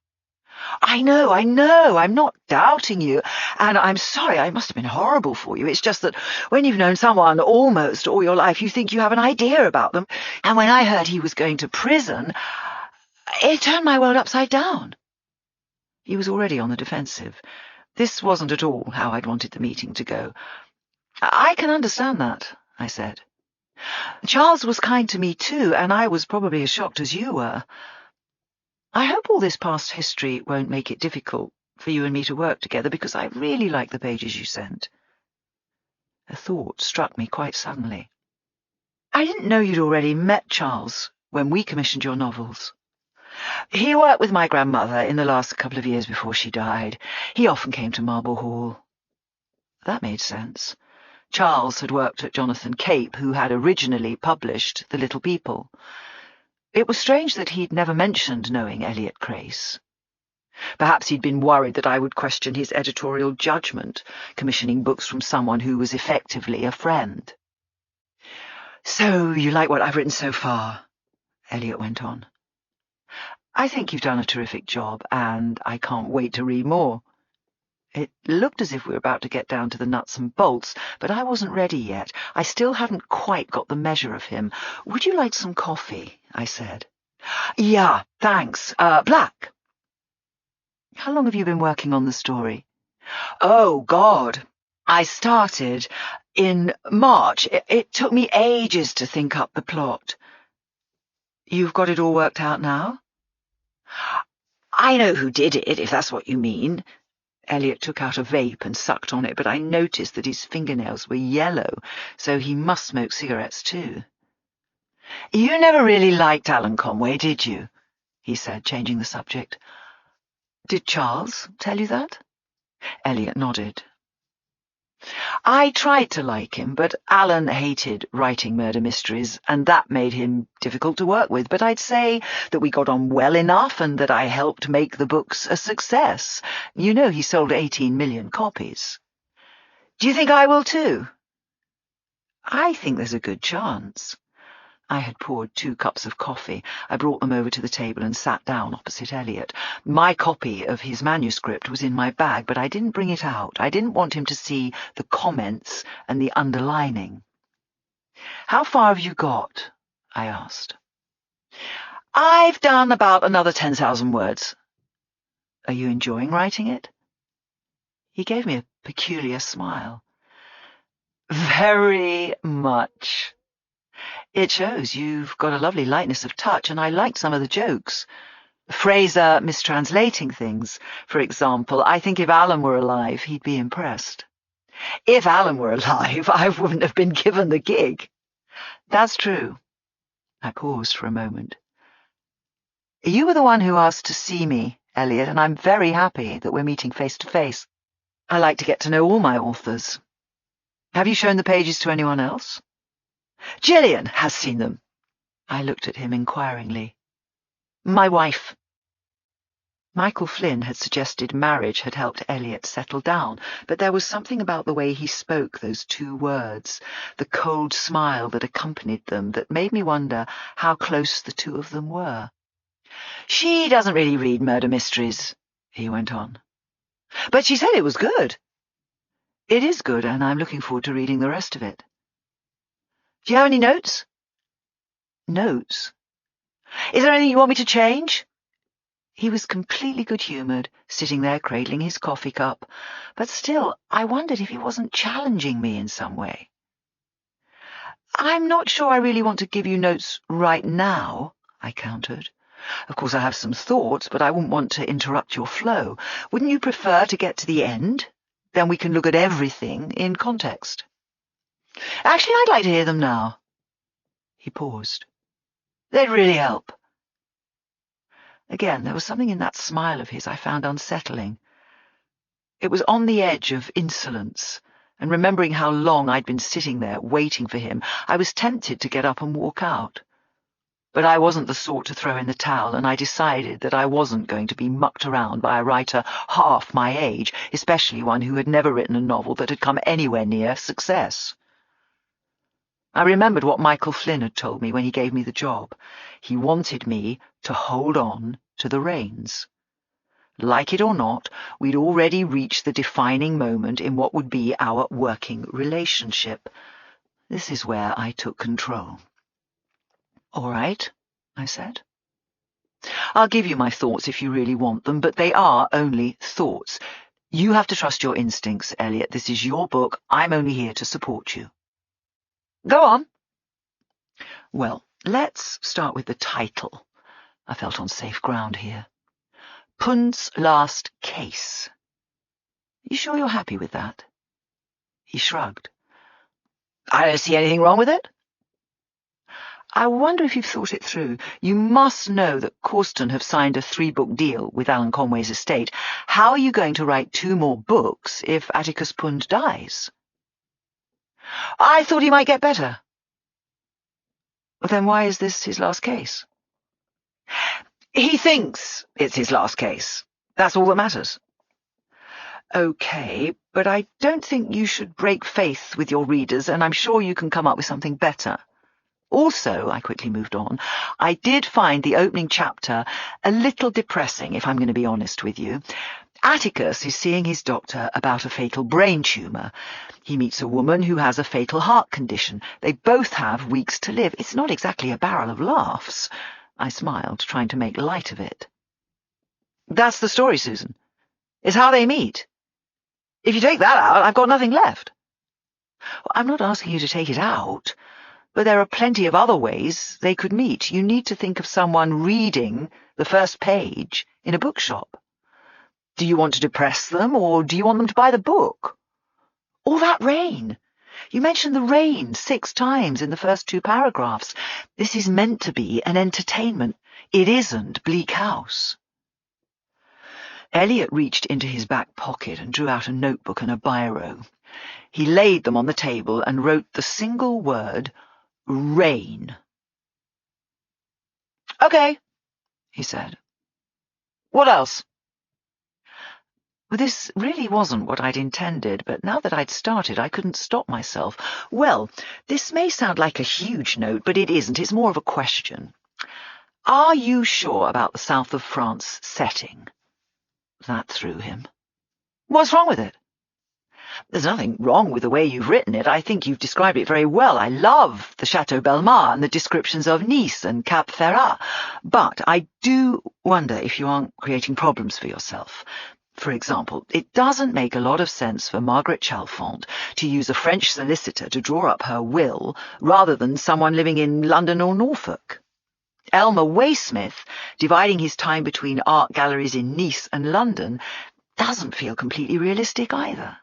Are you saying that the gallery in Nice is closed for the whole of winter? I'm getting a sense of disconnection. The family is tied to England, but they seem to be spending a lot of time in France. Who's looking after the estate while Geoffrey Chalfont is away?" "Well, that's the whole point. He's not interested in the estate." "I understand that, but he doesn't have very much to do lounging around in Cap Ferrat." "He gambles." "He's a good character, Elliot, and I like the gambling, but you have a lot of foreign characters, and you're having to work in 2 languages. Sometimes that makes things complicated. Take the scene in the pharmacy, for example. You have a pharmacist who speaks only French, dealing with a customer who speaks English with an American accent. Then a Frenchwoman comes in and she also speaks in French, but she talks to the customer who's English, so you have to translate everything word for word. It seems quite a cumbersome way to get across the point, which I suppose is the time of day." "So where would you prefer me to set it? The Isle of Wight?" "I think that would be a very good setting, since you mention it. It would certainly make life a lot easier for you." "That scene in the pharmacy only works because it's in French," Elliot said, quite tetchy now. "You may not have noticed, but the woman who comes in tutoyer, which is to say, she uses the informal tu form of address." "I hadn't noticed," I admitted, "and I wonder how many of your readers will have A-level French." "It's a clue." "Well, it doesn't matter now, but it may be something you want to think about." I waved the conversation away. "What's a cassonne, by the way? There was one in Judith's bedroom." "It's a wooden chest." "And a Mazarin bureau?" "It's 19th century French with marquetry." You seem to know a lot about furniture. I had a job in an auction house.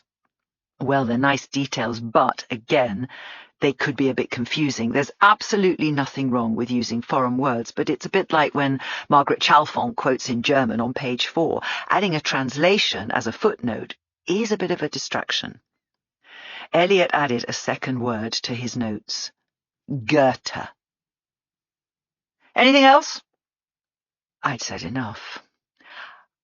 I really think you should keep going, Eliot. You're doing a great job, and the reason I came in today was to get to know you, not to start deconstructing the book. You obviously know what you're doing, and I can't wait to read the next section if you still want to show it to me. But my advice would be to get to the end before we meet again.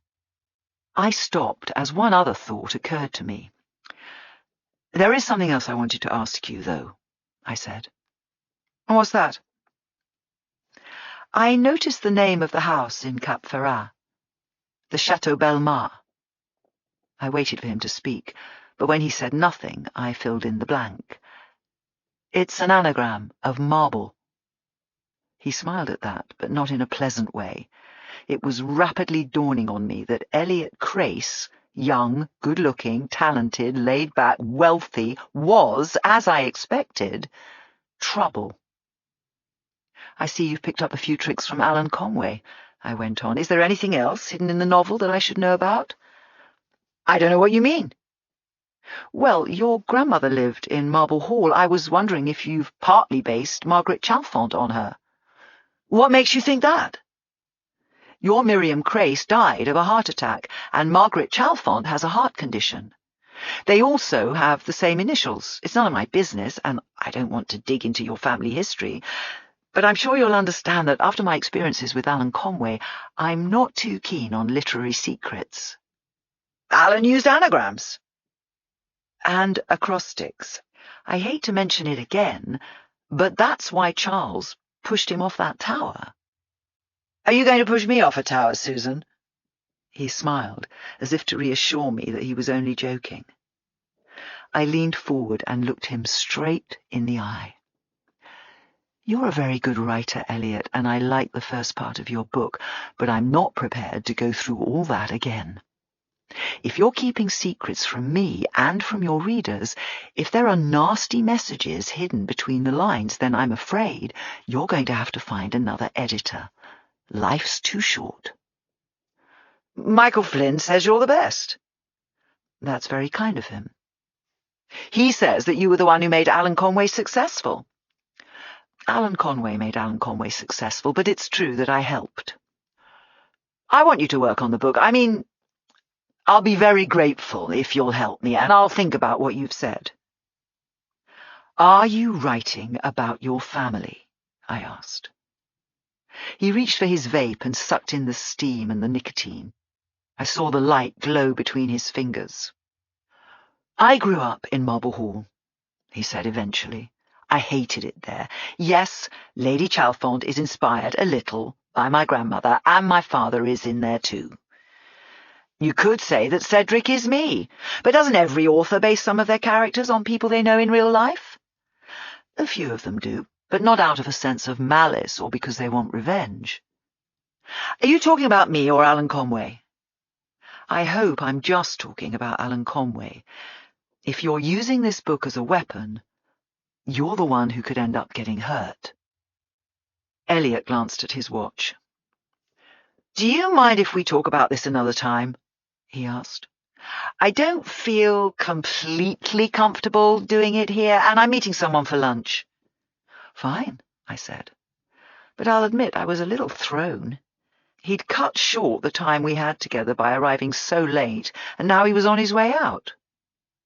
He must have sensed he'd offended me. Why don't you come over for dinner next week? He asked.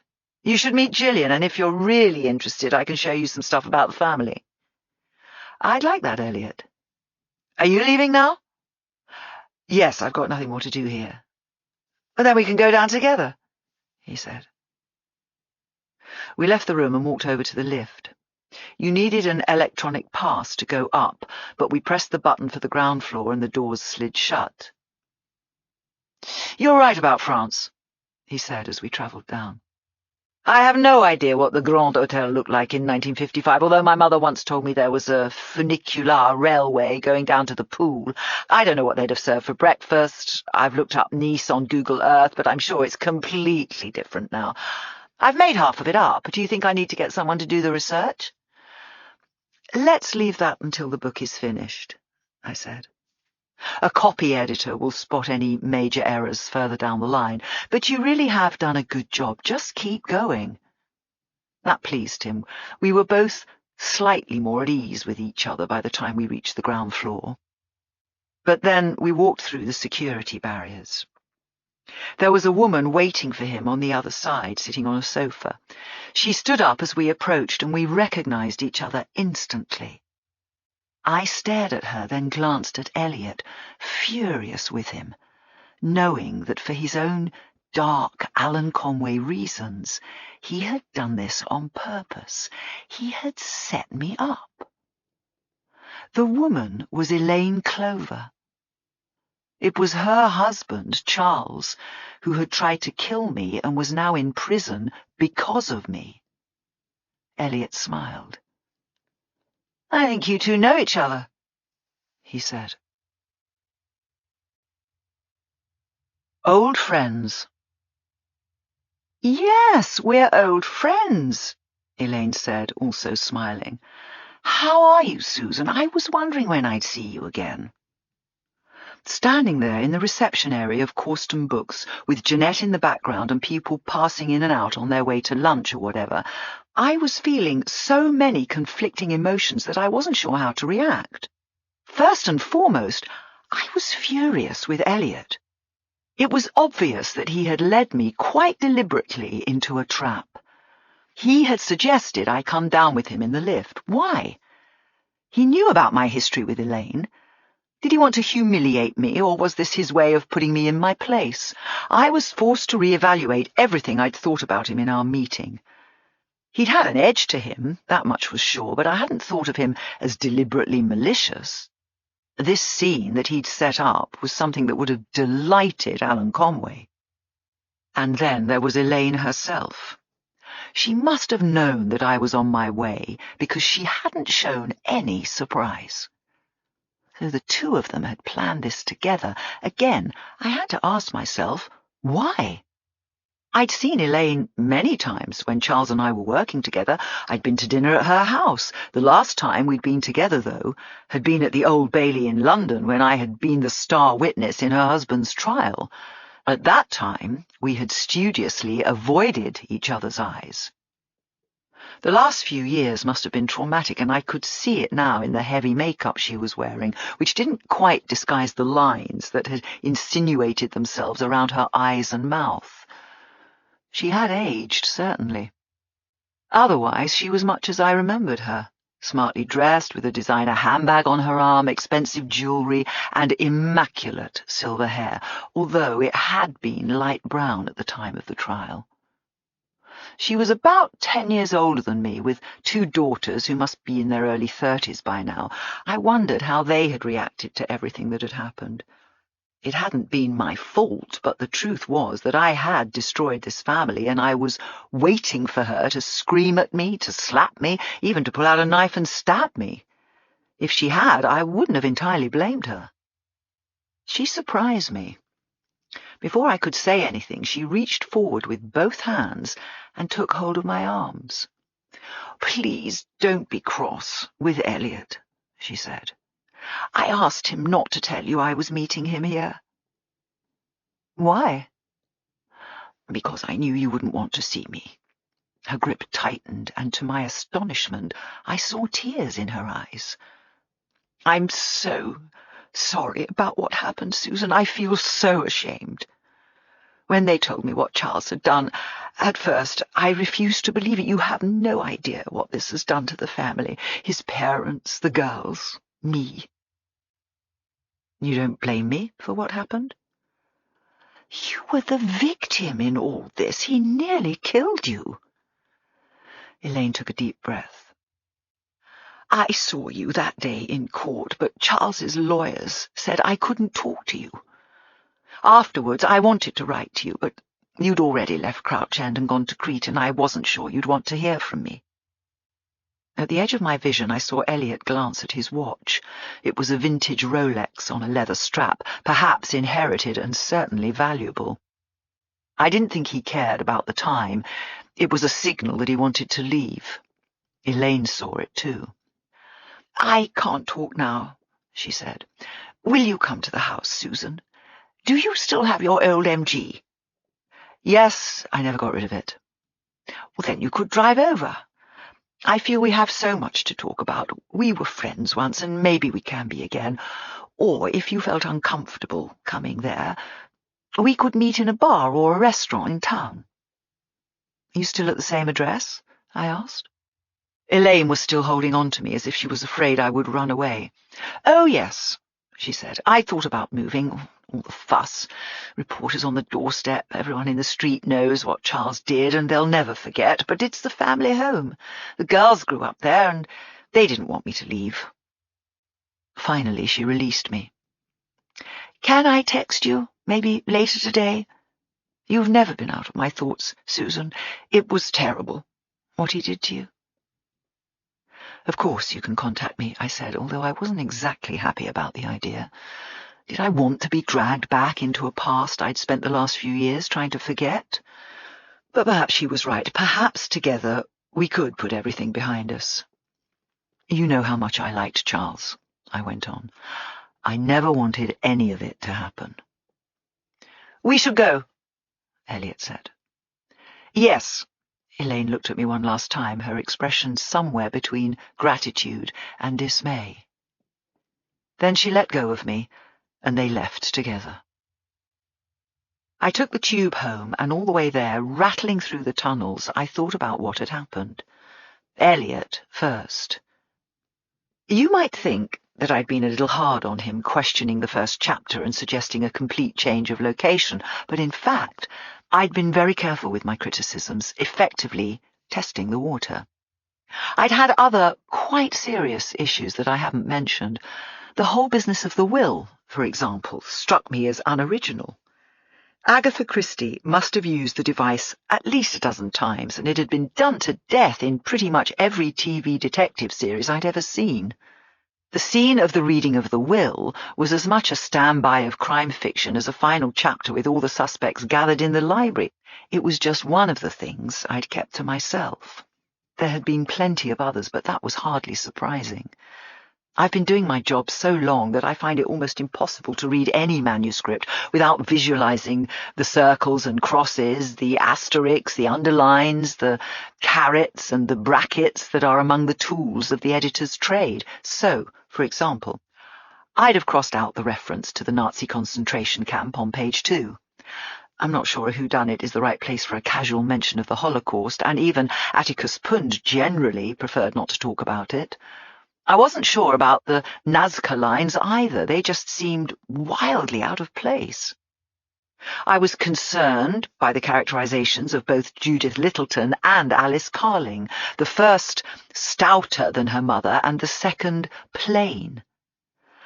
I'd be the first to defend an author's right to free speech, but the fact is, it's not a good look for a male writer to body-shame his female characters. It just isn't. I also wondered how Dr. Benson, who was treating Pund for a brain tumour, could also be advising Lady Chalfont on her heart condition. How many specialities could one man have? And so on and so on. At the end of the day, I couldn't order Elliot to make changes, but if I was going to work with him, I needed to find out how far I could push him before he turned against me. Alan Conway was a case in point. I should have known it was all over between us when he'd had a complete meltdown because I'd questioned his use of a semicolon. How long would it be before Elliot went the same way? He'd already kept me waiting 40 minutes and then excused himself with a story that, frankly, I didn't believe. From the start, he'd been playing with me, and that was most certainly the case when it came to Elaine Clover and our encounter in the reception area. Elliot had set me up quite deliberately. "Then we can go down together." Elaine might have asked him not to tell me she would be there, but he had been a willing participant in what could have turned into an unpleasant scene. Maybe he already knew she was going to forgive me for her husband's disgrace, but it made no difference. He had played a trick on me, and I found myself in a difficult position.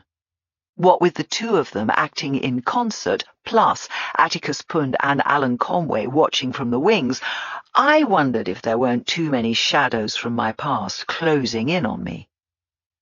I heard the ping of a text arriving on my mobile. I picked it up and glanced at the screen. I didn't recognize the number, but I knew at once that the message had been sent by Elaine Clover. I glanced at my watch. It was only 2:15. Either she was still at the table, or her lunch with Elliot must have been a short one. So glad we met, Susan. I need to talk to you, not just about us. I'm very worried about Elliot and Gillian. Will you come to supper on Thursday evening, 6 p.m? Please say you will. Elaine. Thursday was the day after next. I weighed my phone in the palm of my hand for a few moments, then texted back. Yes, happy to see you and glad we're talking. We'll see you then. Susan. And there it was. With a wiggle of a thumb, my fate was sealed. Parsons Green. Just walking up to the house 2 days later brought back memories. I'd had dinner here with Edna O'Brien, Stephen Fry, Hilary Mantel, Ian McEwan, and many more. Not all at once, mind you, but Charles Clover had loved to sprinkle famous names amongst his guests. On one occasion, Nigella Lawson had done the cooking. Charles had worked on her first bestseller, How to Eat, published in 1998, and also claimed that Amsterdam, which had won Ian McEwan the Booker Prize, had been his idea, although he was almost certainly exaggerating about that. The conversation around the well-worn French fruitwood dining table embraced life and literature, and it would usually be 1 or 2 o'clock in the morning before the first taxis arrived. Charles always served excellent wine, and nobody ever drove home. The house looked the same as I remembered. A neat red-brick Victorian construction with bay windows, a front garden, and 4 floors standing at the end of the terrace. Like most of its neighbours, it had been knocked about with skylights above and a basement conversion below, although I remembered that Charles had balked at a conservatory. For old time's sake, I'd come by public transport, although I didn't think I'd be drinking heavily tonight. I rang the bell and heard the opening bars of C.P.E. Bach's Solfeggietto. Charles had recorded himself playing the piano, and it must have been odd for Elaine hearing him every time anyone came to the house. Just for a moment I expected him to fling open the door, his jacket off, a tea towel tucked into his belt, and a glass of wine in his hand.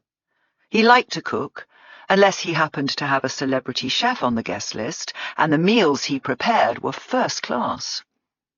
"Hello, Susan. Come in, come in." I could almost hear his voice. Straight-laced in the office, he'd turn into a bon viveur when at home, and it was strange to think that he had morphed from that into a convicted murderer. There would certainly be no high-minded conversation or champignon farci where he was now. The door was opened just a few inches, then closed again.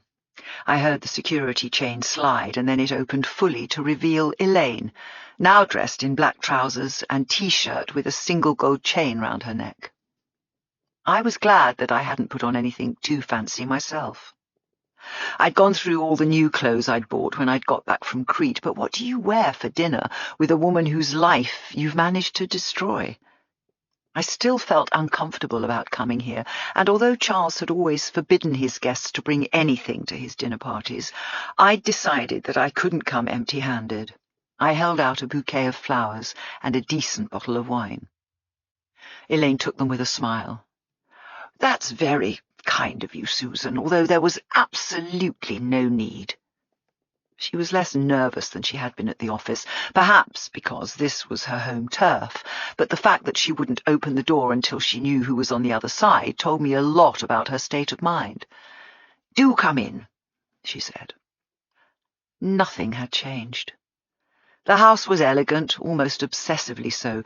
The furniture and lighting were modern eclectic, the colours easy on the eye, the artworks, mainly modern artists, arranged in galleries with very little of the walls left bare. The rooms were well proportioned, with the main living space taking up much of the ground floor and backing onto the garden. The kitchen and eating area were below. She led me into the living room, with the baby grand piano that Charles had often played sitting in one corner. It was loaded up with family photographs. None of the sofas or armchairs matched. They were scattered around a coffee table, and I saw that Elaine had already brought up 4 champagne glasses and a couple of bowls of olives and crisps. 4 glasses. "I hope you don't mind." Elaine must have seen the look on my face. "I've invited Elliot and Gillian to join us for supper. I'm afraid your meeting at the publisher's was cut short because of me, and I thought it might be helpful to you to have some social time with him and his wife. They're not coming until 7, so we can be together a while, just the 2 of us. Is that all right? I don't want you to feel ambushed a second time. I presume they know I'm here?" "Oh, yes." "It'll be nice to meet Gillian. Would you like some champagne?" "Thank you." She left the room and went down to the kitchen. I ran my eyes over the books on the shelves, plenty from Cloverleaf, but none by Alan Conway. Then wandered over to the piano and examined the photographs, many of them showing Charles and Elaine in happier times, on their wedding day, on holiday, standing with their 2 teenage daughters. There was a whole cluster of them, but right in the middle I spotted one of myself, Charles, and Elaine, taken at the top of Arthur's Seat in Edinburgh. I remembered the occasion well. It had been the last day of the book festival, and we'd decided we'd had enough of talks and signings, so we'd skived off and climbed all the way up in the late summer heat, only to find ourselves surrounded by about 100,000 midges. "They're even more irritating than the authors." It was Charles who had said that. We'd asked a German tourist to take the picture, and then we'd climbed down as quickly as we could to find a pub. I was still holding the photograph when I heard a footfall behind me and saw Elaine standing close by with an open bottle of Moet. "Edinburgh," she said. I was thinking about the midges. "I prefer to remember the Glenmorangie La Santa." She was right. We'd found a pub with a vast range of single malts arranged on mirrored shelves, and that was the one the barman had recommended. "Sit down," she said. I perched on one of the sofas, and she poured 2 glasses of champagne. I watched the bubbles chasing each other up the side of the glass, but they did nothing to change my mood. What was I doing here? Did I even want to have dinner with Elliot and his wife? I shouldn't have come. It wasn't Elaine's fault, but I felt an overpowering sense of guilt and even shame. I thought of Charles pleading with me in his office after he had confessed to the murder of Alan Conway. Alan is dead. He was going to die anyway. It was true. Alan had terminal cancer. It was one of the reasons he'd decided to kill off Atticus Punt, taking his much-loved detective with him. Charles had asked me to stay silent, not to go to the police, not just for him, but for his family and for everyone who worked at Cloverleaf Books, who would lose their jobs when the business closed. Maybe he'd had a point there. It was something I'd never thought about, certainly not in the murder stories I'd edited, but was there any point in locking Charles up for 20-plus years?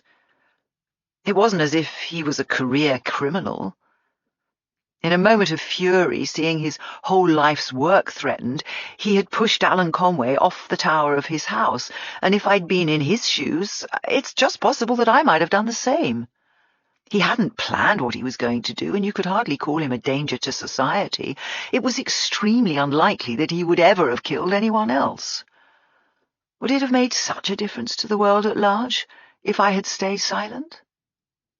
Certainly it would have improved my own prospects considerably. Charles had been planning to retire. I would now be the CEO of Cloverleaf Books with complete editorial freedom, And a healthy pay packet. It would also have made me complicit in Alan Conway's murder, but the reason I had insisted that Charles call the police and tell them what he had done wasn't as high-minded as that. I had been offended by him. He had been so arrogant, so coldly patronizing. Frankly, he had disgusted me. In a way, I'd been as impulsive as he was. It had done me no good at all. Charles had knocked me to the floor and set fire to the building. I still believe his attempt to kill me was more unforgivable than his attack on Alan, because this time he knew exactly what he was doing. He was cowardly and cruel, but in retrospect, I have to say that I was stupid. Charles had given me the opportunity to go along with what he'd done. All right, I could have said. Maybe you're right, I never liked Alan very much. He was already dying, and nobody could argue that the world would be a worse place without him. Let me think about it. If I'd said all this, we could have gone down the road to have a drink together, and I could have shopped him later. Instead, I'd blithely hoisted myself up onto the moral high ground and had pretty much invited the attack on me that followed. In some respects, I had to admit that I was partly to blame. Sitting with Elaine in her living room with a glass of champagne warming itself in my hand, I found myself questioning everything I had done. Suddenly, I saw an alternative future in which Charles would have been sitting there with us, all of us laughing like we used to, and this sense of emptiness and sadness would have been absent. It was his fault, I had to remind myself. He had brought this on all of us. I had done the right thing, but I wasn't sure I believed it. How is Charles? I couldn't avoid it. I had to ask. Elaine shrugged. I see him twice a month. It takes quite a bit of getting used to going to that place. Sometimes Laura comes with me, but Gemma finds it very hard. Those were her two daughters. I'm not sure you'd recognize him, Susan. I'm not sure he quite believes what's happened, that he's taken it on board. He doesn't look like himself, and although we only have half an hour together, he doesn't have very much to say. Worse than anything, there's the terrible shame of it all. Sitting there in the horrible tracksuit they make him wear, surrounded by disgusting people, and the smell. I'm not asking you to feel sorry for him, or for me, for that matter. That's not why I invited you here. I still love him. After he was arrested and he was waiting for his trial, they let him live here. He had to pay some money and surrender his passport, but we had a lot of time together, and he said he wanted to divorce me. But I wouldn't have it. He was still my husband, whatever he had done, and although I can't forgive him, his behaviour has ruined all our lives. I hope you won't mind if I say this. I don't think he was in his right mind when he attacked you or when he killed Alan Conway. I'd been married to him for 30 years, and I can tell you that I'd never met a less aggressive man. He never so much as raised his voice to me, and he wouldn't even watch violent films. You might like to know that he was thoroughly ashamed of himself. He'd wake up in the night, sobbing his eyes out. He wasn't a killer. My feeling is that it was just the pressure of work that made him go mad, first with Alan, then with you. He was fighting not just for his own survival, but for the whole family, for everything he'd done. That doesn't excuse him, but I'm not going to lie to you and say that I hate him. For better or worse, for richer, for poorer, I happen to believe in those words. It does you credit. I regretted the words even as I spoke them. I sounded like a vicar in a country village. I threw back some of the champagne. Perhaps it would be easier to get through the evening if I was drunk. She noticed my reaction. I didn't invite you here to talk about Charles, she said. Do you think we can be friends again, Susan? Not like the old days. Those are gone forever. But maybe it'll help me to cope with all the changes in my life if I know we don't hate each other. I raise my glass. How many years have we known each other? I asked. Of course we're friends. None of this was your fault, and I completely understand why you still support Charles. Maybe they'll let him out sooner than you think. I want to talk to you about Elliot Crace. She refilled both our glasses. You have to understand that I've always been very close to Elliot, Elaine began again. When Charles first met him, he was already a very damaged child. That was the year before his grandmother, Miriam Crace, died. I'm sure you know Charles worked on her last 2 books, Little Angels and Little and Often. He often had to travel down to Marble Hall in Wiltshire and meet Elliot, who was living there with his brother and sister and their parents, Edward and Amy. Charles always used to tell me what a strange place it was. Miriam was in her early 80s, married to her husband Kenneth, and not in good health. She had a heart condition, but she still ruled over that family with an iron fist. From what Charles said, she was quite a spiteful woman. She forced her family to live at Marble Hall. The children went to local schools. None of them had any choice. She wanted them close to her so that she could have them around her and control them. She wasn't just the matriarch, she was a tyrant. I'm absolutely amazed, I interrupted. I didn't know any of this. The Little People must have sold 1 billion copies all over the world. If Miriam Crace was some sort of tyrant, you'd have thought that the truth would have come out by now. Charles never said anything, not even when he started publishing Elliot. He wasn't allowed to. Anyone who worked with the estate had to sign an NDA before they were allowed near Marble Hall, and I imagine Charles would have got into terrible trouble for just telling me. In fact, he never said anything until she died. Miriam Crace nearly separated from her husband.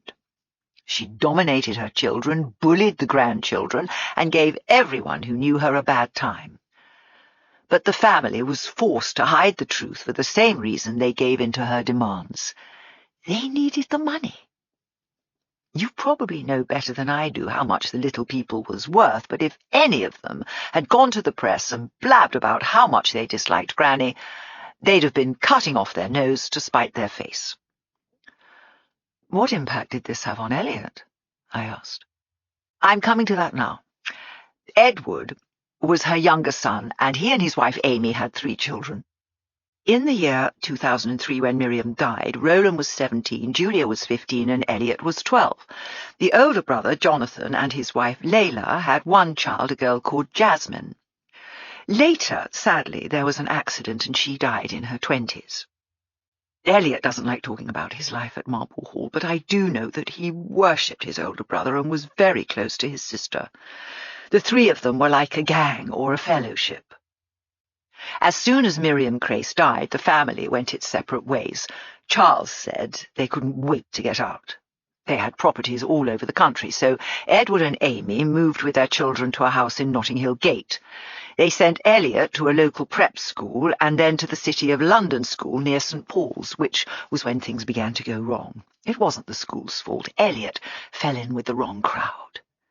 You know, he'd lived his whole life out in the sticks, and maybe London was just too much for him to handle. There were drugs and alcohol, all-night parties and girls and God knows what else. When he was 16, Elliot was expelled, and his parents sent him to some sort of crammer in the hope that he would settle down and go to university, but there was never any chance of that. Things went from bad to worse. There was trouble with the police. His uncle Jonathan was running the estate by then, and I have no idea how he managed to keep that out of the papers. Miriam Crace's grandson arrested. I mean, that would really have made the headlines. Where are his parents now? They're in America. Both his parents are in the art world. Edward was a curator at a gallery in Bath and then at the Wallace Collection here in London.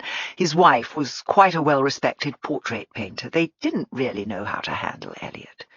Charles said that to start with they overindulged him, and then they went too far the other way, trying to rein him in. In the end, Elliot didn't want anything to do with them, and when Edward was offered a job at some sort of institute in Miami, he grabbed it with both hands. Roland and Julia were doing all right for themselves, and they saw Elliot as a lost cause. So why not? Elliot wasted the next few years. He worked in an art gallery and an auction house, and I think he was an estate agent for a time. And then, when he was in his early 20s, he turned up at Cloverleaf Books with a novel he'd written. G for Gunfire. Yes. Charles said he loved it. He wasn't quite being honest with you, Susan. He remembered Elliot from Marble Hall and knew his story. He was still in touch with Jonathan Crace for business reasons. He felt sorry for Elliot and wanted to give him a chance. It was good of him. That was the vicar talking again. In truth, I'd have been furious if I'd known then what Elaine had just told me. Cloverleaf Books had been a small, independent publishing house fighting in a fiercely competitive market for every single book we produced. Had Charles really diverted some of our limited resources out of a misguided sense of charity? Elaine must have seen what I was thinking. He believed in the book, she added. He showed it to me, and I enjoyed it. It didn't sell. I was short with her, but I couldn't help myself. We did everything we could, I went on. It just didn't seem to connect. Elliot was in and out of this house quite often while he was writing both his books, Elaine said. He was still a very troubled young man. He wasn't looking after himself at all. He didn't look good, he didn't shave, and he was always smoking. There was one occasion when I told him to take a bath while I put all his clothes in the washing machine. It was hard to believe that he was 20. She paused. But he was also very charming and funny. He was the sort of person it was hard not to like, and we became friends very quickly. So why are you worried about him now? You've seen him, Susan. I don't know what happened to him as a child at Marble Hall, but he still needs looking after now. And it doesn't help that his parents have dumped him and gone off to America. She noticed that her champagne glass was empty. Mine too. She refilled both, then continued. Throughout the publishing process, Elliot was almost like a son to us. He behaved badly. Sometimes we were expecting him and he didn't show up. Sometimes he was late or drunk, or both. But we never gave up on him, and it was strange how working on the Dr. G books helped him. He told us that he'd always wanted to be a writer and that he wasn't able to get started while his grandmother was still alive, and even after she died, he struggled to find his self-confidence. This was his big break.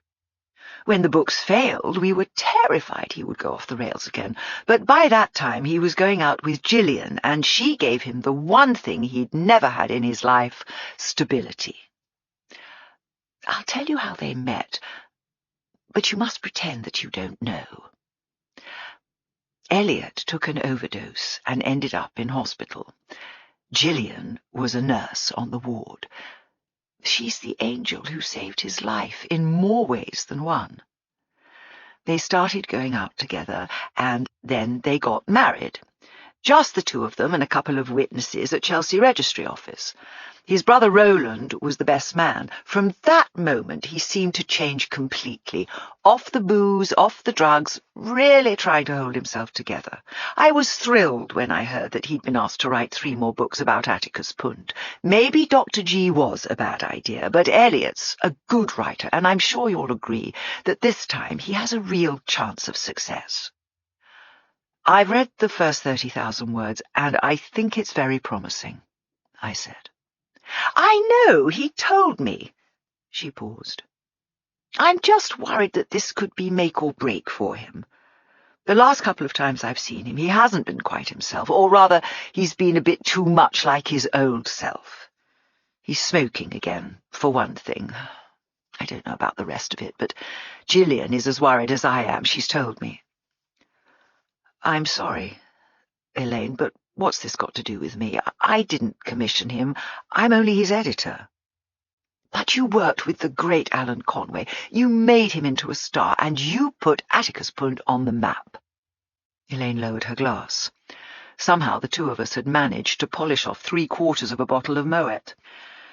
Elliot has pinned all his hopes on you, and I'm not sure he has the resilience to fail a second time. That was the reason I wanted you to come tonight, Susan. Of course it matters to me that you and I have a relationship again, but this isn't about us. It's about Elliot. I want you to promise me that you'll look after him. Can I be honest with you, Elaine?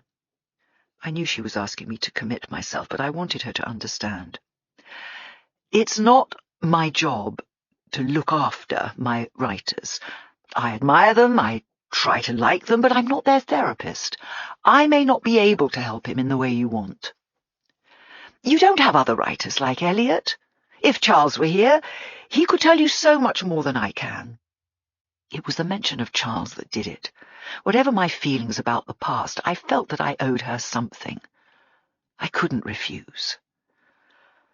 I promise you I'll be a friend to him, I said, and I'll do everything I can to make this book a success. That's all I can ask of you, Susan, and I'm sure— She didn't finish the sentence. The doorbell played its tune a second time. Elaine got to her feet. Elliot Grace had arrived. Grandma. I knew it was going to be one of those evenings the moment Elliot and Gillian came through the door.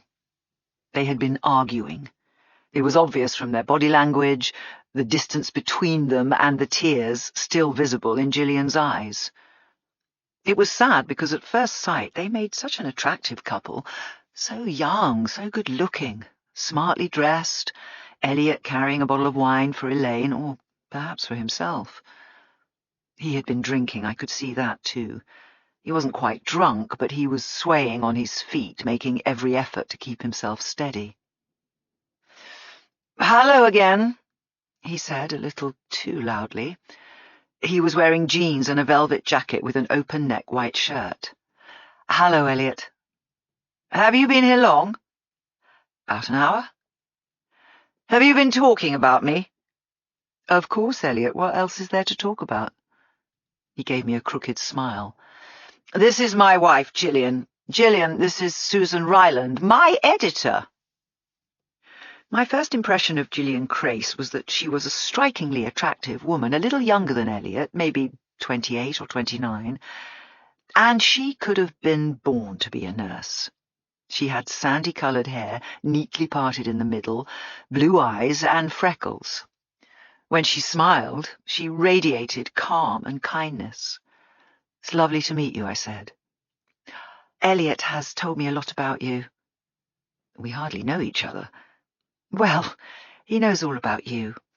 He was buzzing when he came back from your meeting the other day." "Let's go downstairs to eat," Elaine said. A flight of stairs led down to an open-plan area that ran the full length of the house, the kitchen at the front end and the French rosewood dining table at the back.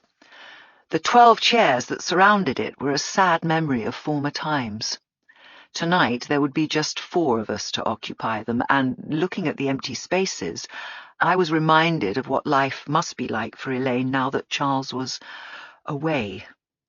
There were bottles of wine already laid out, lit candles, serviettes neatly rolled inside silver rings, and as we took our places, Elaine served up the cauliflower soup that was to be our first course, adding a swirl of truffle oil to each bowl.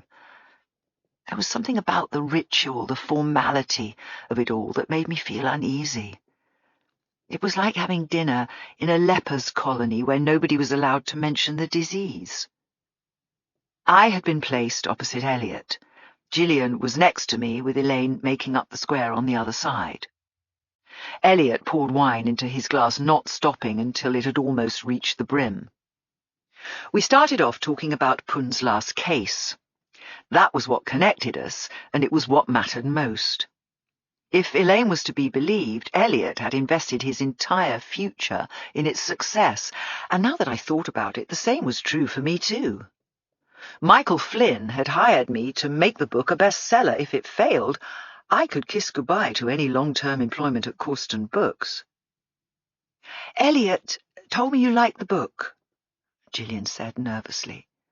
I could tell that she wanted me to be nice to him to make up for whatever had happened between them before they arrived. I liked it very much, I said. I thought about what you suggested. Elliot didn't meet my eye. He was stroking the edge of his wineglass, examining the contents. I'm going to change the title. That's good. Do you have any other ideas? I was thinking of Another Man's Poison. I like that, I said, although I wondered if it was a little too generic. It might be a good idea to have the name Atticus Punt in the title, though. You could call it Atticus Punt, Another Man's Poison, Gillian suggested. Elliot ignored her. I'm going to set it 1 year before Magpie Murders, he went on. That way I can miss out on all that stuff about cancer. As long as you're sure about it yourself, Elliot. I was surprised he was being so accommodating. I was only making suggestions. You don't have to do anything you don't want to do. I won't make any changes until the next draft. I'm going to keep it in the south of France, though. I know there are problems, but if I changed it now, I'd have to go back to the start, and I want to keep going. Elliot's been working so hard since he saw you, Gillian said. He hasn't stopped. Oh, I'm really pleased. I'm just glad you're making progress and that you weren't put off by our discussion. Actually, I can't wait to get to the last chapter, to the big reveal. As he said that, he glanced at Gillian in an unpleasant way, as if she was the one who was going to be revealed as the killer. He drank half his wine. Isn't that the only reason to read a murder mystery, to get to the end? I didn't know if he was joking or not. I hoped he was. It was something Alan Conway might have said. Do you think it'll be a bestseller? Gillian asked me. Of course it will, Elaine said. I know Charles would have given his right arm to publish it. It's going to be huge. It was the first time she had mentioned Charles since we had sat down. I realized everyone was waiting for me to speak, so I plunged in.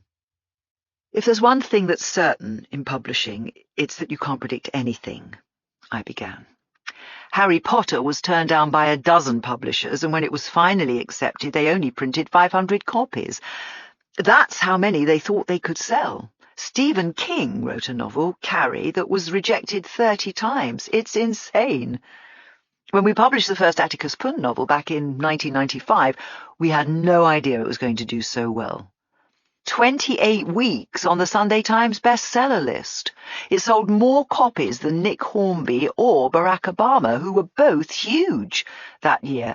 And it just shows that nobody knows anything. You only realize you have a major success on your hands when the author rings to complain he can't find any copies in the shops. The most important thing is to get the book written and worry about sales and marketing and all the rest of it later. I looked directly at Elliot. Corsten Books couldn't be more behind you, and there's a huge audience waiting for the next outing for Atticus Punt. Right now, everything's on your side. So, let's just hope for the best. Elliot smiled and seemed pleased. Some of the tension went out of the air. After that, the conversation zigzagged from books to the theatre, Gillian's work at Charing Cross Hospital, Crete, politics, and Parsons Green gossip. The soup bowls were cleared away and replaced by a bubbling coq au vin. Somehow we had finished our first bottle of wine and started on a second. Gillian said nothing, although she was embarrassed by Elliot's heavy drinking and did her best to keep the bottle away from him. Elaine, on the other hand, didn't seem to notice. As for me, I remained stone-cold sober. I wasn't hating the evening. I just felt completely unconnected and was counting the minutes until I could make my excuses and leave. It was as the pudding was being served that I asked the question that changed everything. It was stupid of me. I was trying to flatter Elliot, make him feel good about himself, when really I should have left well enough alone. Elaine told me you always wanted to be a writer, I said. Was that because you wanted to be like your grandmother? Nearly all the successful authors I've worked with have claimed, quite sincerely, that they were born with a pen in their hand, and that was all I meant. but I knew at once that I should have left Miriam Crace out of it. His face fell. God, no, I'd never wanted to be like that sour old bat. I hated her, we all did. His venom surprised me, even after all the wine. Elaine had already told me that Miriam was spiteful and domineering, but I hadn't thought his feelings would run this deep. I was thinking of her sales, I said, backpedaling. I wish she'd never sold a single bloody book. I wish her stupid little people had died a death before they saw the light of day. Somebody should have stamped on them. They've been the curse of my whole bloody life. It was too late, I realized. He had come into the room with a sackful of resentment, and I'd given him the excuse to release it. You have no idea what it was like at Marble Hall, Eliot continued. You should go and visit the place, Susan. It's open every day of the week, and it'll only cost you 15 quid to have a snoop around. Of course, you won't see it the way I did. They've managed to get the blood out of the carpets. What you'll see is a lovely country house with chandeliers and wood panelling and lots of awards on the shelves. Let's talk about something else, Gillian suggested. What else is there to talk about? My grandmother is the reason we're all here. She's the reason why nothing has ever worked out for me. That venomous old cow. He leaned towards me as if drawing me into his confidence. She turned that place into a rat trap and kept every one of us locked inside. We weren't her family, we were her prisoners. My Uncle Jonathan was the only one who didn't care, but he thought the sun shone out of her withered backside and couldn't wait to get his hands on her precious creation. There was always legacy with him. You know, he even named his daughter after one of her characters, Jasmine Little. Meet Jasmine Crace. How creepy is that? My parents hated Grandma just as much as I did, but they were too cowardly to break away. They stayed in devises, and my dad worked in some third-rate art gallery and didn't dare write a word about art or artists because he knew what she would say. My mum wasted her time painting the local councillors and farmers who only ever complained that she made them look too fat or too old. Do you know what her power was? She knew exactly how to be cruel. She would find the weak spot in anyone and twist it until they screamed. Julia was overweight, Jasmine was useless, and as for me, when I told her I was thinking of being an author, she didn't give me a word of encouragement. She laughed at me. I was only 10 years old, and she was the same with all of us. My grandfather never went near her unless he had to. My poor Uncle Freddie, only he wasn't really my uncle, couldn't do anything right. Grandma was a patron of an orphanage in Salisbury, and she'd adopted him, brought him in to live with us. Everyone applauded and said what a saint she was, but she treated him like a skivvy from the day he arrived. He was a second-class citizen. He didn't even eat with us. I'll tell you something that will amuse you, Susan. Roland, Julia, and me, the three of us, planned to kill her. We used to talk about it all the time. There was an abandoned cottage in the grounds, and we used to meet there and talk about how we were going to do it. That was the game we played. Would it be poison from the garden? She always had a glass of lemon and ginger on her bedside table. It was the first thing she drank in the morning. We thought we could put it in there, or we could leave a roller skate at the top of the stairs and wait for her to take a tumble. We thought about setting fire to her bedroom or pushing her off the roof like poor old Alan. Maybe that's why I became a murder writer, because I was already thinking of murder when I was 9 years old. It's just as well she died of natural causes, I said. He sneered at me. What makes you think that? Did anyone ever suggest otherwise? No one would have dared. I think we should go, Gillian said. It's late, and I'm on the first shift tomorrow. No, I want to tell Susan about Roland. We all want to talk about Roland, don't we? He was my hero. Elliot drank some more wine. Grandma Miriam picked on Julia and me, he continued before anyone could stop him. I was the stupid one, the baby of the family. But my sister got it much worse. Have I already told you this? She was fat. That's all there was to it. She was very fat. It wasn't her fault. It wasn't as if she was stuffing food into her mouth. It was just something genetic. And anyway, what does it matter what shape you are? She was a darling. We all loved her. She was so kind and gentle when she was a girl. She was always out in the garden. She loved flowers and birds and all that stuff. She's a teacher now. But I'm surprised she didn't become a garden designer or something like that. She knew all about plants. Anyway, Grandma used to make jokes about her all the time. Elliot fell back on the old lady's voice. Fat Julia, piggy Julia, how many chocolates have you had, Julia? We're going to have to get a stronger chair for you, Julia. He reached for the wine bottle, but Gillian stopped him. You've had enough, she said firmly. Why would you care? Elliot wrenched the bottle towards him and held it close.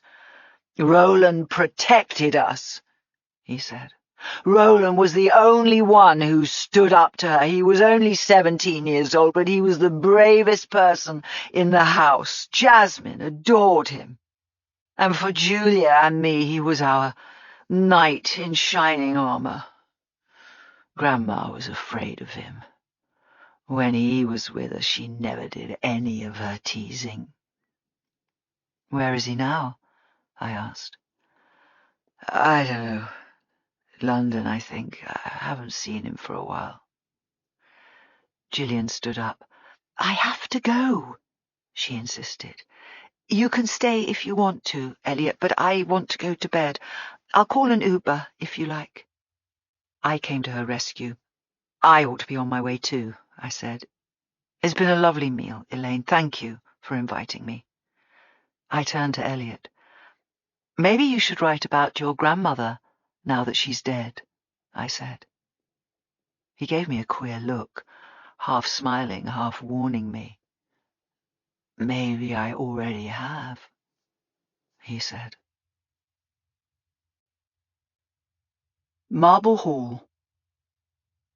Marble Hall stood close to Salisbury Plain, surrounded by so much land that even if you climbed to the top of its highest tower, you wouldn't see anything you didn't own. There were gardens, orchards, great swathes of pasture and broadleaf woodland. The house itself was a mishmash of different styles, mainly Tudor and Jacobean, knocked around by different owners until Miriam Crace bought it. Goodness knows what she must have been thinking at the time. She'd already made a ton of money, but this was a couple of years before her first child was even born. Why did she think she would need 9 bedrooms, a dining room, a breakfast room, a library, a conservatory, and a ballroom? Not to mention the coach house, stables, tennis court, swimming pool, lodge house, and gamekeeper's cottage in the grounds. Did she see herself as the Citizen Kane of children's authors, building a retreat from the world that would become a world in itself? Less than half of the property was open to the public, but that was more than enough. It wasn't the carpets or the chandeliers that drew 10,000 visitors a year. It was the life of its famous occupant, or at least her ghost. Her books, in 47 languages, including Latin and Welsh, filled the library. Her shoes, summer dresses, hats, gloves, the mink coat she wore to the premiere of the Little People musical at the London Palladium were displayed in the bedroom.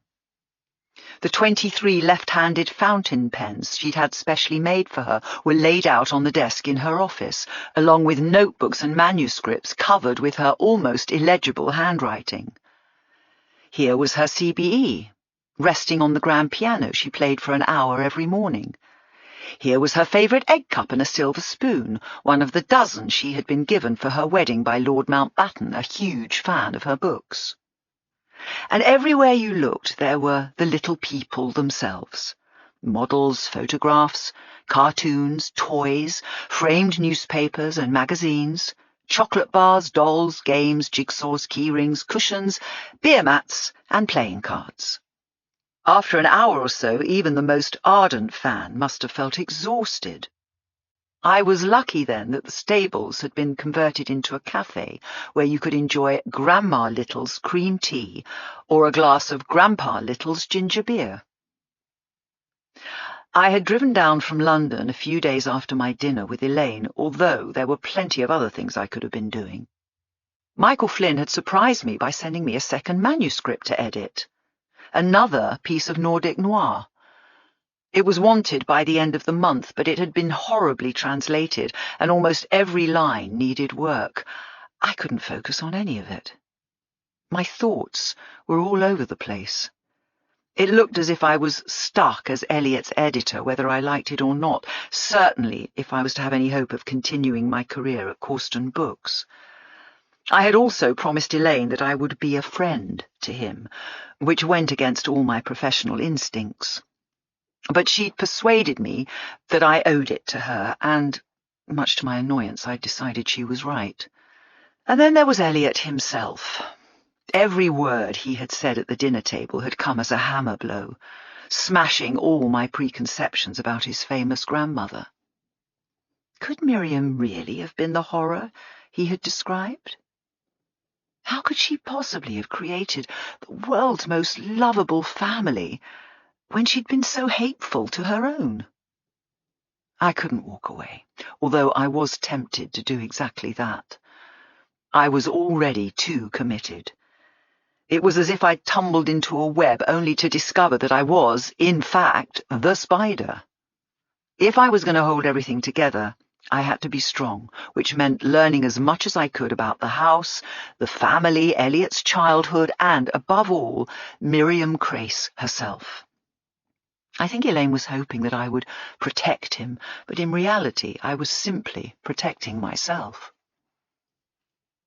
And so I'd gone back and read as many articles as I could find about Miriam, including her obituaries, and they all told the same story. A major talent, the inspiration for a generation of children, a hugely wealthy, record-breaking British writer loved all over the world who had devoted her life to charitable causes and had passed away in her early 80s. The Queen herself had sent a note of condolence.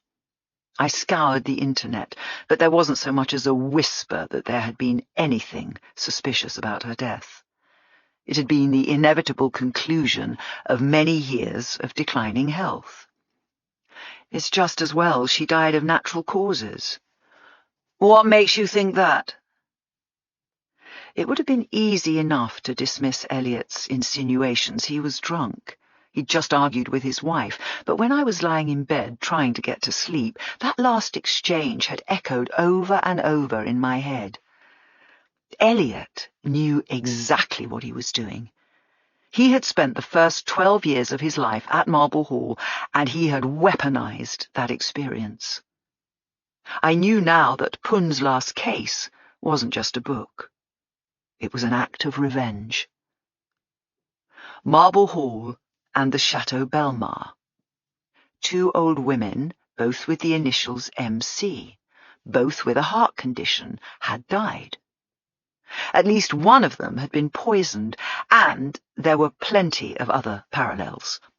Julia Crace and Judith Littleton, The first names of Eliot's sister and Geoffrey Chalfont's sister started with the same two letters.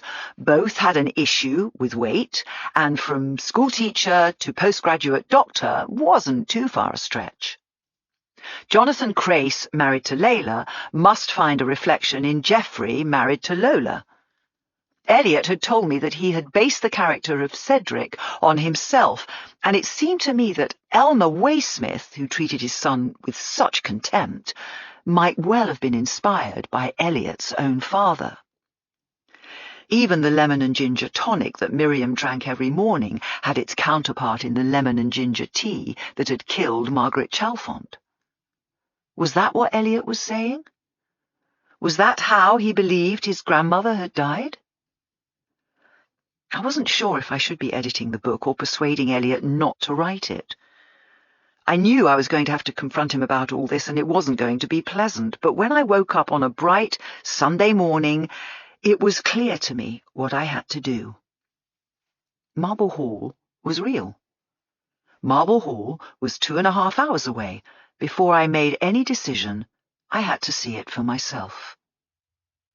It was an easy drive down, and I'd chosen a beautiful day.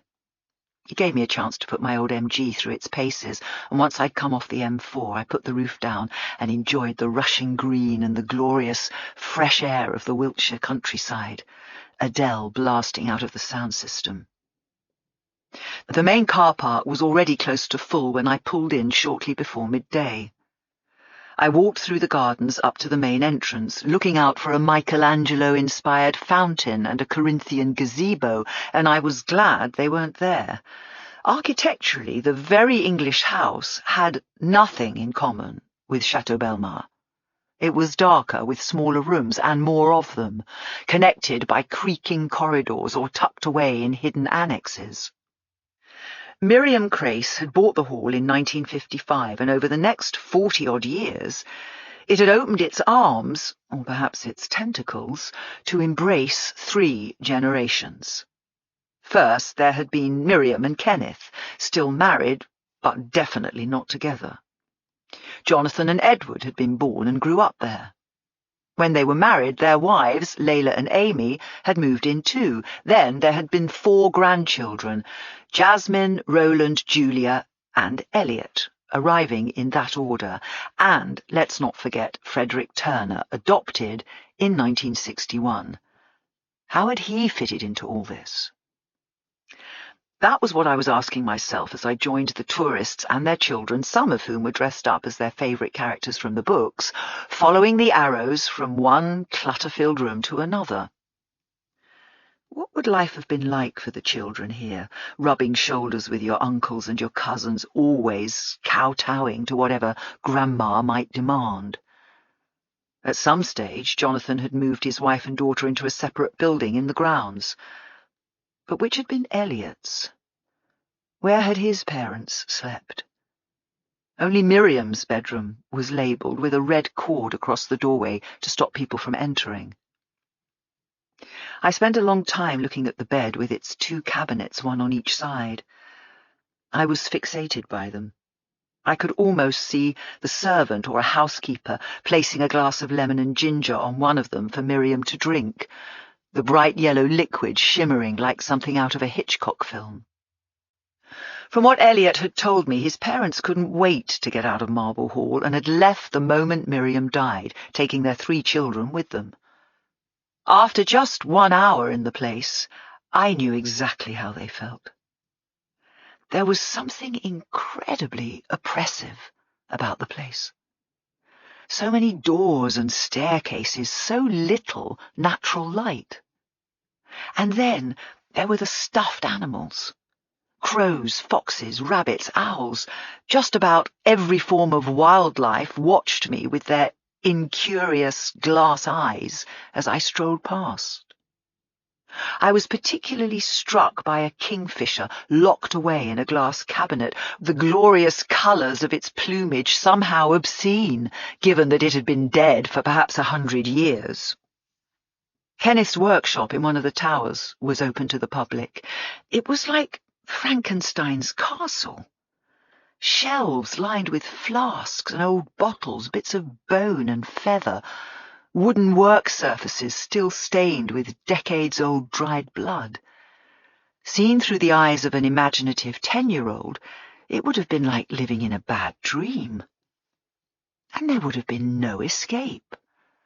The house was so remote that Elliot would have grown up without seeing anyone from the outside world, and if he wanted to go anywhere, even to school, he would have had to be taken in the car.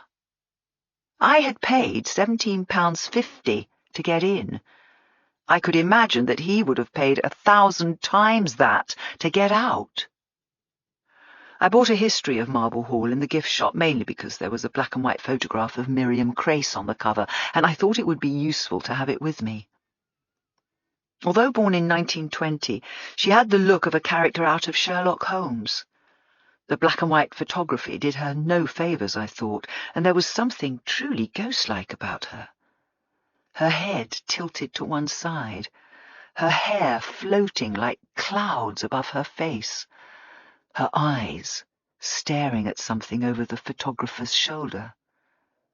She was not a beautiful woman, but nor was she ugly. She just looked dead. As I took out my credit card, I struck up a conversation with the woman behind the counter. Her name was Brenda. It was written on a tag pinned to her chest. I asked her about the stuffed animals. "That was Kenneth Rivers," she told me. "He was married to Miriam Crace, although she never used his name. They are a bit creepy, I must say. Apparently, there are over 200 of them scattered through the house. Sometimes they seem to be watching you as you walk down the corridors. All those glass eyes." "When did he die?" 2 years after her, in 2005. He was 90 years old by then. He stayed in the house, although at the end he was on his own. A few years ago they decided to open the property for people to visit. Are you a Miriam Crace fan?" "Absolutely." The staff at Marble Hall must have come in from Devizes and the surrounding villages. They had all been delightful, huge fans of the little people, and I didn't want to say anything that might offend them. "I understand the whole family lived here when Miriam was alive," I said. "That's right." "I know it's an odd question, but I'd love to know where everyone slept. Were any of them on the same floor as Miriam?" Brenda was happy to share her expertise. The 3 grandchildren all had rooms next to each other on the first floor corridor, and you'll have seen Miriam's bedroom at the far end next to the bathroom. I love the curtains, and what a view to wake up to. Part of the family was in the lodge house, and Mr. Turner was up at the top. He was brought here when he was a boy, and he still lives here now. If you'd come in the week, you'd have found him showing people around the house or working behind the ticket desk. He likes to pitch in. Unfortunately, he doesn't work Sundays." "I'm sorry, Frederick Turner is still here?" I had to make sure we were talking about the same person. "The boy adopted by Miriam Crace." "That's right. It was such a kindness, and he tells lots of lovely stories about her." "Is he in the house right now?" "Well, he might be, but it's his day off." It was too good an opportunity to miss. "I wonder if you could call him for me." I went on quickly before she could refuse. "I'm working with Elliot Crace, Miriam's grandson. In fact, it was Elliot who suggested I come down here. He's writing a book about Marble Hall, and I'm his editor." She looked doubtful, so I pressed on. "It would be hugely helpful if he could spare me a few minutes of his time. And if he's busy, he can always say no." "Well, I suppose there's no harm asking." She didn't look too happy, but she reached for the telephone and punched in a 4-digit number, turning her back to me and speaking in a low voice so that I couldn't intrude. I heard a few words. "A lady who... she says she's working with Elliot. Writing about the house." "No, she didn't say." She turned back to me. "What's your name?" "Susan Ryland. I work for Corsten Books. Can you tell him I've driven down from London?" This was transmitted down the line. There was a silence, and I thought he must have refused, but then she lowered the phone. "He'll be down in a minute." "That's wonderful. Thank you, Brenda." While I waited, I glanced through the other souvenirs and read a few pages of Little Miracles, which still hit the bestseller charts every Easter. There was something a little depressing about the gifts on offer, but it was only as I was thumbing through the postcards that I realized what it was. Andreas was in Crete. Charles was in prison. Katie was in Suffolk. I realized I couldn't buy anything because I had nobody to give anything to, and that reminded me how much I'd made my work the center of my life. It was a feeling that passed quickly enough. I had plenty of friends, and none of them would have wanted any of this tat anyway, but it was still a reminder of the extent to which I'd been cut adrift by the events of the last few years, and that there was a definite fragility about the way I was living. Then a door over to one side opened, and Frédéric Voltaire appeared. Of course, it wasn't the French detective from Eliot's novel, but there could be no doubt that this was where he had found his inspiration. The man who was approaching me had one eye covered by a patch and moved slowly as if in pain. I knew that Frederick Turner was Eliot's adoptive uncle, and straight away I wondered what he had done to find himself in the novel, and hoped that this wasn't going to be another case of old scores being settled. "This is the lady here, Mr. Turner," Brenda cooed. "I hope you don't mind me disturbing you on your day off." "That's all right, Brenda." "Did you get any asparagus?" "No, I'm afraid they're finished for the season." He turned to me and smiled. "Ms. Ryland?" I tried to look past the injuries. The man who was standing in front of me looked to be in his late 50s, casually dressed in a paisley shirt tucked into his baggy cords, with leather slippers on his feet. Unlike the character in the book, he was mixed race with African and white heritage. He was a handsome man despite the loss of his eye and the scarring on the side of his face.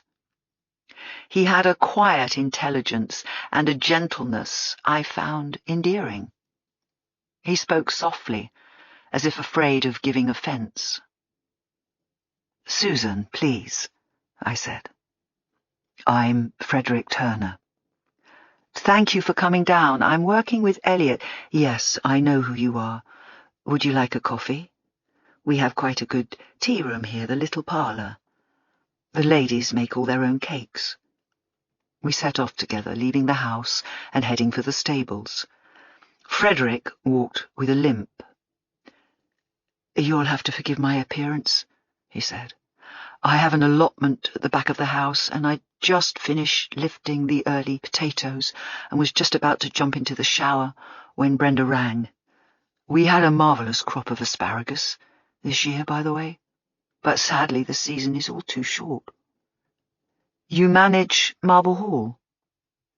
"Yes. I hope you enjoyed your visit. Isn't it a marvellous place?"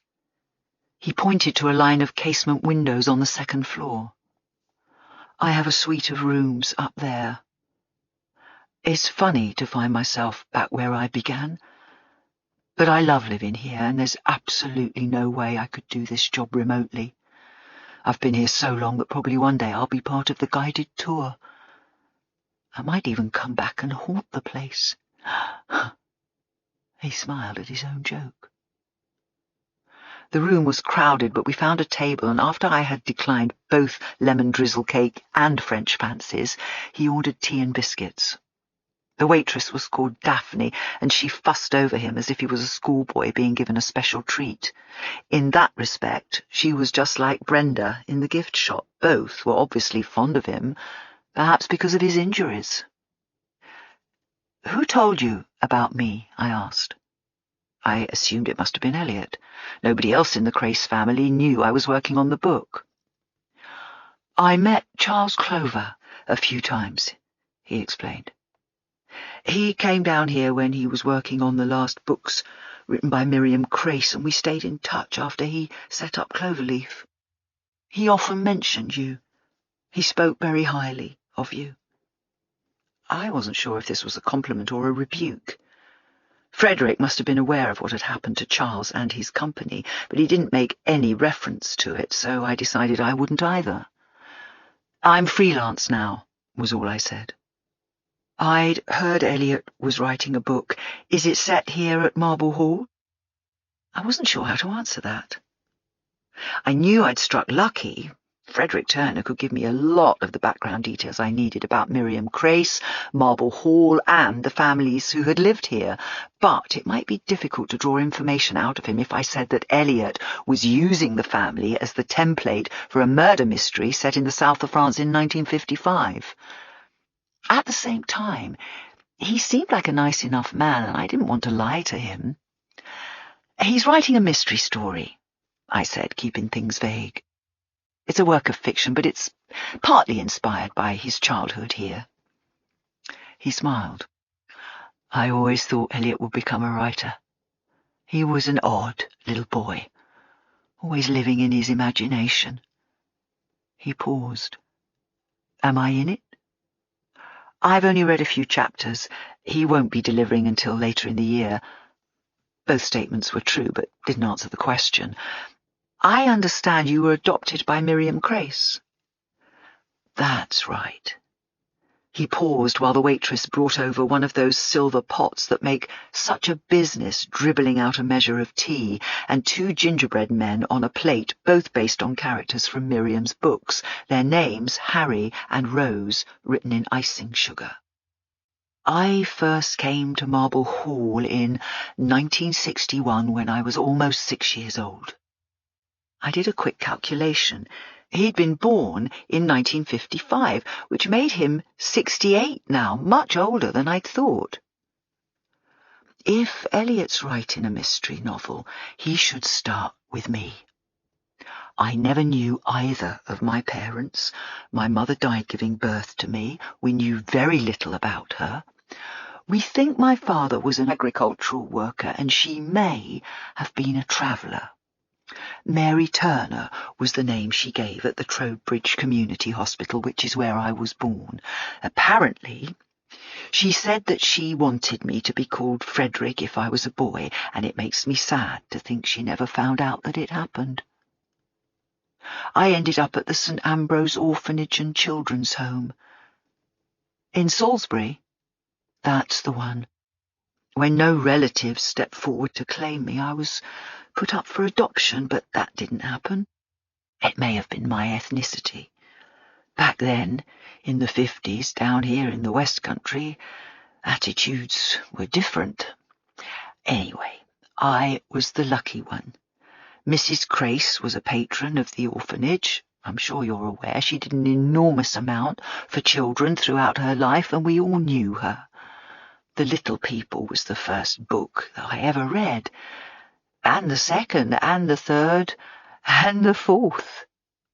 When she came swooping in that Bentley of hers, I couldn't believe what was happening. It was like a fairy story. Were you happy at Marble Hall? How could I not be? Did you fit in with the family? He looked puzzled, so I added, Eliot suggested to me that you all had quite separate lives. He laughed and poured tea for both of us. Forgive me for saying so, Susan, but if you're going to work with Eliot, you really mustn't trust everything he says. I was 100% happy here, and Mrs. Crace couldn't have been kinder to me. You don't call her Miriam? I wouldn't have dared when she was alive, and it still seems wrong now that she's dead. She was one of the most famous writers in the world. Margaret Thatcher loved her work and invited her to Downing Street. There were Hollywood stars queuing up to meet her. Faye Dunaway, Paul Newman, Meryl Streep. She was a powerhouse of a woman, and there were many people who were intimidated by her. I never thought of her as a mother. To me, she was simply the person who saved my life. Did you go to the same school as Edward and Jonathan? He frowned. Why are you asking me that? I'm sorry, I backtracked quickly. I don't mean to be personal, but Elliot has told me very little about his father, about either of his parents, and I suppose I feel a little protective towards him. Publishing a book can be a tough business, and it's part of my job to make sure he's looked after. This seemed to make some sort of sense to Frederick, although I wasn't sure it made any to me. Yes, I tried to support my writers, but this didn't usually involve digging into their family history. I'm sure you're aware that Elliot has had a few problems, I added confidentially.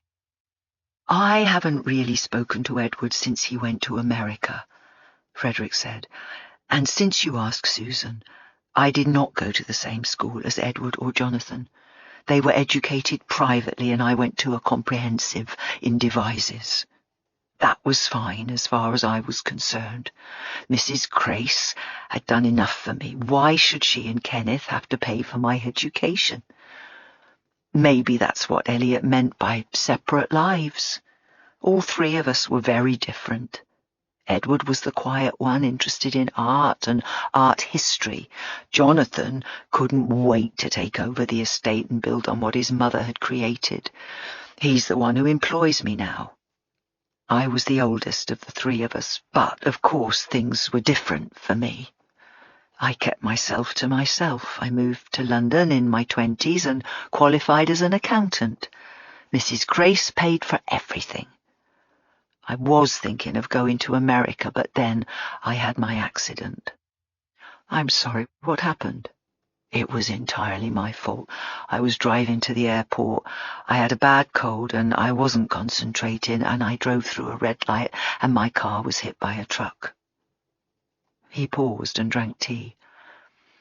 I was quite badly injured and I came back to Marble Hall to recuperate.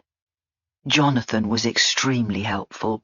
By now he was running the family business and he suggested I take over the accounts. Once I was back on my feet, I worked in the London office in Kingston Street. I was there until 2016, when Jonathan decided to open Marble Hall to the public.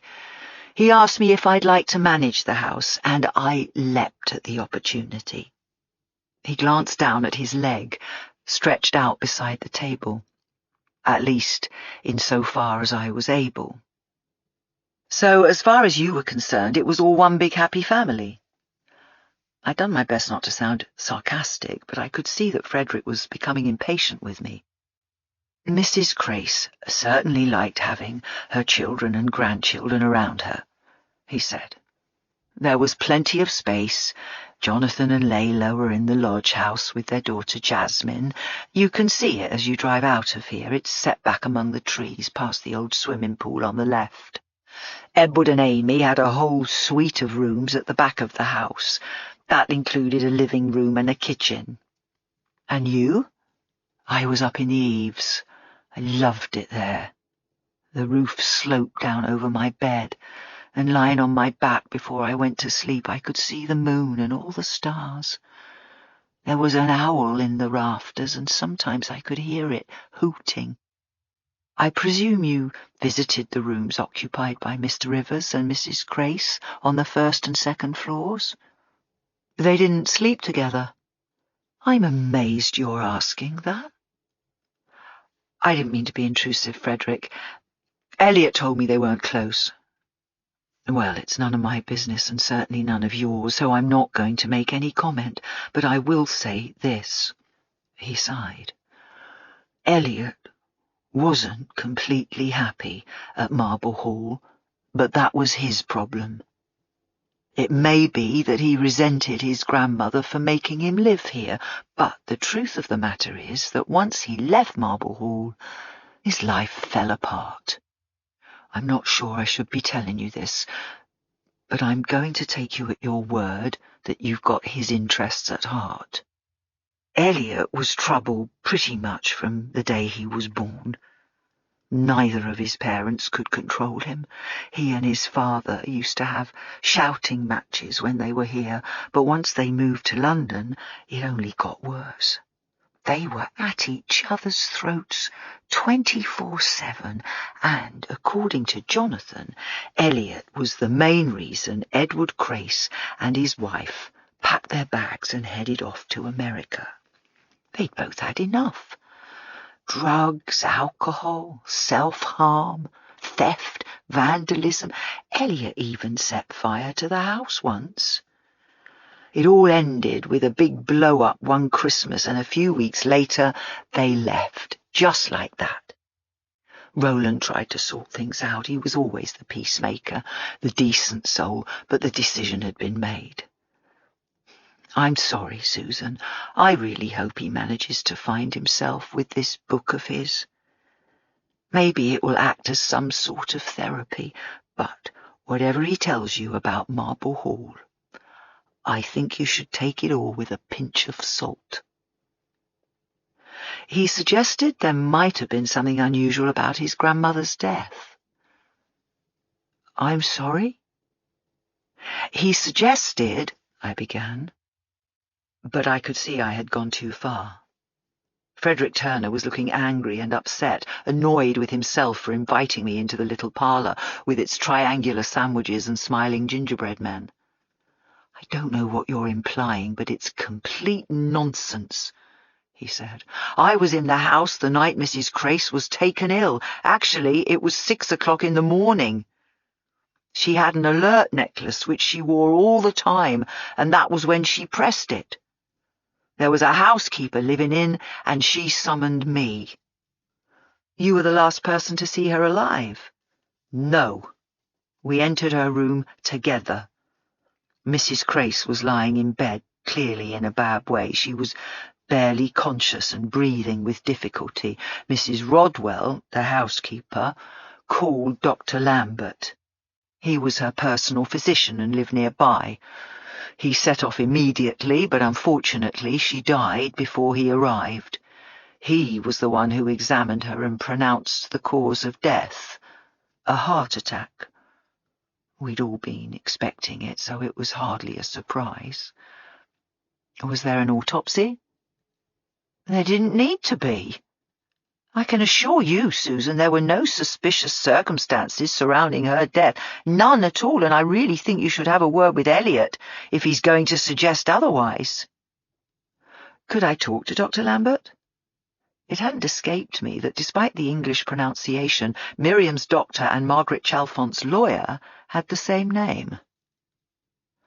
I really don't think that would be a good idea. Frederick stood up, using the edge of the table for support. I don't mean to be rude, but I do get the feeling that you've been talking to me under false pretenses, he suggested. You said that Elliot was writing a work of fiction, but everything you have asked seems to be an unpleasant distortion of the truth. Miriam Crace made millions of people very happy. When I was alone in that orphanage, it was her work that gave me hope I might one day have a future, that the little people would come and rescue me. You really should think very carefully before you allow Elliot to bring a wrecking ball to everything she created. That's not what he's doing, I said, also getting to my feet. His book is set in 1955 in France. It's a detective story. Then why have you been asking me all these questions? He leaned towards me, his hands balled into fists, resting his weight on the table. If you don't mind, I don't think it would be appropriate for me to speak to you any more. Do finish your tea, there won't be any bill. But please don't upset the ladies with more questions. And when you've finished, I really think you should leave. Dr. Lambert. Who was I to believe? I had been given two completely different versions of the same story. Hansel and Gretel versus Cinderella, if you like. For Elliot Crace, Miriam Crace had been the wicked witch, desperate to feed the children to the flames. For Frederick Turner, she had been the fairy godmother who had waved the wand so that he would go to the ball. What did that make Marble Hall? A prison or a palace? I had a 2.5-hour journey back to London, and I'd already decided that I wasn't going to start it until I had a clearer idea of what had really been going on all those years ago. It was always possible that both of them might be right, speaking their own truth, as we're meant to say these days. Frederick had admitted that he'd been educated separately from the other children, and no matter how pleasantly he'd described it, he'd been sent to sleep in the attic. To what extent had he really been part of the family? Miriam Crace had adopted him, but he had never called her mother. And now he was reduced to managing the house where he had once lived, limping around, glad-handing the tourists. As for Elliot, he'd given me a version of events as seen by a 12-year-old, and having visited Marble Hall, I understood how easy it would have been to be unhappy there. The dark corridors, the claustrophobia, the isolation, even the taxidermy. I wouldn't have wished it on any child of mine. It was also true that his parents had abandoned him at the first opportunity. The rapid exodus from Wiltshire, with Kenneth Rivers left behind to die on his own, certainly supported Elliot's recollections. What I needed was a third perspective from someone who had witnessed events without being involved in them. An outsider. And luckily, Frederick had given me the name of just the man. Dr. Lambert had been Miriam Crace's personal physician. Presumably he knew the family well. Frederick had also let slip that he lived nearby. It shouldn't be too hard to find him. I took out my phone and tapped 4 words into the search engine. Lambert, Miriam Crace, and death. Nothing has done more damage to modern detective fiction than the invention of the Internet. Forget Sherlock Holmes and his ratiocination or Hercule Poirot's little grey cells. We have all the information in the world at our fingertips, and there's no longer any need for deduction. Sure enough, within seconds I had found what I was looking for in the Wiltshire Times. World-famous author found dead at her devise's home. Speaking from his surgery in Urchfont, Dr. John Lambert described what had happened. I was called to her home at 6 in the morning. She was discovered by the housekeeper. I had known Mrs. Crace for many years and was aware of the fact that she had been suffering from heart disease, but still, it was a great shock. My own children had been brought up on her books. Sadly, there was nothing I could do for her. She had passed away peacefully in her sleep. Urchfont was less than 5 miles away from Marble Hall. It was a beautiful place, a Wiltshire village bathed in the afternoon sunshine, centred on a handsome church and a duck pond that might have been purposely designed for jigsaw puzzles and chocolate boxes long before they were invented. I cruised along the high street in my MG with the roof down, looking for that more traditional search engine, the village pub. It was called the Lamb Inn, and although it was past 3 o'clock, there were still drinkers sitting outside. I parked and went in. A young man, barely out of his teens, stood behind the bar. I went over to him. "Can you help me? I'm looking for Dr. Lambert? John Lambert? It's stupid of me. My phone has gone down and I've lost his address." The barman looked at me blankly. "Mom!" he called, never taking his eyes off me. An older woman bustled in from the back room. "Yes?" "Do you know a Dr. Lambert?" I asked. "I'm trying to find his house." She looked me up and down. "You don't look ill?"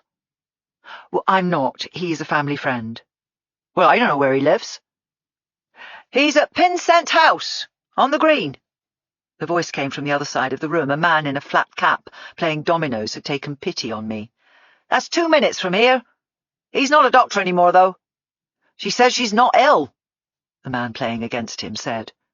"I know, I heard her," the first man scowled. "He doesn't need to work," he went on.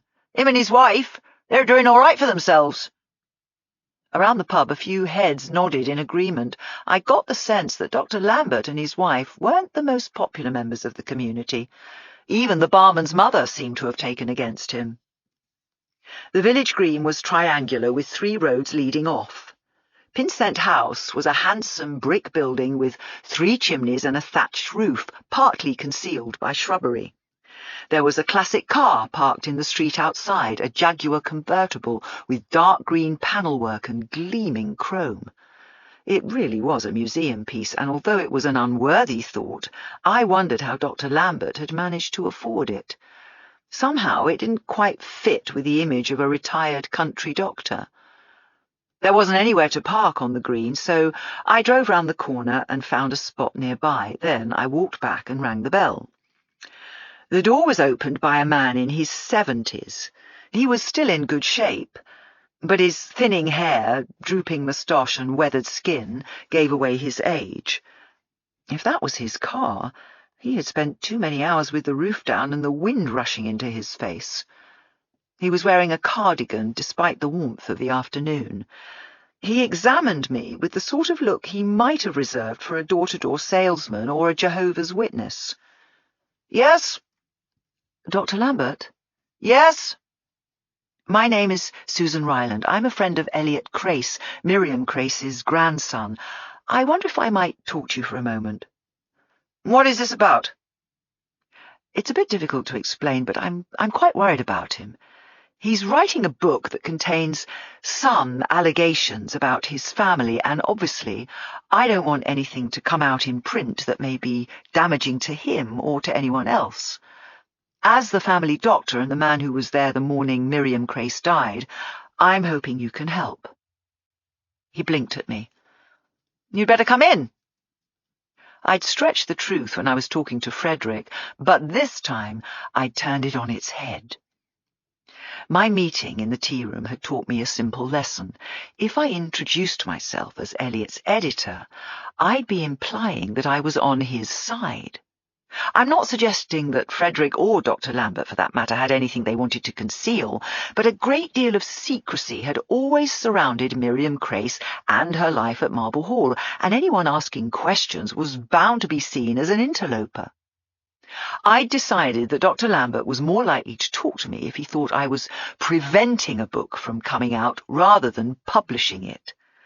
And so far it was a strategy that seemed to be working. He led me through the hallway and into a living room with a low ceiling, exposed beams, and a heavily patterned carpet, all of which made the space feel even more compressed than it actually was. The furniture was comfortable and chintzy. The scent of retirement hung in the air. A woman in a floral dress was sitting in an armchair reading a newspaper.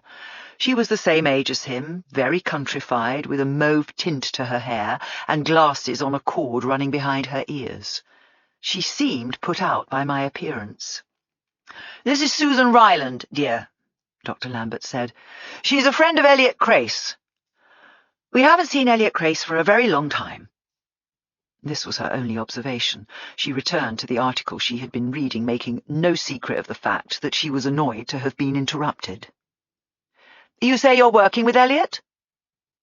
"I was an editor at Cloverleaf Books when he had 2 books published about 10 years ago. Now he's written another book, and he's asked me to help him with it. But I have some concerns about the content." "What is it he wants to write?" Dr. Lambert asked. He was immediately nervous, his eyes blinking and his mouth turning downwards following the curve of his moustache. "What allegations is he making?" "He seems to have quite a negative view of his grandmother," I began. "Miriam? Well, she could be difficult, it's true, but I suppose it comes with the territory. After all, she was getting on a bit, and there was a lot of pressure on her. She had millions of fans." "According to Elliot, she treated her family very badly." "That's nonsense. And I think you would be very ill-advised to suggest such a thing in public. Have you spoken to his uncle, Jonathan Crace? I can tell you, Miss Ryland, Mr. Crace won't be happy at all. I myself have signed a non-disclosure agreement with the estate, and there is very little I can tell you about Mrs. Crace or anything else. I'm surprised Elliot didn't sign an NDA too." "Well, he was only 12 years old when he left Marble Hall." "That's exactly right, Miss Ryland. I wouldn't have thought anyone would have any faith in the recollections of a child." "A very devious child," Mrs. Lambert remarked. "Not pleasant at all." "How well did you know the family?" I asked Dr. Lambert, ignoring his wife. "Well, they moved to Devizes a long time ago when I was still at school. My father was the doctor here then. I took over the surgery when he retired. My first patient at Marble Hall was Layla Crace, when she was pregnant. She had a daughter, lovely, healthy baby. After that, I got to know most of the family, though not socially. I think I probably treated every one of them for something or other over the years. Mrs. Lambert peered at her husband over the top of the newspaper. I used to meet the children in the village, Roland and his brother Elliot. Those two were never apart. And what was the name of the sister? She used to waddle along behind them. That's a little unfair, dear. Dr. Lambert had the decency to look embarrassed. I examined Julia Crace on more than one occasion. She had a very low BMR. He smiled at me. Basal metabolic rate. Her thyroid levels were abnormal, and I recommended a change of diet. Green vegetables, fruit, fatty fish. Not easy for a young girl, especially in those days. Elliot told me that his grandmother was quite cruel to her, I said. You only have Elliot's word for that, and I can assure you I saw no evidence of it. I would have been very surprised if Miriam, a much-loved children's author, had been anything but sympathetic and kind to her granddaughter. She gave money to children's charities, you know, and she was the patron of an orphanage in Devizes. Salisbury, Mrs. Lambert's disembodied voice corrected him. You shall tell her about Elliot and your medicine bag. What was that? I asked. Oh, it was nothing, really, but it doesn't reflect well on Elliot. I waited for him to continue. I was at the house, attending to Kenneth Rivers. Now, he was a very nice man, very quiet. He was a civil servant when he married Miriam, but he no longer had any need to work, not with all the money his wife was making. He did taxidermy. Yes, he started out buying specimens, some of them 50 or 100 years old, and when that ceased to satisfy him, he started creating them himself. It was an unusual hobby, and that was why I was there. He'd come into contact with some quite unpleasant chemicals which had caused health problems, a darkening of the skin, warts, lesions. It could have been quite serious if I hadn't intervened. I put him on a course of dimercaprol, and it cleared up in no time. Anyway, Elliot happened to be in the room while I was treating his grandfather, and when I turned round, you won't believe what I saw. He had his hand in my medicine bag.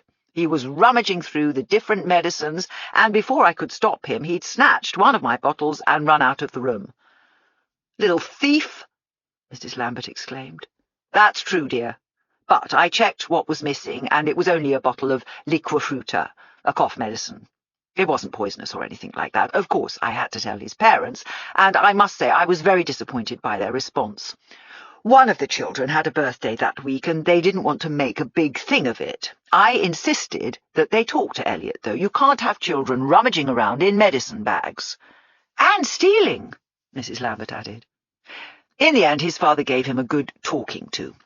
Elliot said he'd done it as a dare and insisted that he'd thrown the bottle away, so no harm had been done.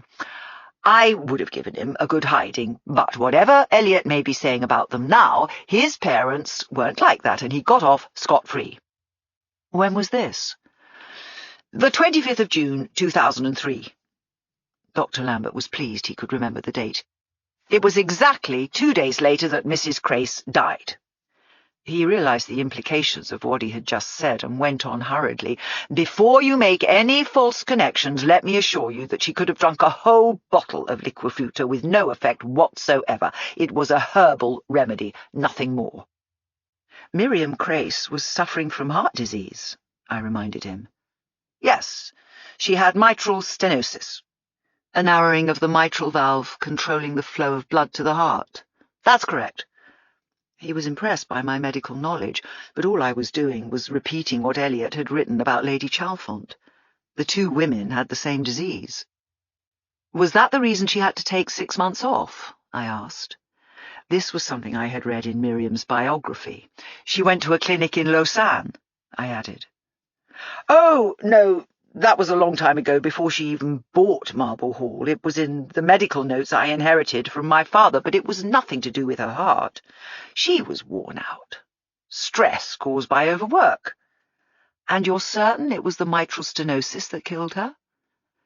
It was time to get to the point. I felt myself closing in on the target I had set myself.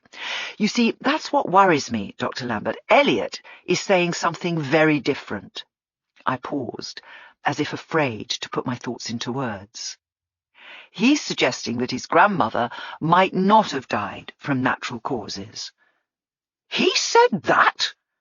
Dr. Lambert was instantly outraged. Next to him, the newspaper came down, folded into his wife's lap. She glared at me from the other side. Is he pretending he poisoned her with cough medicine? He never mentioned the cough medicine. He hasn't told me what happened, but that's why I felt I ought to see you. I have warned Elliot against going into print with this sort of accusation. If he's saying that, it's a downright lie. I was the first person to examine Mrs. Crace. Mrs. Rodwell, she was the housekeeper, called me up to Marble Hall at 6 o'clock in the morning. Miriam Crace died minutes before I arrived. I issued the MCCD, the medical certificate of the cause of death, and delivered it to the registrar. I also referred the death to the coroner. If there had been the slightest indication of there being anything suspicious or unnatural about her passing, I would have been obliged to report it under the Registration of Births and Deaths Regulations of 1987. Otherwise, I would have been committing a criminal offence. But there was not. Miriam Crace's heart condition was well known to everyone who was close to her. Mitral stenosis is fatal in 80% of cases, usually within 10 years, and especially if there is secondary pulmonary hypertension, which in this instance was most certainly the case. And why would anybody want to harm her anyway? She was loved all over the world. You're positive it had nothing to do with the liquid that Elliot took from your medicine bag? 100%. I'm sorry I even mentioned it now. You didn't say anything at the time? I told his uncle what had happened, as I recall, but otherwise there was no need to, no. And I don't suppose you noticed, but was there an empty glass beside her bed? You may have known that Miriam drank a glass of lemon and ginger every morning when she woke up. I did know that, but I can't say that I noticed it at the time. As you can imagine, I had other things on my mind. He shook his head. His patience had finally run out. I think you should leave, he said. You've been very helpful. And believe me, all I want to do is stop Elliot writing things that will cause harm to you or to the family. You've made it crystal clear that they don't make any sense. That calmed him down a little. His wife was still glaring at me, but he had got up and showed me to the door. When he opened it, I glanced at the car as if noticing it for the first time. It's beautiful, I said. Is it yours? Yes. His pride got the better of him. It's a Suffolk Jaguar SS100, a beautiful car, a 4.2-litre twin-cam straight-six engine. It purrs along, and there's plenty of leg room, too. I've got a Triumph Spitfire in the garage. I'm proud to have them, and it's all thanks to Miriam Crace. She left me a generous bequest in her will. She was a wonderful woman. I still miss her. We all do, I said. I turned and walked away, but he stood there watching me until I had gone. The Miriam Crace estate. I wasn't at all surprised when my mobile rang the following morning and an officious-sounding woman asked me to hold while she connected me with the CEO of the Miriam Crace estate, Mr. Jonathan Crace. I wondered who had been first to contact him after my adventures in Wiltshire, Frederick Turner or Dr. John Lambert. There was a brief silence, and then a voice came on. "Is that Susan Ryland?" "Yes." "I'm Jonathan Crace. I understand you're working with my nephew, Elliot." He had got straight to the point, though, to be fair, he sounded perfectly pleasant. "That's right," I said.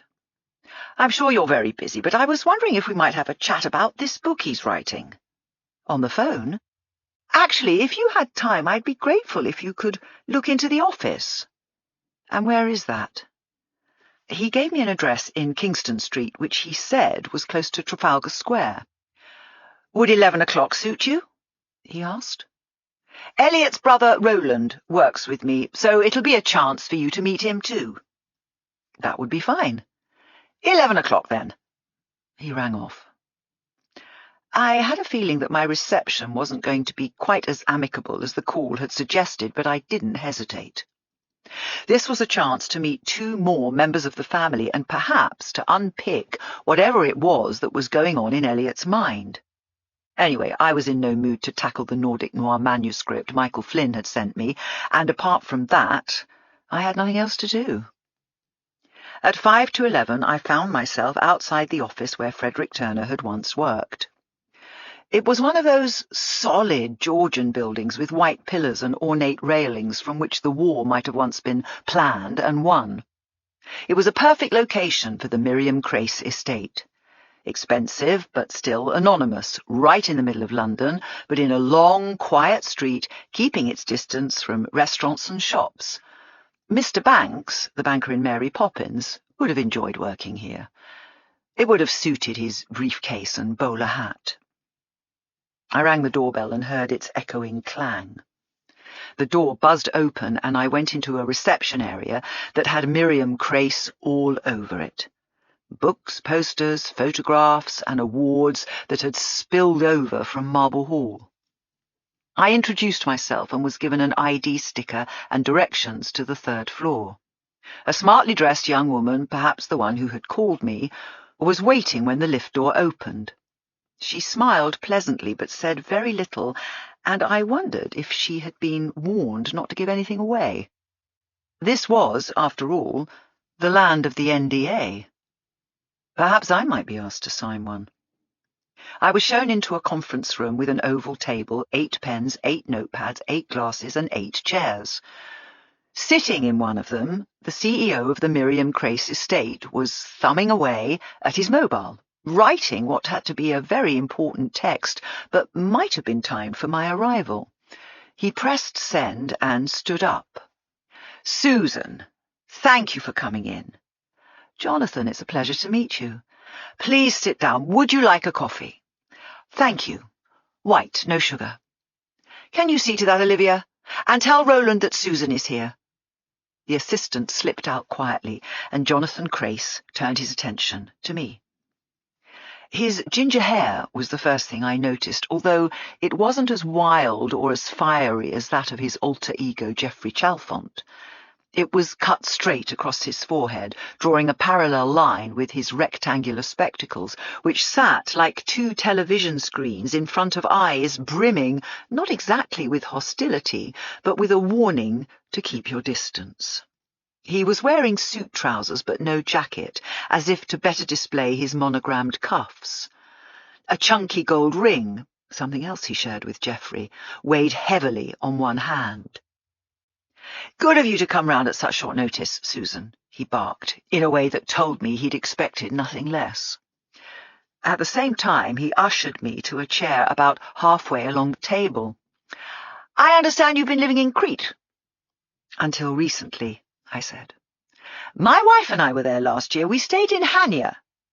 "That's the other side of the island." "I understand you ran a hotel following the collapse of your business." "It didn't collapse. It burned down."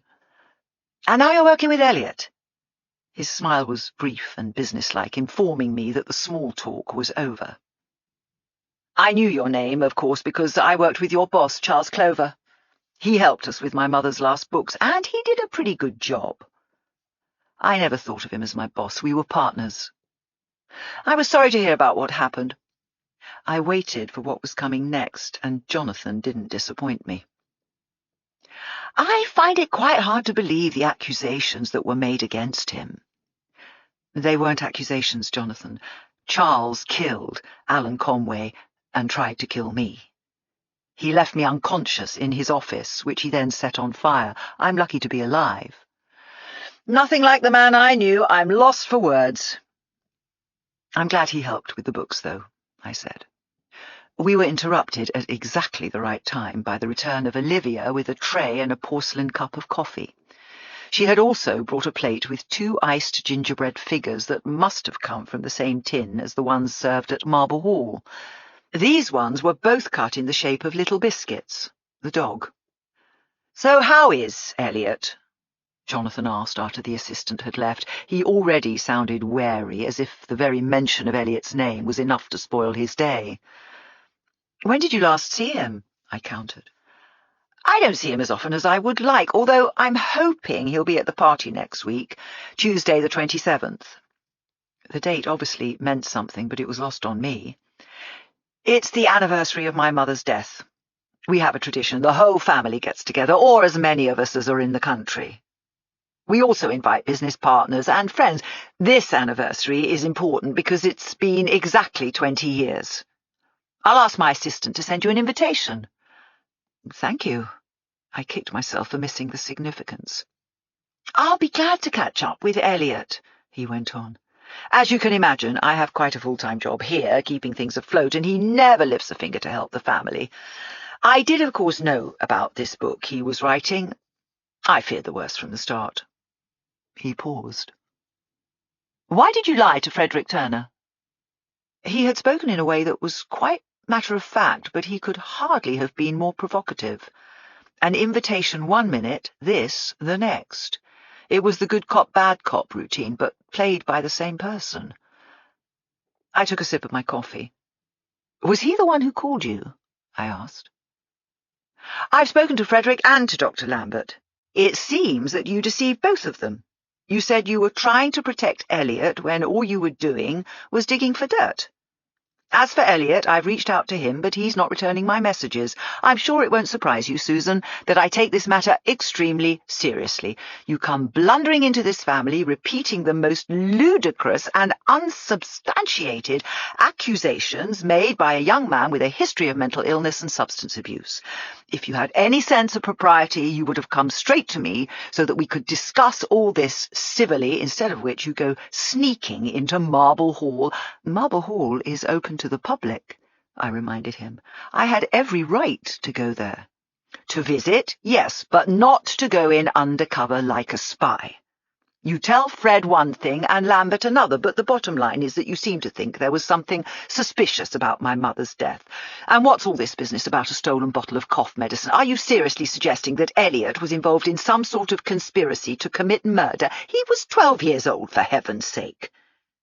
It was Dr. Lambert who told me about that, I said. And as for Elliot, it was because he was 12 years old that your mother was able to terrify him. I resent that interpretation. It's irrelevant, anyway. Elliot is writing a Whodunit set in France in the 1950s. Have you heard of Atticus Pund? It's a continuation novel that's got nothing to do with Marble Hall. That's not what I've heard. Jonathan examined me with something close to distaste. From what I understand, there are characters in this book that are clearly taken from real life. Elliot has a right to draw inspiration from his childhood. He can write whatever he wants, but if he or you is going to make trouble for the estate, I think I should warn you that I spend a fortune on lawyers, and you could both be making a very expensive mistake. It was remarkable how he had managed to say all this with a straight face, which is to say, he had shown no emotion at all. He hadn't raised his voice. He seemed completely relaxed as he sat at the table, perfectly convinced of his superiority over me. Would you really sue your own nephew? I asked. You talk about the estate, but isn't he a part of it? And to be honest, I don't think it would be a very good look for you to take him to court. You must be aware that he's had difficulties throughout his life. Most of them inhaled up his nose, from what I understand. I would say that's a rather cold-blooded point of view, Jonathan. I've spent some time with Elliot, and I'd say most of his problems began at Marble Hall. But you were there, so you probably know that already. There was nothing wrong with Marble Hall. It was a lovely place, a miniature paradise, in some of the most beautiful countryside in England, and most children would have been happy to grow up there. He was about to go on, but just then the door opened and Roland Crace came in. I knew at once it was him, and would have known even if Jonathan hadn't told me he was joining us. He was physically similar to Elliot, but better looking, more toned, more comfortable in his own skin. He dressed, moved, and smiled like someone who took care of themselves and knew that their efforts had paid off. I was struck by his hair, which was darker than his brother's, thick and well-groomed, by the whiteness of his teeth, by his skin, which positively glowed with good health. In his polished shoes and made-to-measure suit, he could have stepped out of the pages of an expensive fashion magazine. I wondered if I was going to like him. He was, after all, working for Jonathan Crace, and if he was anything like his uncle, perhaps I should be making my excuses and heading for the door. "This is Roland, Elliot's brother," Jonathan exclaimed. "We were just talking about Marble Hall, Roland. I'm afraid Susan has a rather dim view of the place." Roland ignored this. He strode over to my side of the table, and we shook hands. "It's a pleasure to meet you," he said. "Gillian told me she'd had dinner with you. I know Elliot's writing a book, and I'm glad. He needs something to focus on." "That may be your view," Jonathan was disconcerted. "It certainly isn't mine." "He said he was writing a mystery story, Uncle John, and even if he's based some of it on Grandma and stuff that happened at Marble Hall, nobody else is going to know." Roland pulled out a chair and sat next to me. It struck me as interesting that he referred to the CEO of the Miriam Crace estate as Uncle John, and that Miriam Crace was still Grandma. After all, Roland Crace was in his late 30s and presumably senior within the organisation. It was as if, like Elliot, he hadn't quite escaped from the shadow of his childhood. Jonathan glared at me. "What exactly were you doing at Marble Hall?" he asked. I thought for a moment before answering. "I was trying to understand Elliot and what he's writing. By asking personal and intrusive questions, by deliberately misrepresenting your intentions, it seems to me that you have some sort of agenda against the family." "That's not true." "And that Elliot's intention is to peddle a series of untruths about his childhood simply to promote a book which might otherwise pass unnoticed. I can see quite clearly that this would be in your interests too. Nothing sells quite like scandal." "You'll forgive me, Jonathan, but that's an utterly false characterization of me, of Elliot, and of the book. The Atticus Pund novels have sold almost 20 million copies worldwide without any help from Miriam Crace, and there will certainly be huge interest in a 10th outing." "Why do you think Elliot was hired?" "Because he's a good writer. Why else?" Jonathan sneered. "You really don't know anything, do you?" I had no idea what he meant by that, but I forged on anyway. "I went to Marble Hall because I was worried about Elliot." "Well, let me try to get something into your head, Susan. Nothing happened there. People may have different memories of my mother, but she was a brilliant writer and creator who died from a heart attack at the age of 82. A perfectly natural death with not a whiff of suspicion. That's all there is to it, and if you or Elliot suggest otherwise, either in your book or in the publicity surrounding it, I can assure you that you will find yourselves in very serious legal hot water." He'd already made that threat once. Making it a second time only halved its effectiveness. "Perhaps I can step in," Roland suggested. He had addressed himself to his uncle, but now he turned to me. "Elliot and I grew up together, and I probably know him better than anyone in the world. Except Gillian, of course. I've said all along that I'm sure he wouldn't deliberately do anything to damage the estate. At the same time, though, this is a critical moment for us. If you've looked in the trade press, you'll know that we've been in discussions with Netflix and that we're about to sign a major deal that will bring Grandma's characters, the little people, to a whole new generation. My job mainly concerns press and public relations, the family image. So I can't impress on you enough how important it is right now that we don't do anything or say anything that could rock the boat." "A deal worth $200 million, Jonathan growled. "We're talking about a feature film followed by 5 seasons of a television series just to kick off with. Lining up some of the biggest names in Hollywood to perform the characters, and I hardly need to tell you that they will go to any lengths to protect their interests. We're not going to sit here and let Elliot put a spanner in the works. I'm not going to let that happen." "I'm sure that's not Elliot's intention." Roland was doing everything he could to placate his uncle. "Elliot needs to be kept under control." Isn't that what Susan's doing? I think we should be working on this together, Uncle John. It's in all our interests to ensure that Eliot's book is a success. That's certainly my hope, anyway. Was he being completely sincere? I couldn't be sure, but at least Jonathan Crace seemed to have calmed down. That's why I wanted you here, Roland. I think, moving forward, you and Ms. Ryland should stay in close communication. Obviously, I wouldn't want to harm Eliot in any way. He may not have much time for us, but he's still family. I didn't believe a word of that. Nor, I think, did he.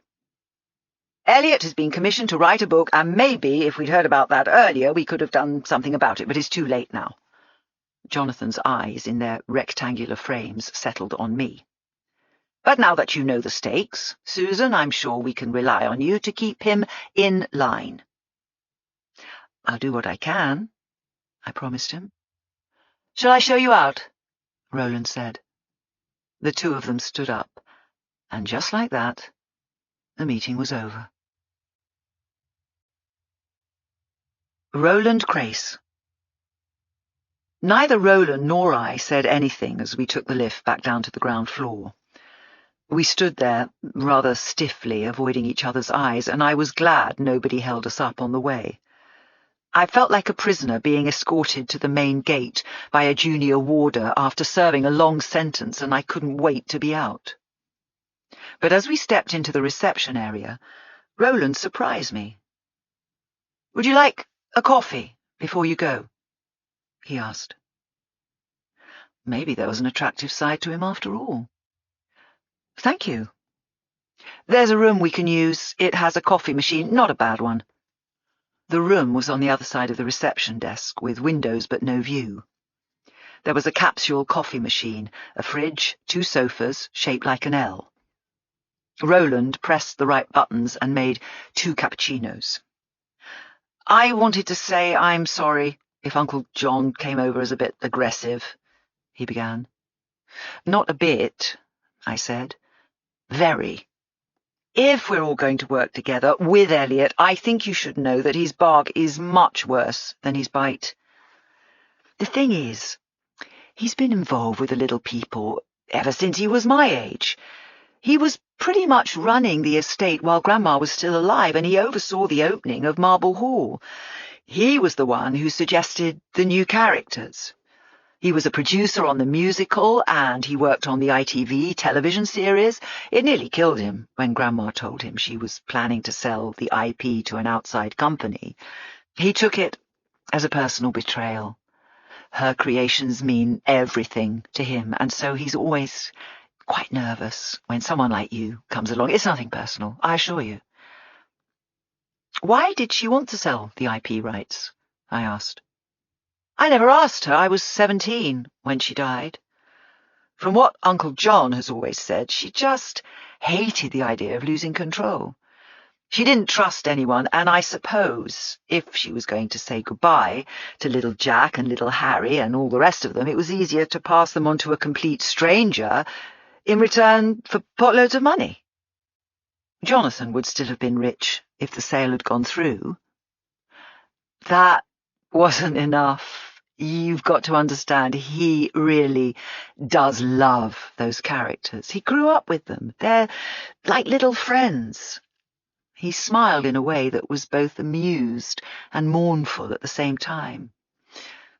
"You know, he named his daughter after one of them. Jasmine, yes. She died in an accident." There was an implied question, and Roland answered it for me. "She fell under a train at Sloane Square Tube Station. That was back in 2006. She was 21 years old at the time. 1 year older than me." In Punt's last case, Elmer Waysmith's first wife had also died under a train. In her case, a suicide at Grand Central Station. I was beginning to see that Eliot had taken the members of his family and shuffled them like playing cards. For example, he had expressly said that the character of Cedric Chalfont was based on himself, but in the manuscript, Cedric was an only child. So what did that make Roland? If he was connected to anyone in Eliot's book, it would have to be Robert Waysmith, Elmer's son. Slim and athletic, with the waywardness of a poet. The description seemed to fit. Uncle John ended up running the estate, Roland went on, which is exactly what he wanted. My father was also left money which he shared with the three of us, so we can't complain. There were no other bequests, apart from one to Uncle Frederick. He didn't get as much as the rest of us because he wasn't a blood relative, but at least he got something. You mustn't be angry that he snitched on you. He's another of the guardians at the gate. You've got to understand, Grandma wasn't just a children's writer. She was more like God, issuing the 10 Commandments, with everyone in the family wanting to be Moses, including you. Roland laughed. I don't need to work, but I've got nothing else to do, and when you have a surname like Crace, it doesn't take anyone long to work out who you are.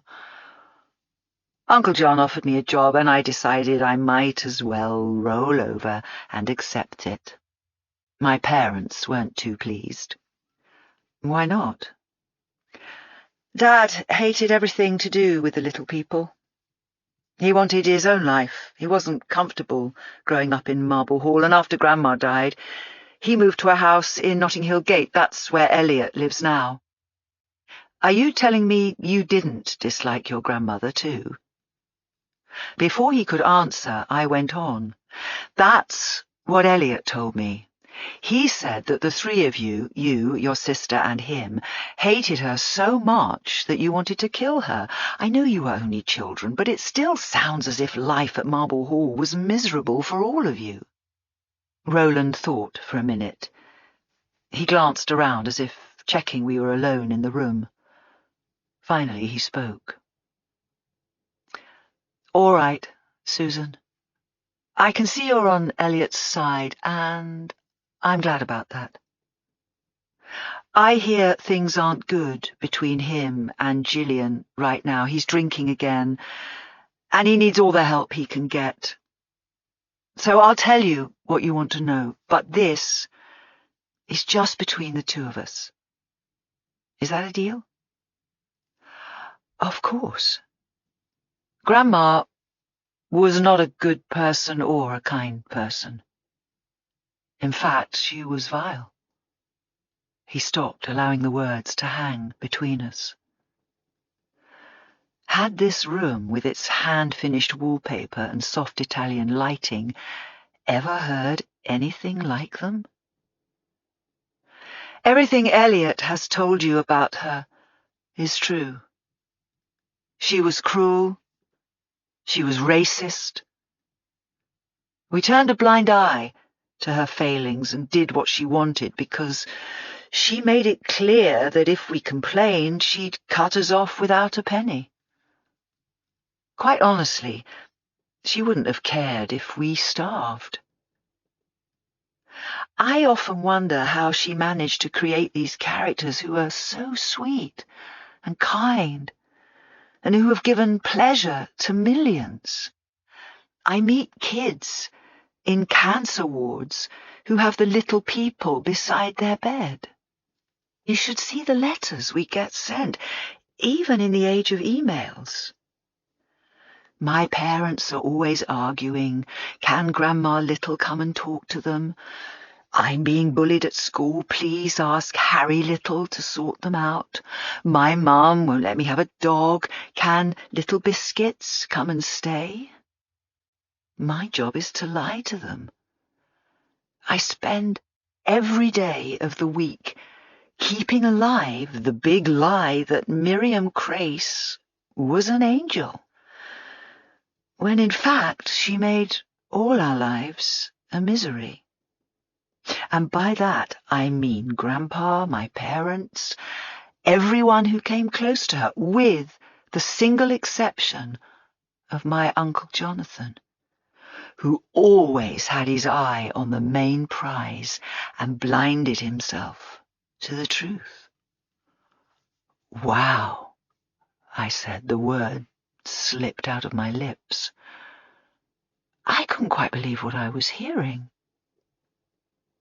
You may want to know how I live with myself. Funnily enough, it's easy.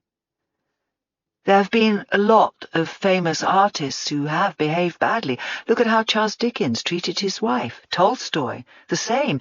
If you look at children's writers, Roald Dahl had some pretty ripe things to say about the Jews. Enid Blyton had loads of affairs, and Lewis Carroll, well, let's not talk about him and little girls.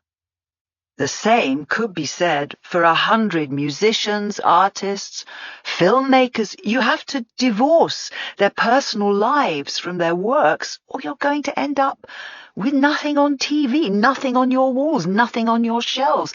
I wouldn't put so much as a bunch of dandelions on my grandmother's grave. But that doesn't stop me making sure she's piled high in Waterstones. Why do you say she was a racist? I asked.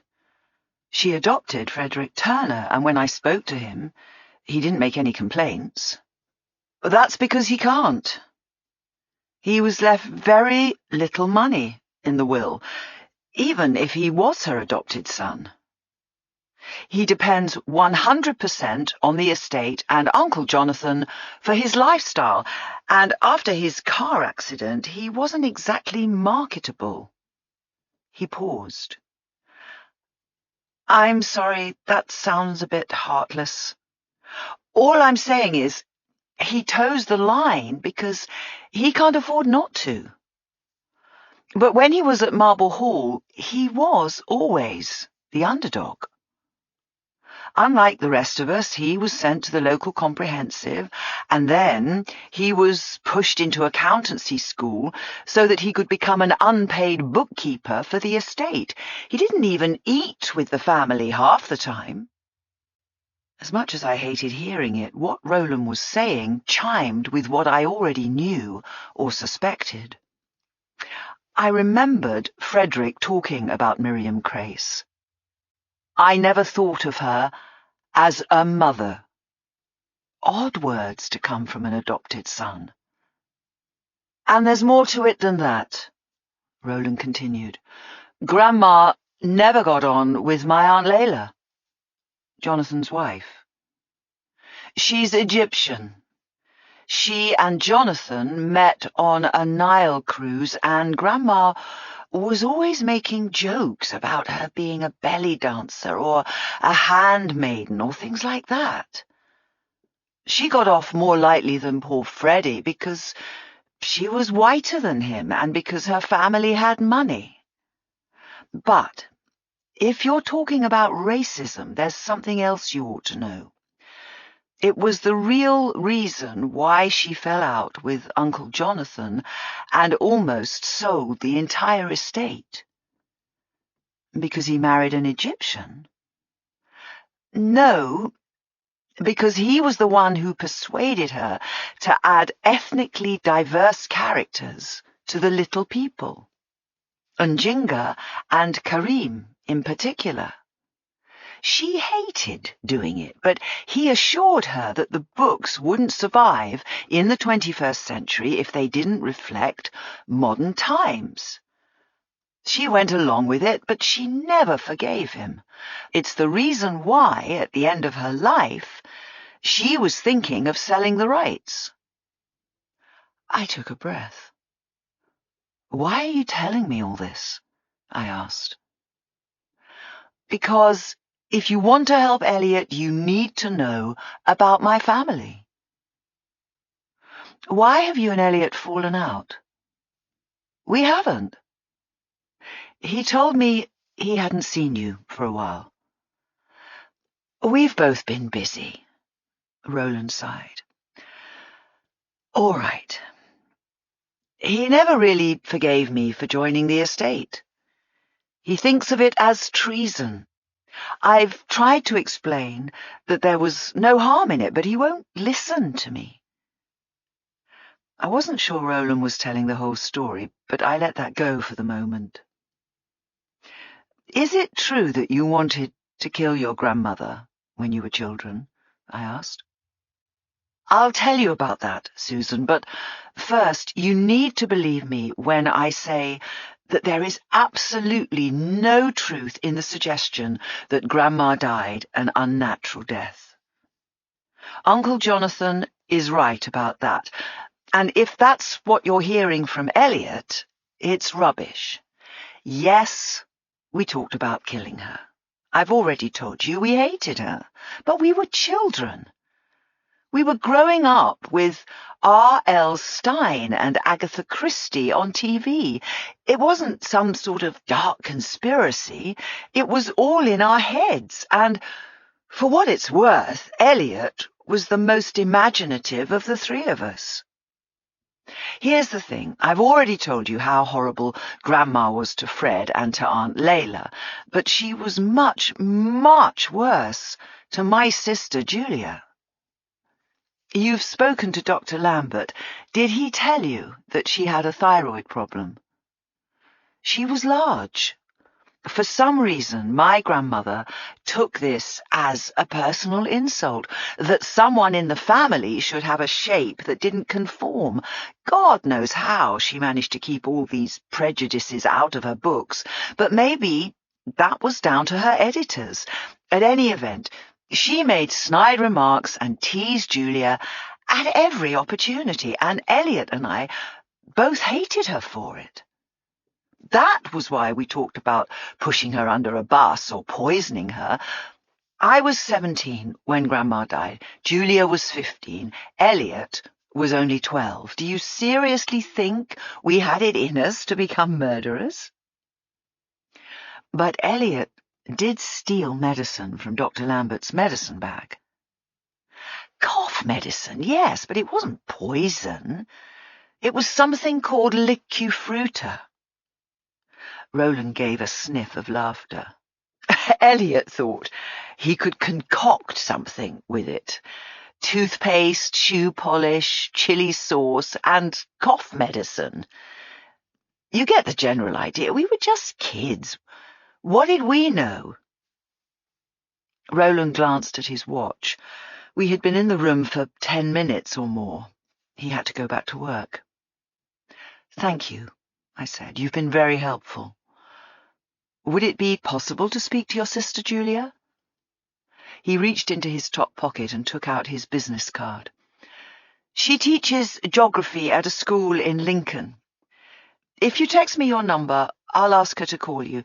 But she's coming to the party, so you might meet her there. Is she married? Sadly not. What about you? He smiled. I'm still available, too. He stood up. I just want Elliot's book to be successful, he said. If you can help make that happen, I'll be more than grateful. I'm not sure why, but I think he was the most damaged of the three of us by our life at Marble Hall. Maybe it was his arguments with Dad, I don't know. But if he became a big-shot writer like Grandma, it will be the making of him. I'd love to see that happen. I'll do what I can, I promised. We moved to the door, but as we passed into the reception area, something he had told me right at the start of our conversation came to mind. You said that your grandmother left no bequests in her will outside the family apart from a small sum paid to Frederick Turner. That's right. What about her charities? She'd already set up trusts for them while she was alive. So, no one else? That's what I always understood. We shook hands and I left the building. But as I stepped into the street, this is what I was thinking.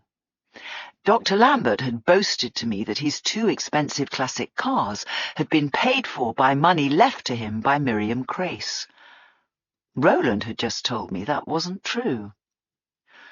So how, then, had he afforded them? Part 2. I thought I'd had enough of the Crace family for one day, but I was wrong. As I arrived back at my new home in Crouch End, I heard a car door slam shut and saw Elliot Crace on the other side of the road, getting out of a beaten-up BMW coupe. He was grubby, unshaven, his hair greasy, a moth-eaten scarf hanging around his neck. He was wearing a black shirt and skinny jeans. I waited for him to cross the road and come over to me. "You're in a residence parking zone," I warned him. "I can afford a ticket, and you're worth it, Susan." There was something almost licentious in the way he said that, leering at me. He wasn't drunk, but the smell of alcohol and cigarette smoke from the night before still clung to him, as if he had crawled out of bed in the same clothes he'd been wearing when he got into it. "You look terrible," I said. "I was at Boone's." "I'm sorry?" "It's a club I go to in the Portobello Road. Don't tell Gillian. It's my little bolt hole. I met some friends and then I worked all night. I thought you'd be pleased." He lifted a hand and I saw that he was holding an A4 manila envelope. "I've got something for you. Can I come in?" "Have you just got here or have you been waiting for me?" I didn't mean to be offensive, but there was something about Elliot that was a little disgusting. I knew he'd been damaged, that his childhood at Marble Hall had been disastrous. But this was Crouch End on a sunny afternoon, and there was something pathetic about this rich kid who had an attractive wife, an expensive house in Notting Hill Gate, a publishing deal with Corsten Books, and much less to complain about than 100,000 other young people struggling to make ends meet in the grindstone that London could all too easily become. "I just got here," he said. He was surprised by my abruptness. "How did you know where I live?" I asked. "Michael Flynn told me. I thought you'd be pleased to see me." In fact, I was a little surprised that Michael would be handing out my address without asking me, but I relented. Elliot was still my author, my responsibility. "I'm always pleased to see you," I said. "Come in, I'll make you some coffee." I was half tempted to take him through to the bathroom and throw him in the shower, just as Elaine had once done, but instead I led him into the kitchen, flicked on the kettle and searched for the strongest coffee I could find. Hugo, the cat, had heard us arrive and leapt onto the counter, arching his back, purring and generally going through his feline repertoire. "I didn't think you were the sort to keep cats," Elliot said. "I'm not," I assured him. "My sister got him for me." "Have you been here long?" "I used to live round the corner, so I know the area, but this place is new." "Do you mind if I smoke?" "I'd prefer it if you didn't, but you can go out in the garden, if you like."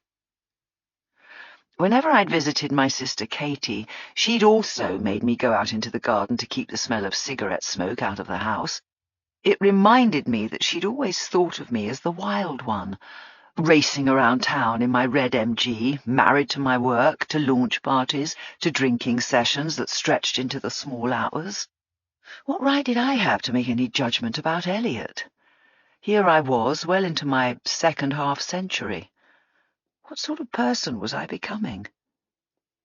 I made the coffee and carried it over. He was sitting at the table with the envelope in front of him. "Is this the next section of the novel?" I asked. "Yes, I printed it out for you." "That's very thoughtful of you, Elliot. Do you have a new title yet?" "I hate titles. Have you noticed?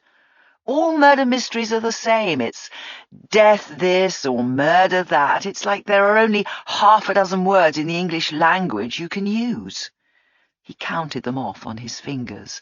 "Blood, kill, murder, death, knife, body. I'd like to call my book The Man with White Hair. But you wouldn't like that at all, would you?"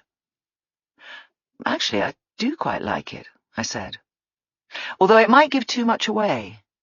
"Why?" "Well, it suggests that Elmer Waysmith is the killer." "He might not be." "Don't tell me. I don't want you to spoil the ending." He sipped his coffee and winced. "Have you got any sugar?" I went over to the cupboard and pulled out a bag of granulated, deliberately ignoring the little bowl with the teaspoon and the sugar cubes beside the fridge. "So you must have been working very hard," I said. "When I met you at Corsten Books, you said you'd only done another 10,000 words. "I've been working non-stop since then."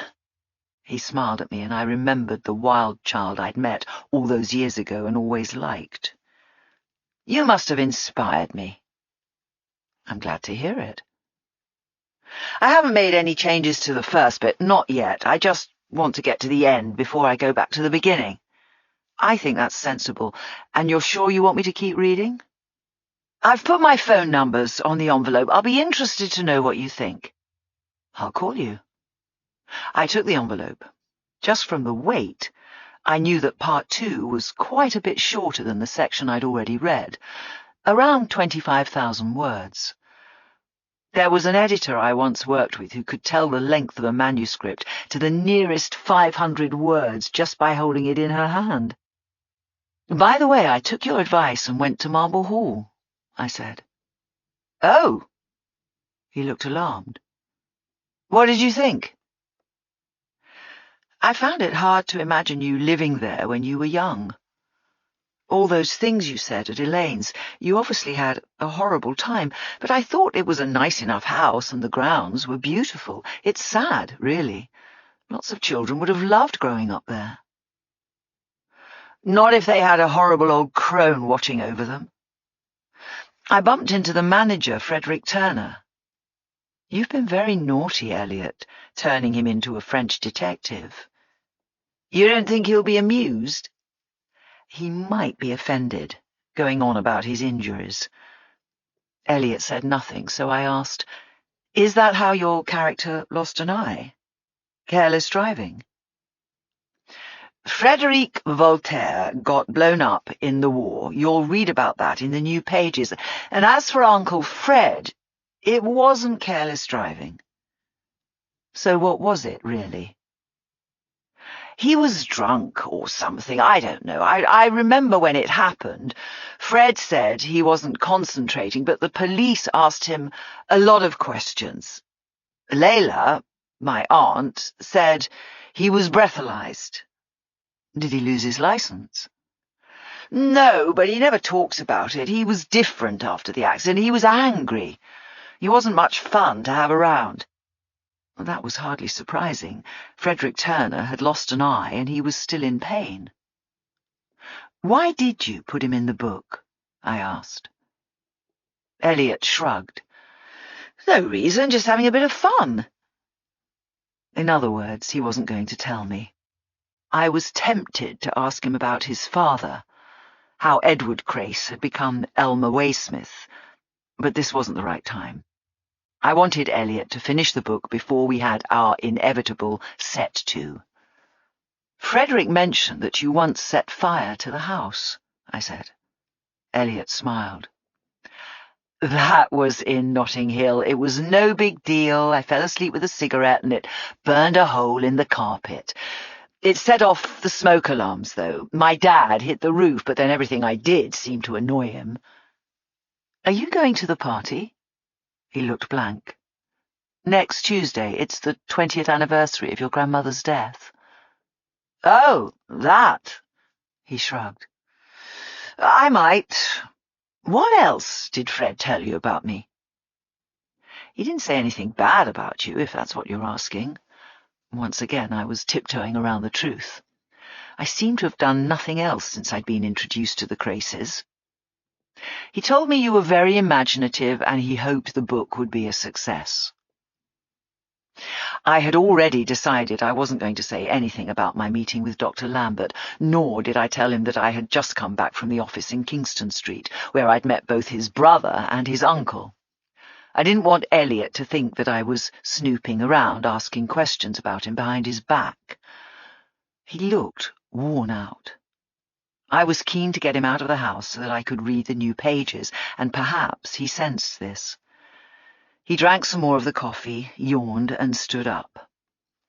"I'll leave you to get on with it," he said. He looked around as if noticing his surroundings for the first time. Nice place you've got. Thank you. You live here alone? Yes. I'm not sure he meant to offend me by asking me that, but I still found the question intrusive somehow. What business was it of his who I lived with, or if I didn't live with anyone? He probably knew about Andreas and me. Elaine would have told him.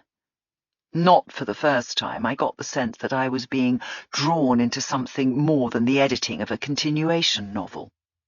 But it was too late to walk out now. Michael Flynn might never forgive me, and it would certainly be the end of my career at Corston Books. We walked to the door.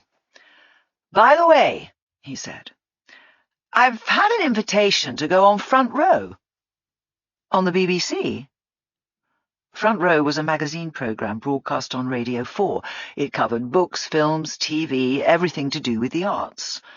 When I was working at Cloverleaf, I'd often tried to get my authors invited. Yes. I'm not sure you should do it, Eliot, I said. The news really troubled me. It would be much better to wait until next year when the book is published.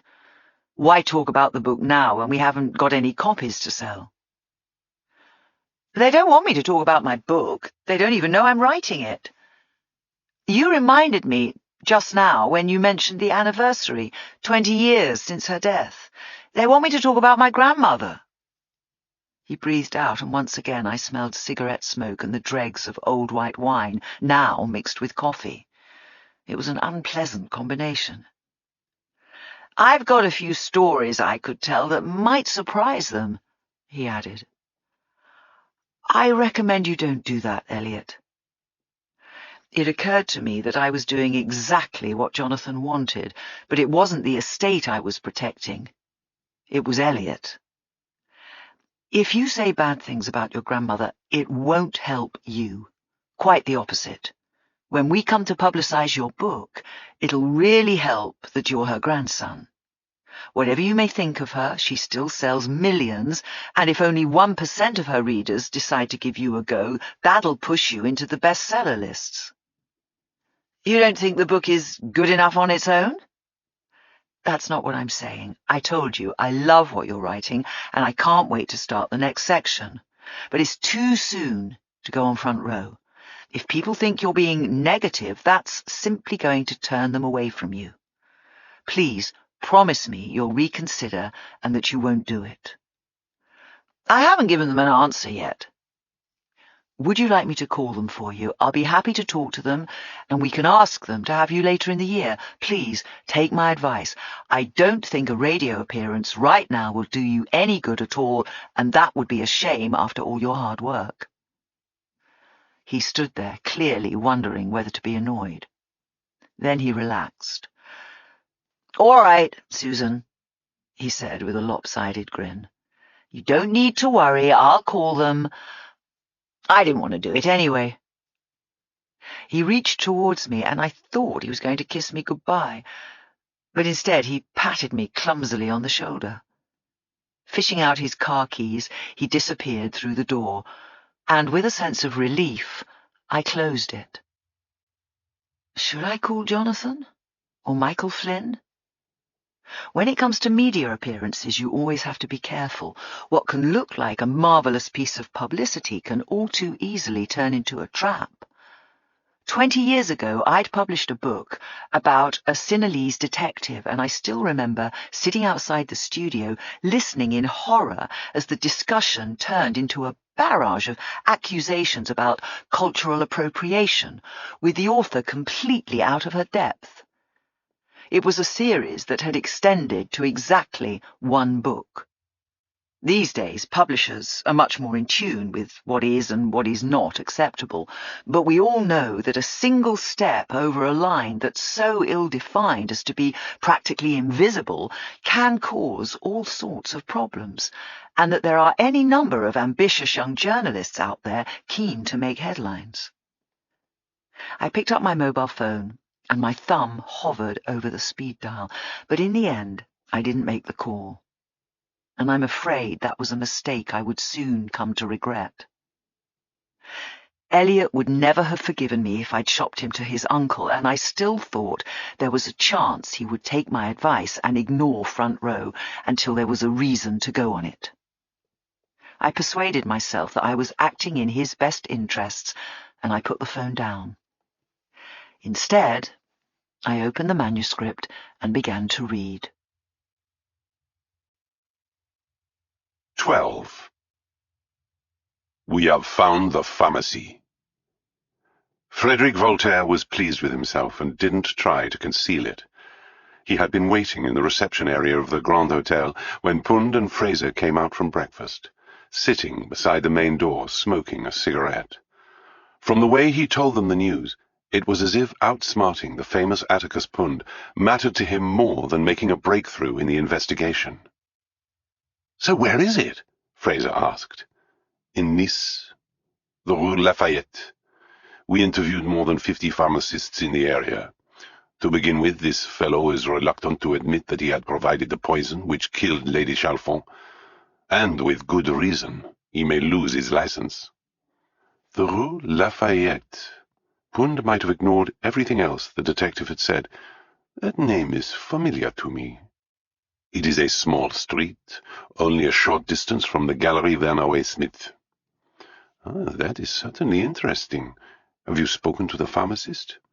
"I am leaving now. You may join me if you wish." Voltaire was back in control. He led the way out to the car and sat with his arms crossed and a half-smile on his face for the entire journey. They drove into Nice and perhaps deliberately crossed the Place Messina, passing the gallery before entering a maze of back streets and alleyways further away from the seafront. Finally, they arrived at a sunless street that might have been forgotten by the rest of the city, lacking anything that would attract a tourist or visitor. There was a uniformed gendarme standing outside the Pharmacie Lafayette, which had been closed for the day. They went in. Pund could see at once why a killer might have chosen this place rather than any other.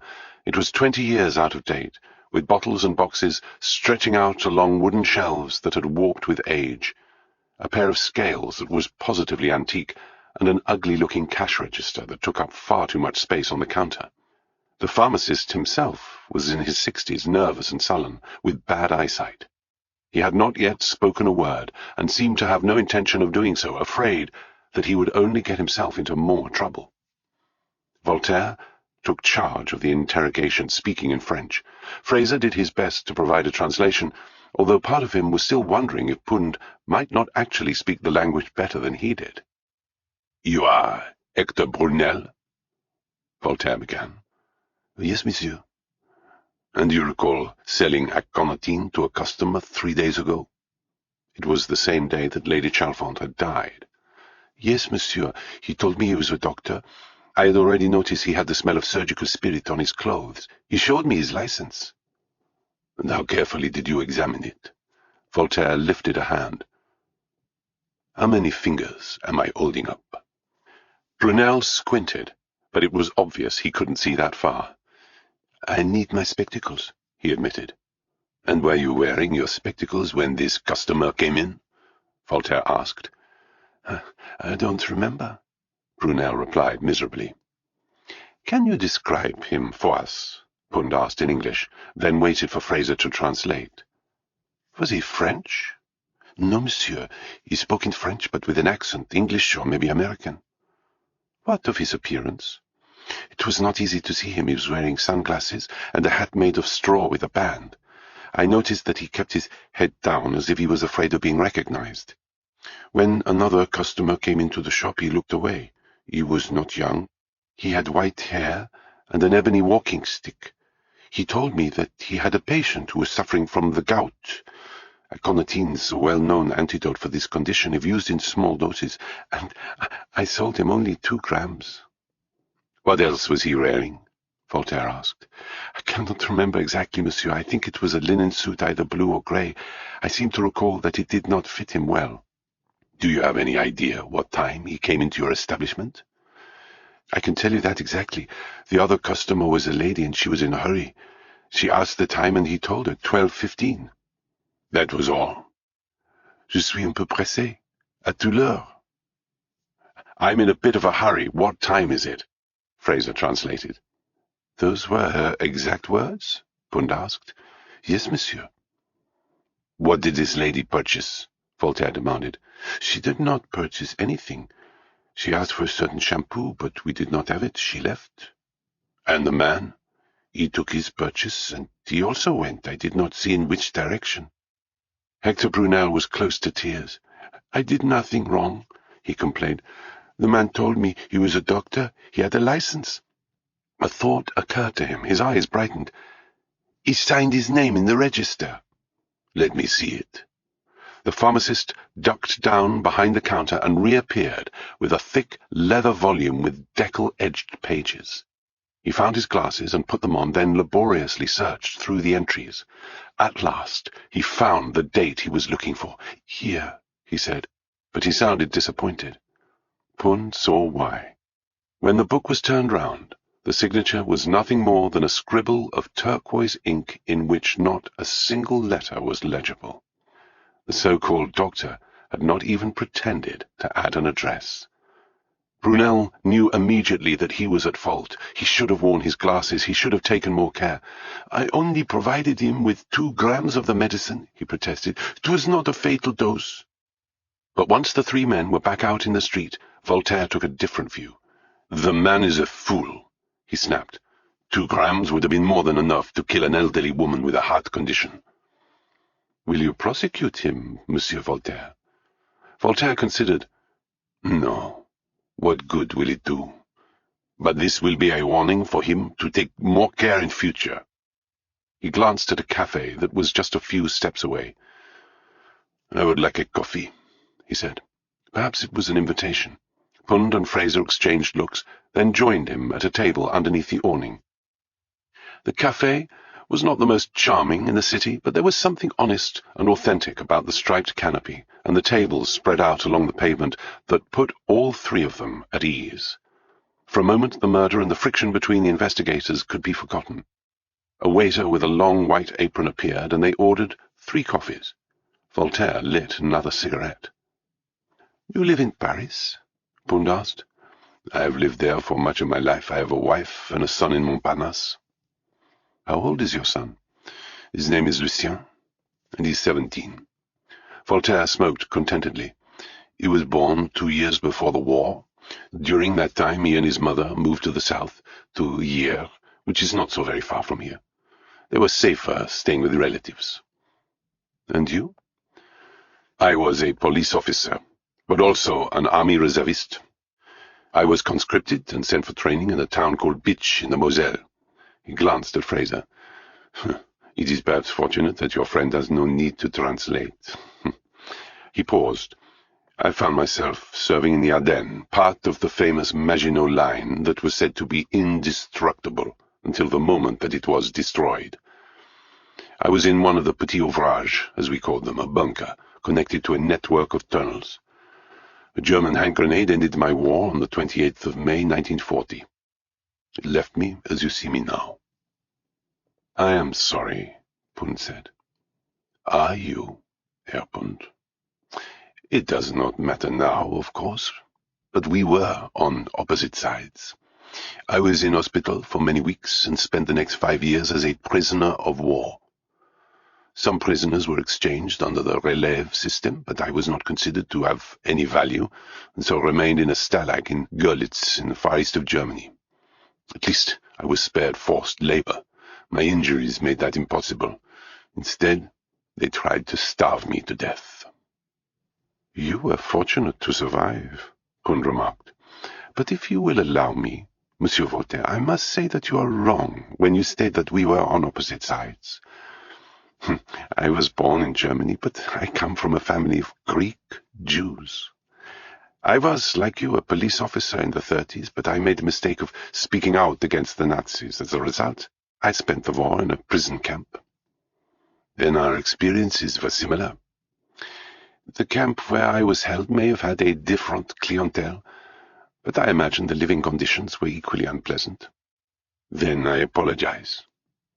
I have perhaps allowed my experiences to have informed the way I have behaved towards you."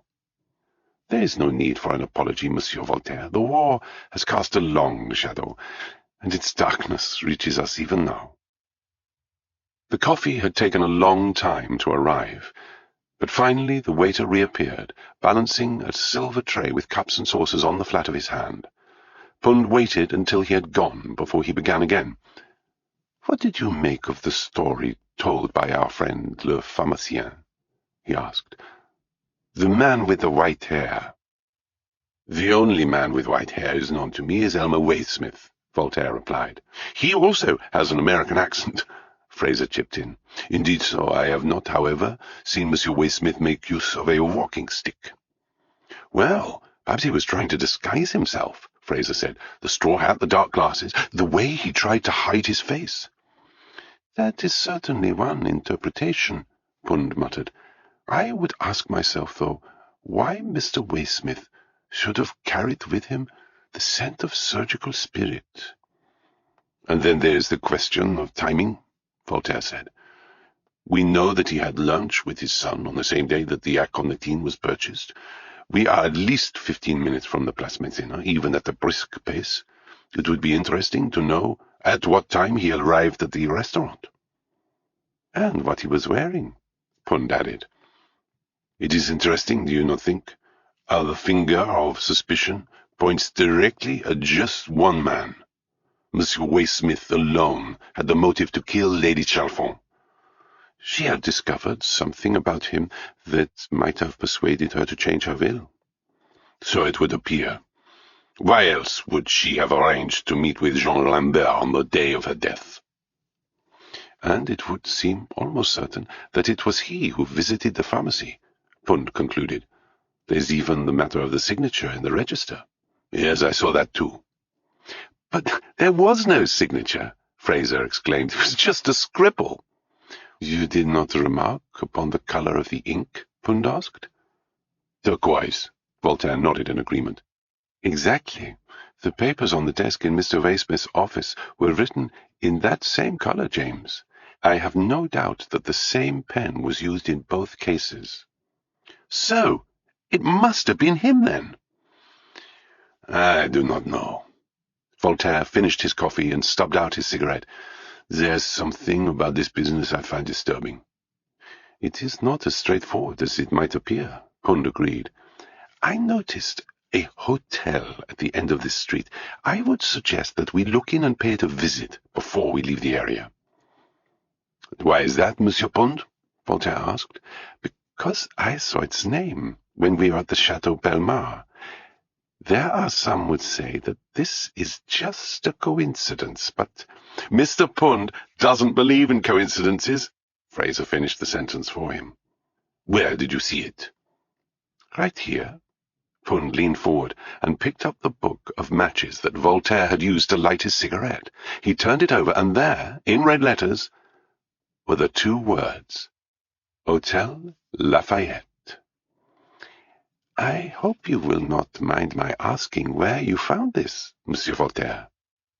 Briefly Voltaire's face clouded over, but then the moment passed. "I believe I picked it up in the vestibule as we left the Chateau Bellemare after the reading of the will," he said.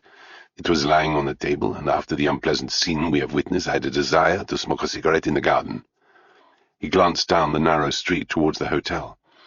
"I agree with you again, Monsieur Pund. Cannot be a coincidence." "Did Elmer Waysmith also visit the hotel?" Pund stood up. "Let us find out," he said. 13. "Yes, I do remember the gentleman of whom you speak. He was an elderly man who wore a Panama hat and sunglasses. I never saw him without them, even when he was inside the building. He booked a room for 2 nights, Thursday and Friday, the 2nd and 3rd of this month. There's not very much more I can tell you about him. He arrived with a small suitcase, which he insisted on carrying himself, and paid in advance with cash. He was a man of few words. He used a walking stick." The speaker was an anxious-looking man with hollow cheeks and a moustache. He had introduced himself as Louis Baptiste, and he was the owner of the Hotel Lafayette, as well as its manager, receptionist, barman, and occasional chef. His wife and daughter were partners in the enterprise, and they had another 3 employees who helped with the cleaning, the kitchen, security, and general maintenance. Pund, Voltaire, and Fraser were standing in the hotel's reception area, which consisted of a curved, marble-topped counter with behind it 14 wooden pigeonholes. To one side, the smallest lift Fraser had ever seen stood waiting, although if a family of 4 with luggage had decided to check in, the only way they would have been able to go up might have been 1 at a time. "Did you ask him for his identity card?" Voltaire asked. "He had already paid," Baptiste replied. "There was no need." "Did he enter his name into your visitor's book?" "We ask every guest to register with us. I have it here." There was a black ledger in front of him, and the hotel manager opened it at the correct page. Pund and Voltaire leaned forward and immediately saw the name John Ford written in capital letters and in the same turquoise ink they recognized from the pharmacy. There was a phone number, but no address. "Jean Ford," Voltaire muttered. "That's the name of an American film director," Fraser said. "He made Rio Grande with John Wayne. I thought it was rather good." "It is also the shortest possible name he could choose," Voltaire added. "He's written in capitals to disguise his handwriting. But we might still be able to compare it with some of the work written by Monsieur Waysmith. You see the way the crossbar in the letter H slopes down." "And what of the phone number?" "It's a local number, and I'll have it checked. But it is certain to be false." They seemed to have come to another impasse, but Pund was not dispirited. Between them, the book of matches and the turquoise ink proved that someone from the Chateau Belmar had been here, even if they could not be completely sure it was Elmer Waysmith. He turned to Louis Baptiste. "How often did you see Mr. Ford?" he asked. "Only when he checked in on the Thursday evening and once again on Friday." "When was that?" "It was mid-morning, sometime after 12 o'clock, perhaps 5 past. I did not notice the exact time. The gentleman went directly to his room." "Which room was he in?" Baptiste glanced at the register. "Number 13, on the 3rd floor." "Did he take the lift or the stairs?" "He took the stairs, monsieur. He came in through those doors and proceeded straight upstairs." "Strange behavior for a man with a walking stick," Voltaire observed. "I would agree, monsieur. Evidently he was in a hurry. He did not acknowledge me." "He did not stop to ask for his key?" "He must have taken it with him when he went out." Pund glanced at Voltaire, who nodded. Fraser couldn't help noticing that a strange chemistry had arisen between them since they had driven into Nice. Each seemed to know what the other was thinking. "We would like to see his room," Voltaire said. "Certainly, monsieur. It has of course been cleaned since Monsieur Ford departed, but it is empty now. My daughter will take you up." Baptiste reached out and slammed his palm down on a service bell that chimed out through the hotel. A few moments later, a door opened, and a young girl appeared, holding a dustpan and brush. "Yes, Papa?" "Can you please take these gentlemen up to room 13, Marie? They are not guests, they are investigating a crime." "A crime at the hotel?" The girl's eyes widened. No. It has nothing to do with us." The girl put down the cleaning implements and removed a key from its pigeonhole, then started up the stairs. Pund, Voltaire, and Fraser followed in single file, their shoulders almost brushing against the walls on each side, the chintz wallpaper making the way seem even more narrow than it already was. Room 13 was at the very top of the hotel, at the end of a corridor. Marie unlocked the door to allow them into a very basic, square room with a small window and a view only of the building next door. There was very little furniture, a bed, a bedside table, a half-sized armchair, a wardrobe, and a sink in the corner. "The toilet and shower are down the corridor," Marie said. "Did you see the gentleman who occupied this room on the 2nd or 3rd of June?" Voltaire asked her, looking around him without much enthusiasm. "I saw him very briefly on Friday morning, monsieur. I think it was about 11:30. He came out of the room while I was vacuuming the carpet." "Did you see his face?" "He had a hat." "And sunglasses?" "Yes, monsieur. I think also he had white hair. He seemed to be in a hurry. He walked past me, but he did not say a word." Pund took over the questioning. He would surely have been observed each time he entered and left the hotel, mademoiselle. There must have been someone at the reception. Marie blinked. She had large eyes that amplified her every emotion. I am afraid that is not always the case, monsieur. There's so much work in the hotel, and in the morning and night there are only the three of us, mother, father, and myself. There is a bell if guests need us, but it is possible my father was in the kitchen. She paused, trying to think of anything she could say that might help. Suddenly she remembered.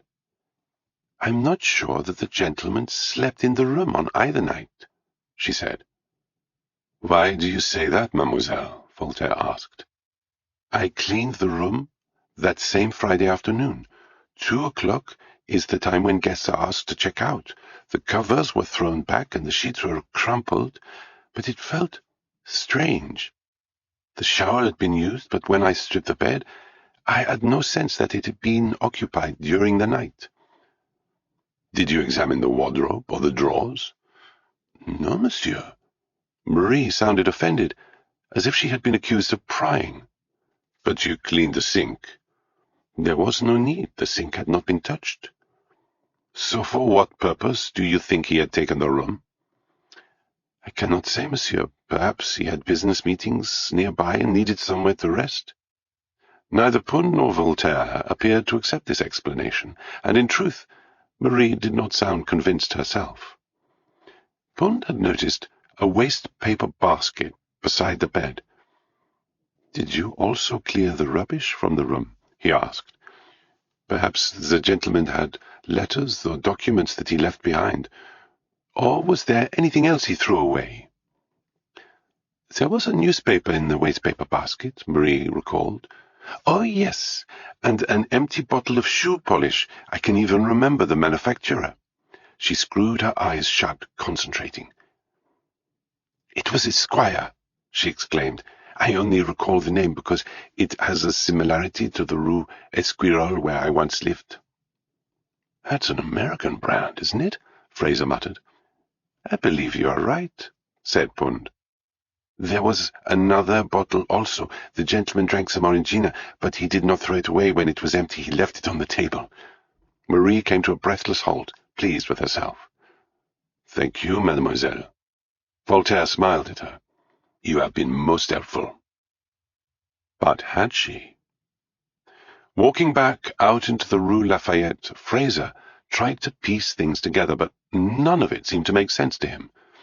If it was Elmer Waysmith who went into the pharmacy, why did he feel the need to take a room in the Hotel Lafayette for 2 nights? He said. He was carrying a small suitcase. We know he didn't sleep in the bed. It would seem then that his intention was to use the room only to change his appearance. Voltaire took over. He was wearing an ill-fitting linen suit when he purchased the aconitine, and along with the hat and the sunglasses, that could have been part of his disguise. If he was Elmer Waysmith, he could not have worn it when he met with his son Robert just 15 minutes later. So he leaves the pharmacy, he goes into the hotel. We know from the testimony of the owner that he was in a hurry. And he enters room 13, where he has the clothes that he will wear for lunch with his son. He gets rid of the walking stick, the hat, the suit, and maybe also the suitcase. Then he continues to the Place Messina. Everything you suggest makes sense, Pund agreed. But how, I wonder, does he dispose of the suitcase and the rest of it? Even as he spoke, he was looking around him, and his eyes settled on a row of oversized dustbins resting against the wall on the other side of the street. There were 3 of them, metal boxes on casters with lids that slid open, designed for commercial rather than public use. Fraser crossed the road without waiting to be asked.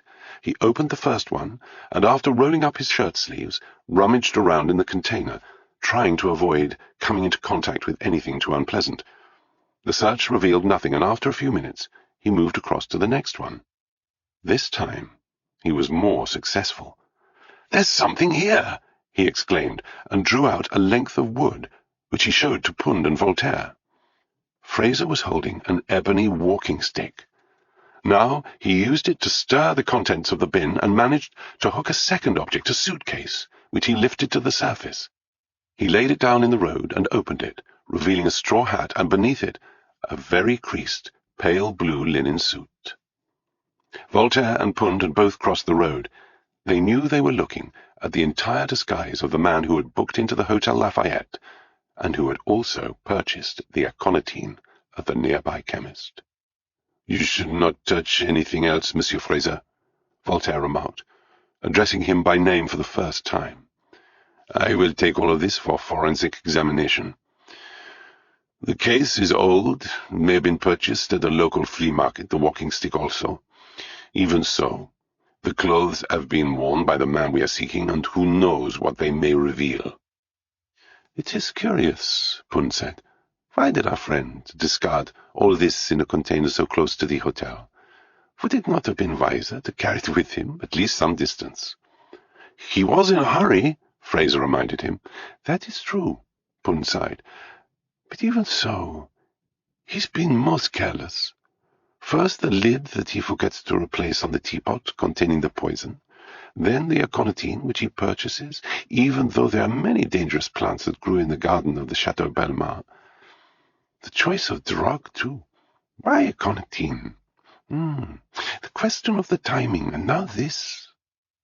"There are many clever men who make clumsy murderers," Voltaire remarked. "Yes, but what we have here is a clever murderer who seems to have been almost deliberately clumsy." The two men stood silently for a moment. Neither of them needed to ask where they were going next. Voltaire took the case from Fraser, and the three of them set off. 14. They walked towards the Galerie Werner Waysmith, threading their way through a series of back streets until they reached the Avenue Jean Médecin, a wide and empty thoroughfare that drew a straight line almost from one end of Nice to the other.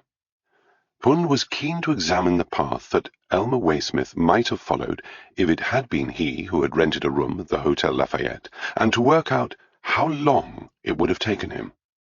It was hard to judge. Voltaire could only make slow progress, and it was always possible that Waysmith had found a different route. He might even have flagged down a taxi. The gallery was not immediately apparent, half concealed by the pillars that separated it from the main square. Even Voltaire, who had visited Nice many times, was unaware of its existence. They stopped in front of the door and glanced at the two paintings in the windows, views of the French countryside. They were beautiful, but somehow unappealing, trapped behind thick glass in two tiny pools of light.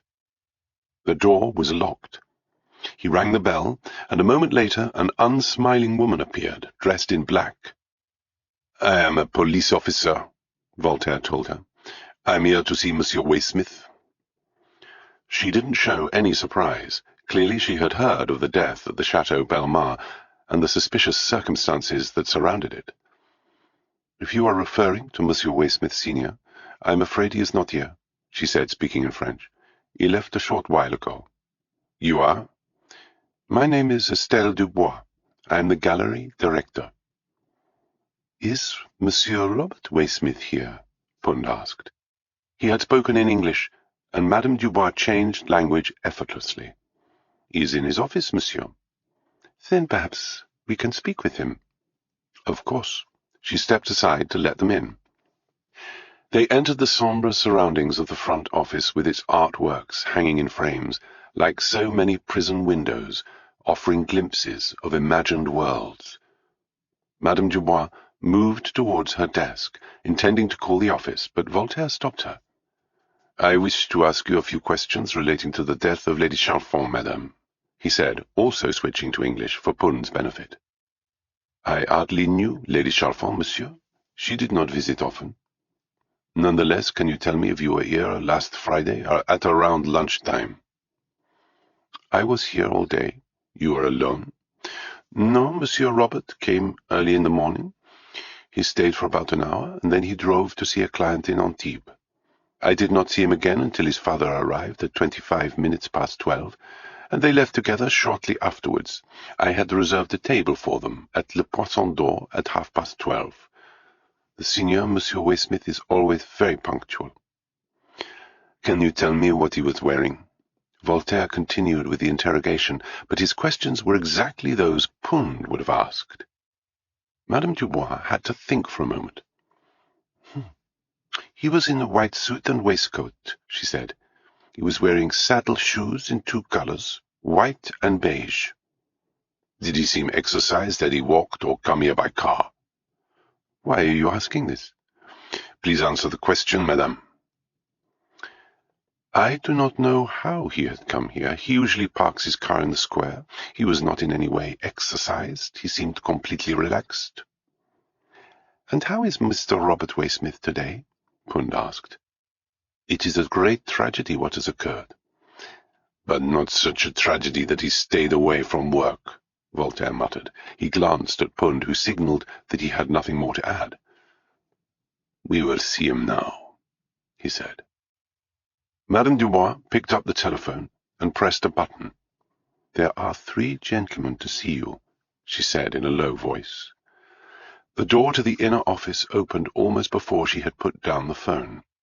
Robert Waysmith walked out with the confidence and poise of a man about to sell an expensive painting to a new client, a look that vanished when he saw Pund and Voltaire. At once he seemed to shrink back into himself, as if he had forgotten that his stepmother had been murdered just a few days ago and was hoping that the detectives had gone away. "Mr. Voltaire," he said, "if you've come to see my father, I'm afraid he's not here." "I told them that," Madame Dubois intoned.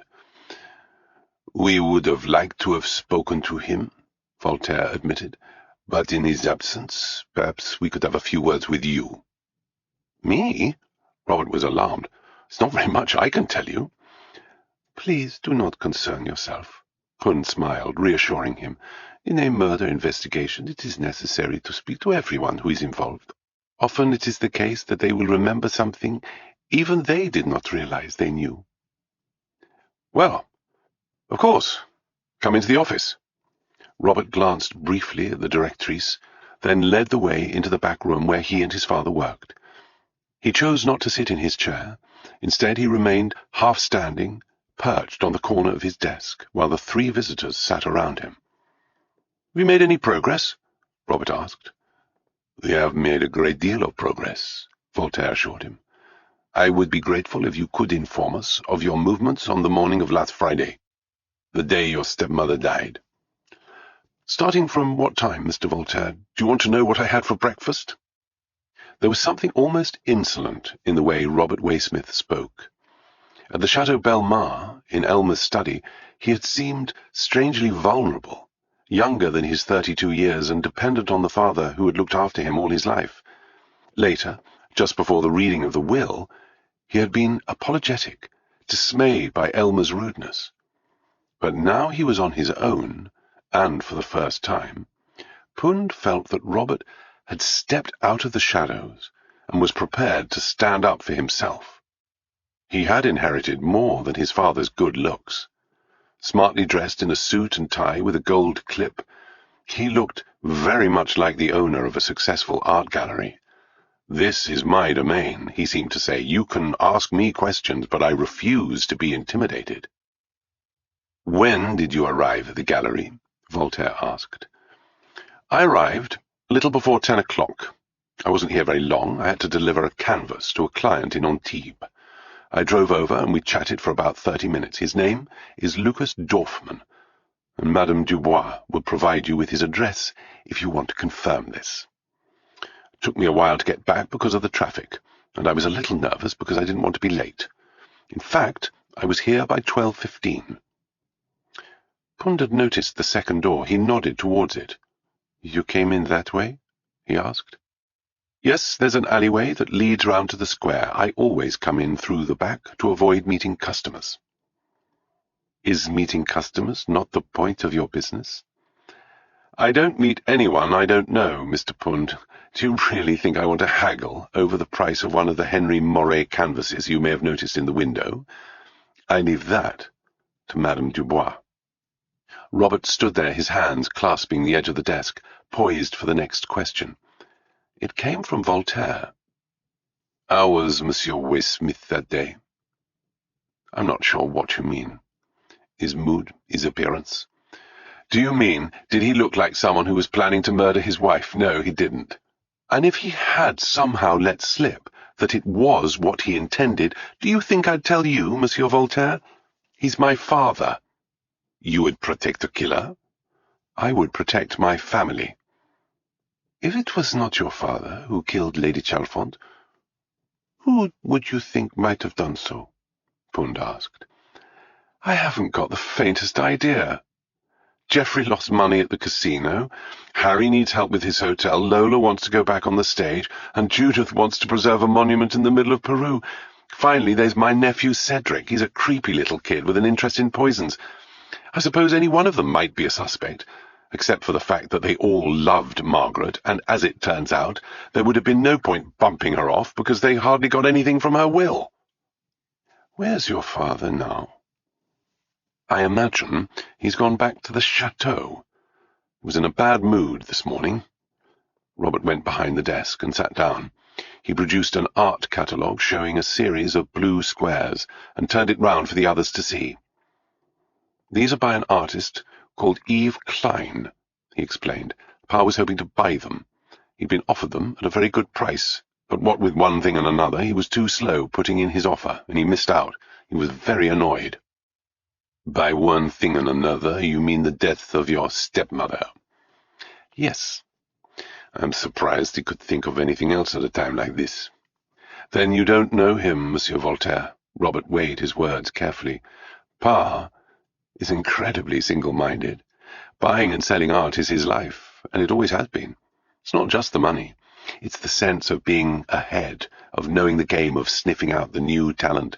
That doesn't make him cold-hearted, quite the opposite. But it puts everything else into second place. Margaret, my mother, me. When Ma killed herself, he was in Geneva, meeting with his partner, Erich Werner. He told you he was too upset to travel back to New York. But that wasn't really true. He was in the middle of a sale, and there was no way he would have got on a plane until the deal had gone through. What are your feelings about your father? Pund asked. I think he's a great man, but that doesn't mean he's an easy one. He's not afraid to speak his mind. When I was young, all I wanted to be was an artist. It's hardly surprising. From the moment I opened my eyes, I was surrounded by great art. There was an Edgar Degas ballet dancer, a pastel, hanging in my nursery. All through my teens and into my 20s, I was painting. It was all I ever wanted to do. I'd have been happy selling my work on the railings of Hyde Park. I didn't need to be rich or famous. But it was Pa who persuaded me to give it up. He said I didn't have the talent for it, and that I was wasting my time. He may have been right, but I'm not sure I wanted to hear it. On the other hand, look at me now. It's thanks to him that I'm working here, and he's training me. I'm learning from the very best. One day, maybe, I'll be running this business, and it won't matter what's happened in the past. So I've got plenty of feelings about my Pa, but the main one is gratitude. The telephone rang, diverting Robert's attention. That might be him now, he said, and picked up the receiver. There was a brief pause as Robert listened to Madame Dubois, who had called from her desk in the front room. Yes, put him through. Another long silence. Then Robert spoke again. Can you wait one moment, Maître Lambert? He cupped a hand over the mouthpiece and looked up at Voltaire. It's Jean Lambert, our solicitor, he said.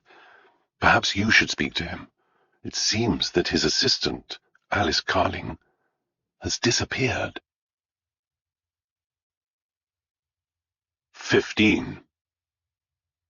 Voltaire had summoned a police driver to collect them from the Galerie Werner Waysmith, but it was still the best part of an hour before they reached Saint-Paul-de-Vence and parked once again outside the main gate.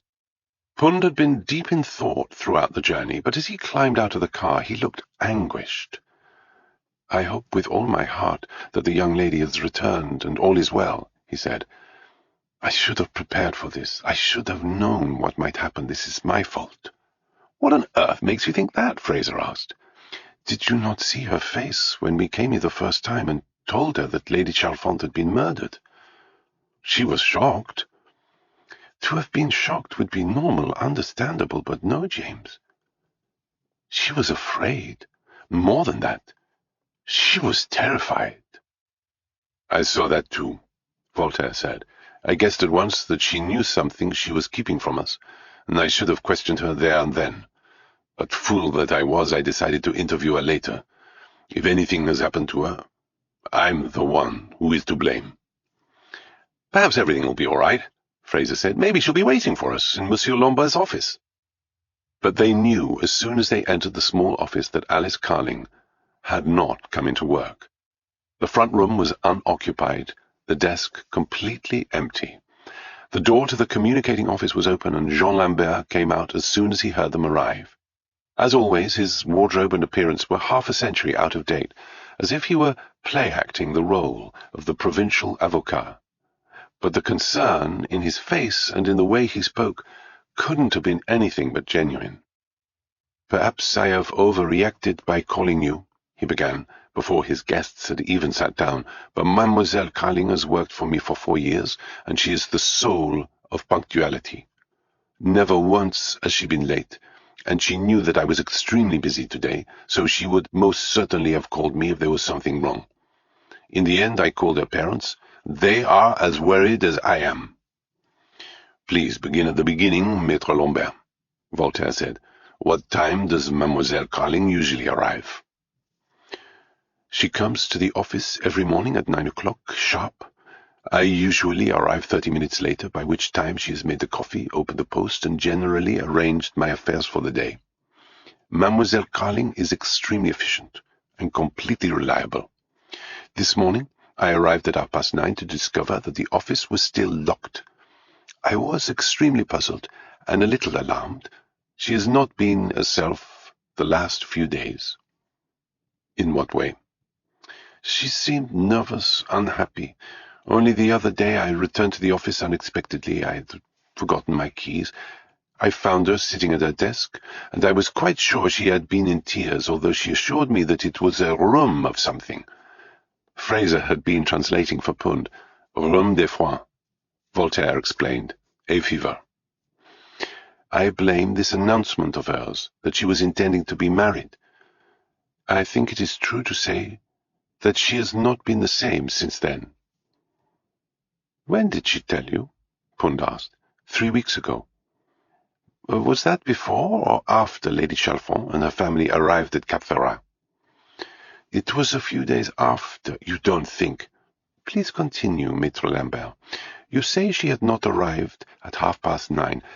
Did you not think that she might be ill?" "It was indeed my first thought, Monsieur Pund. That's why I rang her parents. I spoke to her mother, who told me that Alice had gone out the night before to meet a friend and had not returned home. She said that such behavior was completely out of character, and they had been most worried. They were waiting for her to telephone them, and when they heard that she had not come into the office either, they insisted that I should alert the police. I decided it would be more sensible to telephone you directly. I had already called the chateau before I called the gallery. If I had not found you there, I would have called the commissariat de police in Nice." "Have you spoken to Mademoiselle Carling's fiancé?" Voltaire asked. "If she had worries and spent the night away from home, surely it would have been with him." Lambert sighed. "I have no telephone number for him," he admitted. "She had not even told me his name until Monsieur Fraser requested it, here in this office." "You did not know the identity of the man she intended to marry until that moment," Pund said. "It was not a question. From the way he spoke, he might have known it from the start." "That is correct." "She gave us a false name," Pund continued. "The man she referred to as Charles St-Pierre does not exist." "How can you be so sure of that, Monsieur Pund?" Voltaire asked. "Have you searched for his number?" "No, but I'm sure we will find it in the directory." "I am less certain." Pund turned back to the solicitor. "You announced that she had become engaged, but she did not introduce you to her fiancé, or even tell you who he was. When James asked her for his name, she was clearly embarrassed and did not wish to meet his eye. I knew then that she did not wish to reveal it." "Then who is Charles St-Pierre?" Lambert asked. "It was an invention. The poor girl had no idea you were going to mention her engagement. She was caught unawares and had to put something together immediately by word association. As it happens, a few moments before, she had mentioned that her father played boule in the Place de Gaulle. Charles de Gaulle, Voltaire said. And St. Paul, where we are now, became St. Pierre. Pun turned to Voltaire. We should see her parents at once. They may be able to tell us more. We will also begin a search, Voltaire said. Let us hope it is not already too late. La Gaude was one of those villages that seemed to have sprung up as if by accident, lying beneath a backdrop of mountains, half asleep in the fierce Mediterranean heat. Like St. Paul de Vence, it was built into the hillside, with a maze of side streets, most of them too narrow for cars, along with ancient steps and walkways that led the unsuspecting visitor around corners to yet more steps and walkways on the other side. Nothing really led anywhere. There was a chateau that had fallen into disrepair, 2 churches, an unsanctified chapel that was used as a makeshift cinema, a pink-washed police station, a few shops, some cafes, and the inevitable bar tabac close to a patch of gravel where the men played boule. The houses faced each other, providing welcome shadows for the residents as they went in and out, made of stone and wood, brick and plaster, all equally beaten down by the sun. Shrubs and flowers sprouted everywhere, climbing the walls, tumbling from window boxes, bursting out of terracotta pots that might have stood there for 100 years. Tom and Elise Carling owned a house at the end of a street, 3 stories high but only 1 room deep. They had always lived vertically, and had grown used to squeezing past each other on the narrow staircase that connected the floors. The front door opened into the hallway, kitchen, living room, and workshop, which all occupied the same area, with a bathroom tacked on to the back. The room was cluttered but clean and tidy, with an enamel stove and provincial furniture that might have been reduced in size to fit the available space. They were sitting opposite Pund and Voltaire, and perhaps it was the worries of the past 12 hours, but they also seemed diminutive, shrinking into themselves. Tom was thin and wiry, with silver hair and hollow eyes. His wife was rounder, softer, wearing an apron over her dress. After more than 30 years' marriage, she spoke fluent English, even if her husband's French had barely progressed beyond bonjour and merci. Alice hasn't been herself since the news of Lady Chalfont's death, Elise was saying. The evening it happened, she came in and she went straight to her room. I could understand that she was upset. She did a lot of work for the family, her and Maître Lambert, and when she came down for supper, I could tell she had been crying. We asked her what was wrong. Tom sounded ashamed of himself, as if this was somehow his fault. But she wouldn't talk to me. She hardly touched her food, and then she went back to her room. I did go up, but it was a long time before she would even let me in. Then I sat down with her on the bed and held her in my arms, just like when she was a child, her mother continued. She was crying again. She said she'd done something terrible. She was going to be in trouble. She wouldn't tell me what it was, and the more I asked, the more upset she became. In the end, I decided that it had nothing to do with Lady Chalfont. After all, Alice meets a lot of important people, wealthy people. I decided she must have made a mistake at work. I couldn't think of another explanation. The next day was Saturday. She seemed happier in the morning, and we did not speak of what had happened. After breakfast, we went to the market together, and then on Sunday we went to the church of Saint Isidore, as we do every week. It was just before lunchtime that she received a call. Elise pointed to a black telephone, sitting on a pedestal in the corner. I knew it was bad news. It was as if a cloud had passed across the sun. After lunch, she told me that she was going out to see a friend. She did not say who it was, but I assumed that she meant Adeline, who works at the bakery. The 2 of them have always been close. It wasn't Adeline, Tom muttered. I spoke to her after Mr. Lambert telephoned us. She doesn't know anything about all this. Alice went out at 3 o'clock.